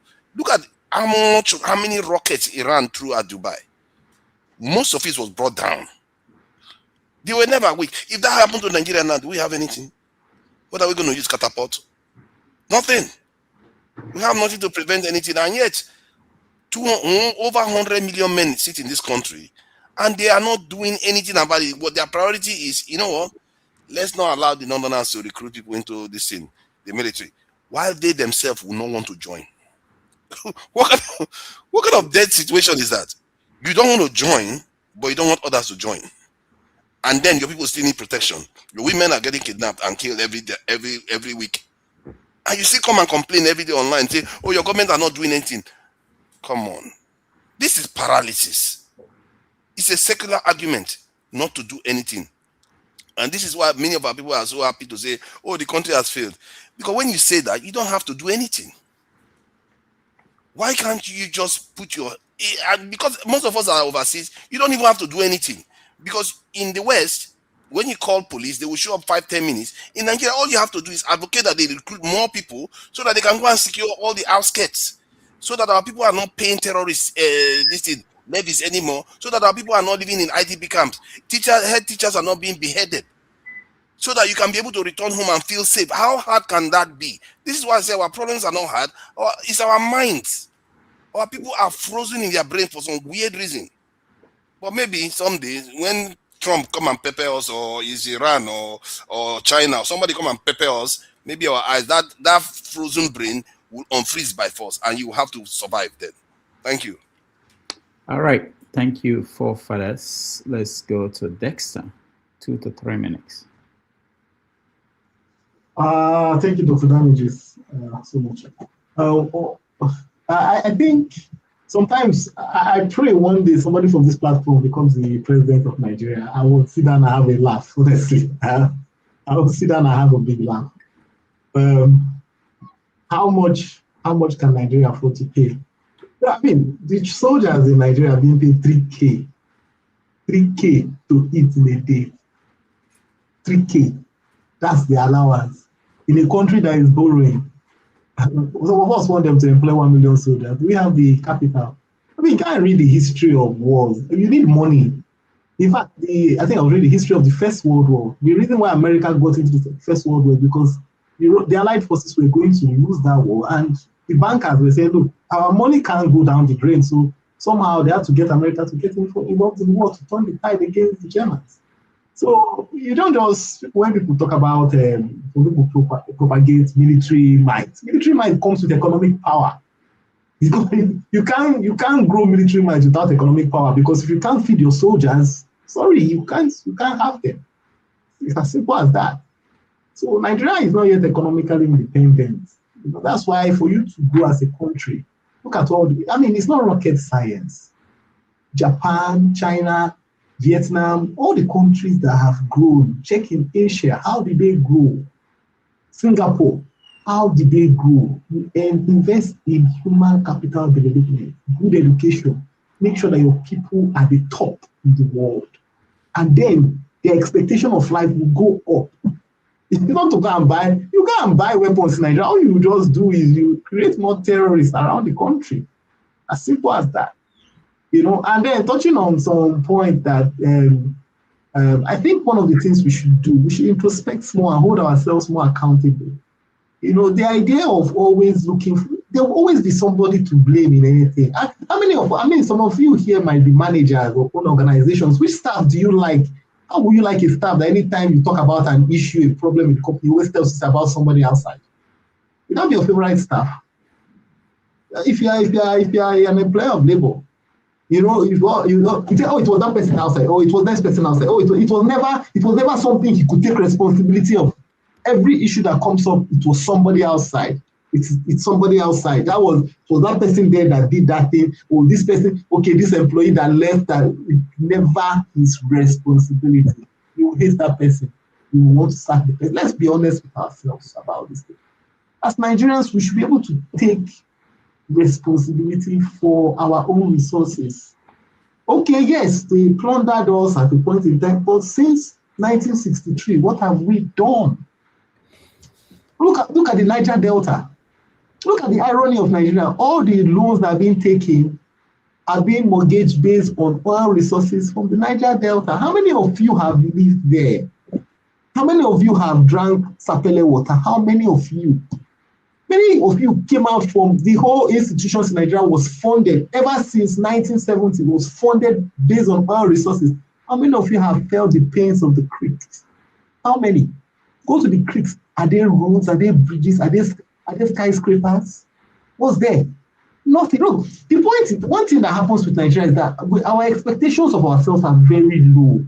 It's very, very, very low.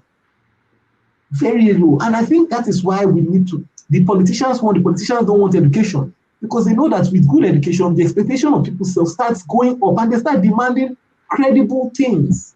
But in Nigeria, they want to destroy everything, so people don't even know what they want.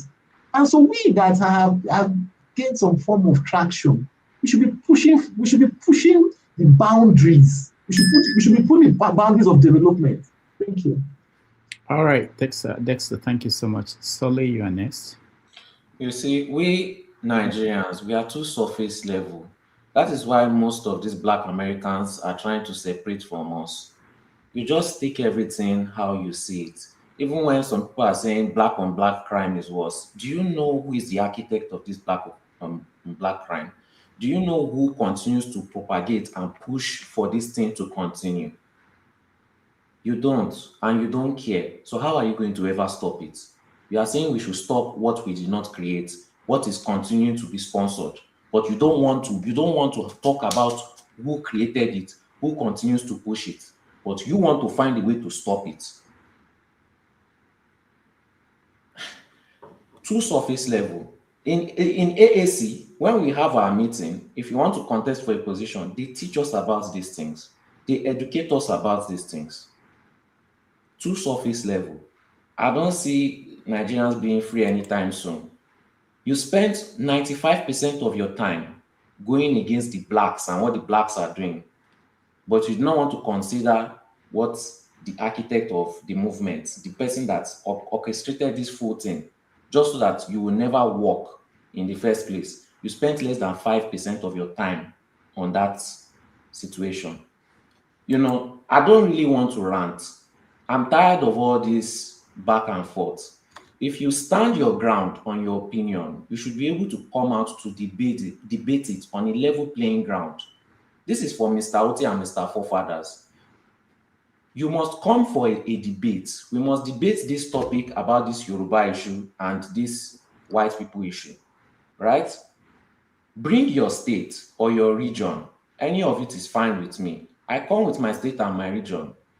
You can't just be making malicious, mischievous comments, right?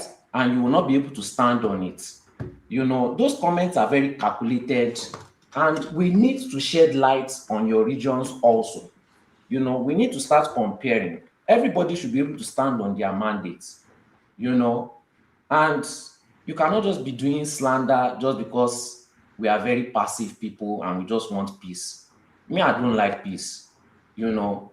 And if you cannot stand on your mandate and come for this debate, then you should be able to rescind your comments right now. Because not coming for that debate, I'm not running for a debate. What is the precise topic? You will have your chance. You have your chance. You know, because it is very cowardly to make round comments and then not be able to stand by it and defend it. Last few times, when they said we should come for a debate, I said I'll come for the debate. This time again, I'm challenging you. You must stand on what you say. We must debate it, and there must be no mischievousness or maliciousness. You must be fact-checked. We must check your region. You cannot have issues in your backyard and be willing to point at another person every single time just because they have continued to allow it. Meanwhile, you are doing worse in your backyard. You must come for that debate, or you must rescind your comments right now. And if you don't rescind your comments right now, not coming for that debate is cowardly. Thank you. All right, thank you so much. When you want to use your mandate in a quote, better quote Jagaban himself, okay? For Nigeria, we shall stand. You know, opposition parties, they were smart, eh? So copying everything Jagaban, Asiwaju is doing in parody. When they say on your mandate, they should say for Nigeria, we shall stand. If they say you have Jagaban, create one name. Come. Stop giving our secret, okay? Okay. You know? All right. So for the debate topic, we are thinking about how much of Africa's crisis is caused by foreign powers and how much by Africans themselves. Where should the real battle for solutions be fought? So that's, and I'm not defending the actions of the Yoruba people. That's an easy one. Thank you. So that's it. The topic. Doctor that will create chaos and will be looking as if he doesn't know what he's doing. Okay, Jide, you're the last person. Go ahead. Yeah, thank you so much. Dr. Damages, please, can you give me like 1.5 minutes or something to finish my point? Then I'll now make my rant. Okay. You have 10 minutes. I wish. Okay. So what I was just trying to say earlier was that it is never conceivable for the capitalist or imperialist class to ensure the unity amongst the immigrants and the settler colonial class or the citizen class within the United States or within the Western world. Because doing that, they will see that as a threat against them, particularly when there's crisis. Because capitalism now is in crisis. I'll give an example. If you look at we oppressible Black people in the United States, for instance, you have the Afro-Caribbeans, Black Africans, then you have the African Americans, right? They have been here for centuries. And you see that each time there is always an attempt for solidarity, for unity, against struggle, against oppression, against racism, we see that there's always sabotage. And one of the major examples is Malcolm X. When Malcolm X left the Nation of Islam to unite, to ensure the Pan-African solidarity and Pan-African ideological movement of the entire Black race, we saw that he was assassinated. When Martin Luther King saw that, we African people, we Black people, we are assimilating into a burning house. When he decided to retract his integration mantra, he was assassinated. Now, today, in modern day, look at what is going on right now. Capitalism is in crisis again compared to the civil rights movement. And you have what they call the FBA movement. The FBA movement is endorsed, in fact, by Tucker Carlson, a racist bigot. I don't want to insult him, but we know who he is, right?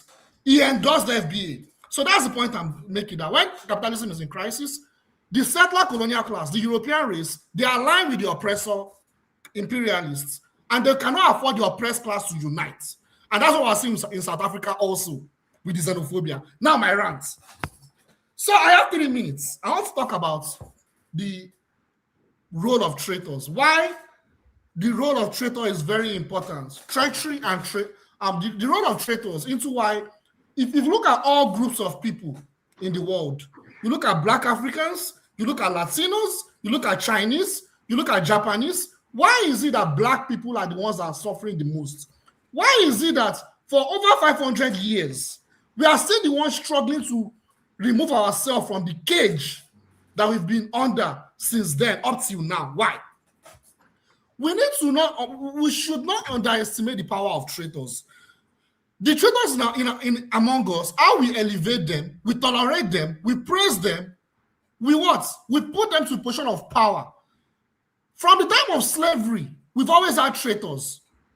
We had the seafarers, you had the middlemen, you had the kings that participated with the imperialists, with the merchants to enslave their own people.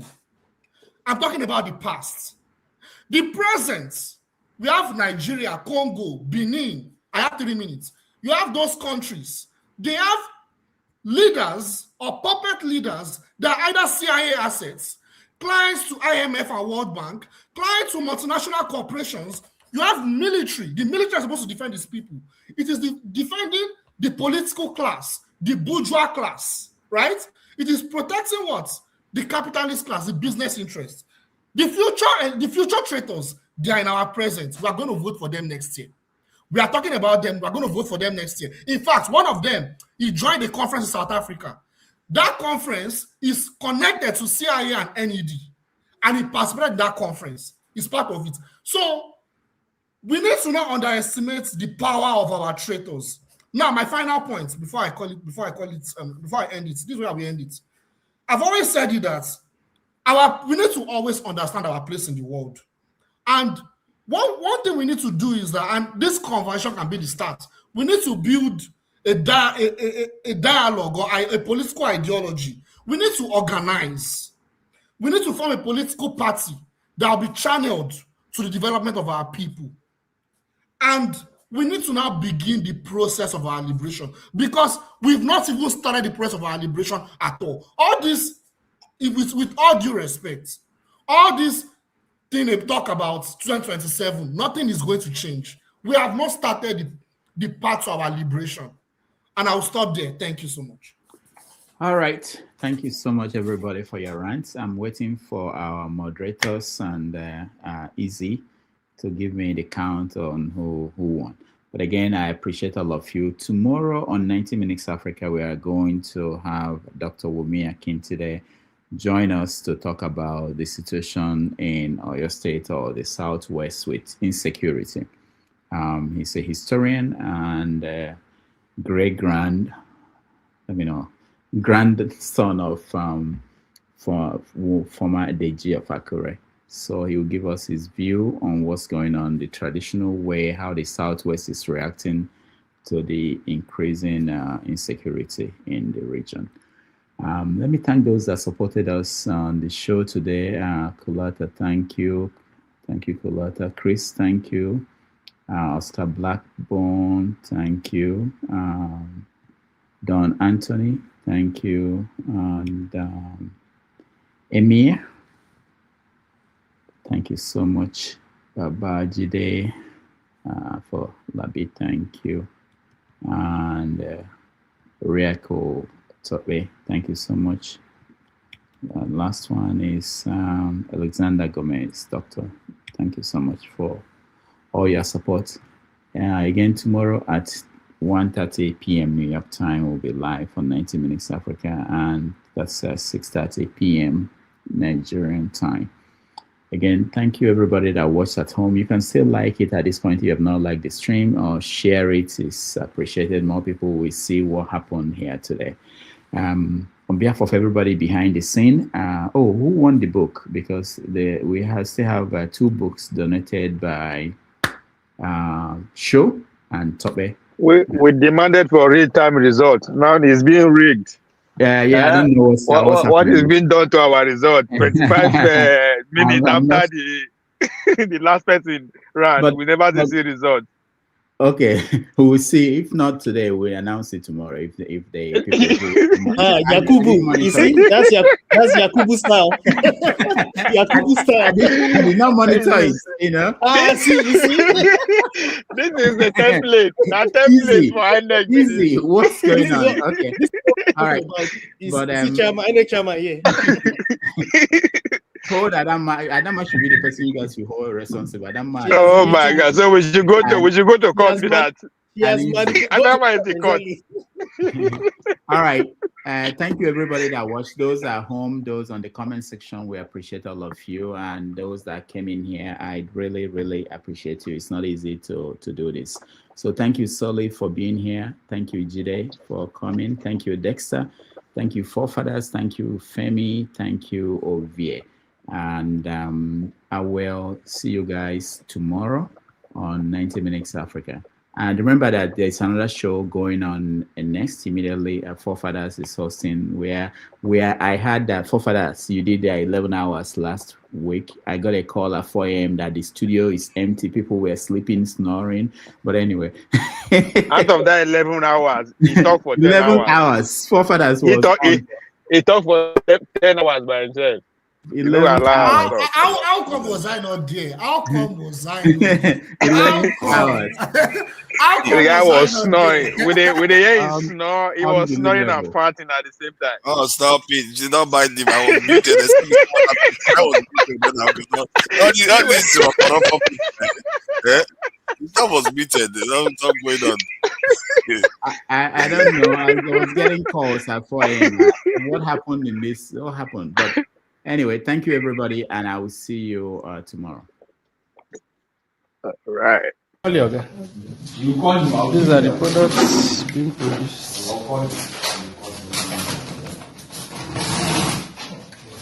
At the point of processing. Continue what you are doing.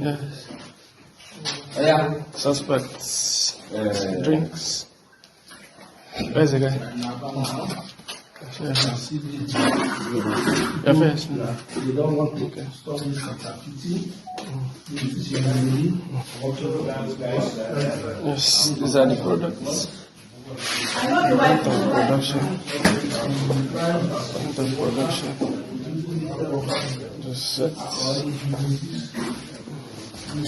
Products. Can see there. Products. Where's your face?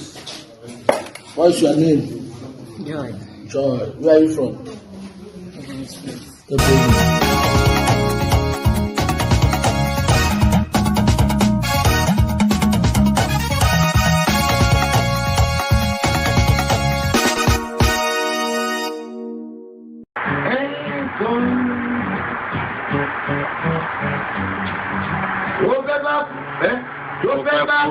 Tó fẹ́ kú torí ẹ̀.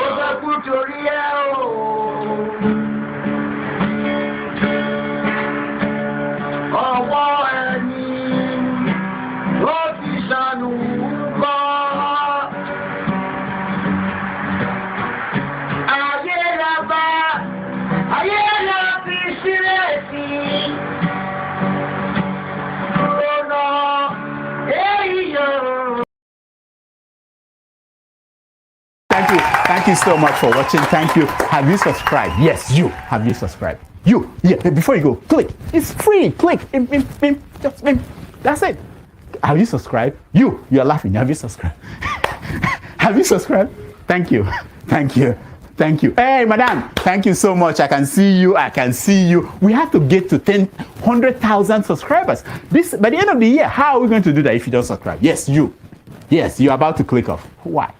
Have you subscribed? It's free.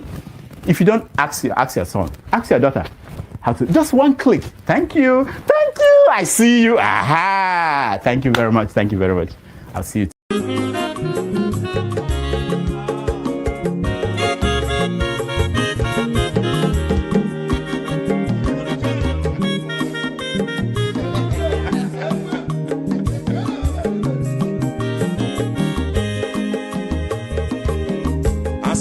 Onyama Zolobio Akwa Zolobio Max Ibia bunye go kwanu mo no fube nazo Olaga ni piazugo Mmanwu ulaga do ni piazugo Akwa nwa ilochi o biko rapuzoro Kona bazia Onyama Zolobiko Abamba wazara dasari Ibia unyane gwana Ulagado ni biazigo Ulagado ni biazigo Abamba wilo chila Bigora fuzoro Ona wazia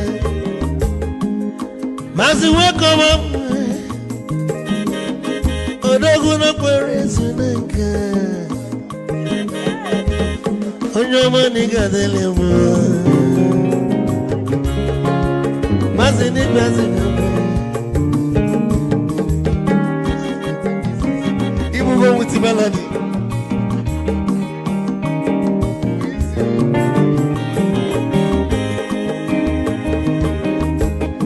You got to go with your phone.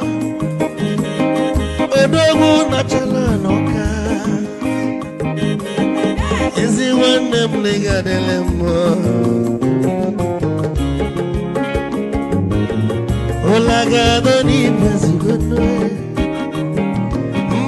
Laga ni pesigo Amama wilo chilo Bigora muzoro Ana bazi Say Onyama zoro Amama wazoro Sorry Ibya muya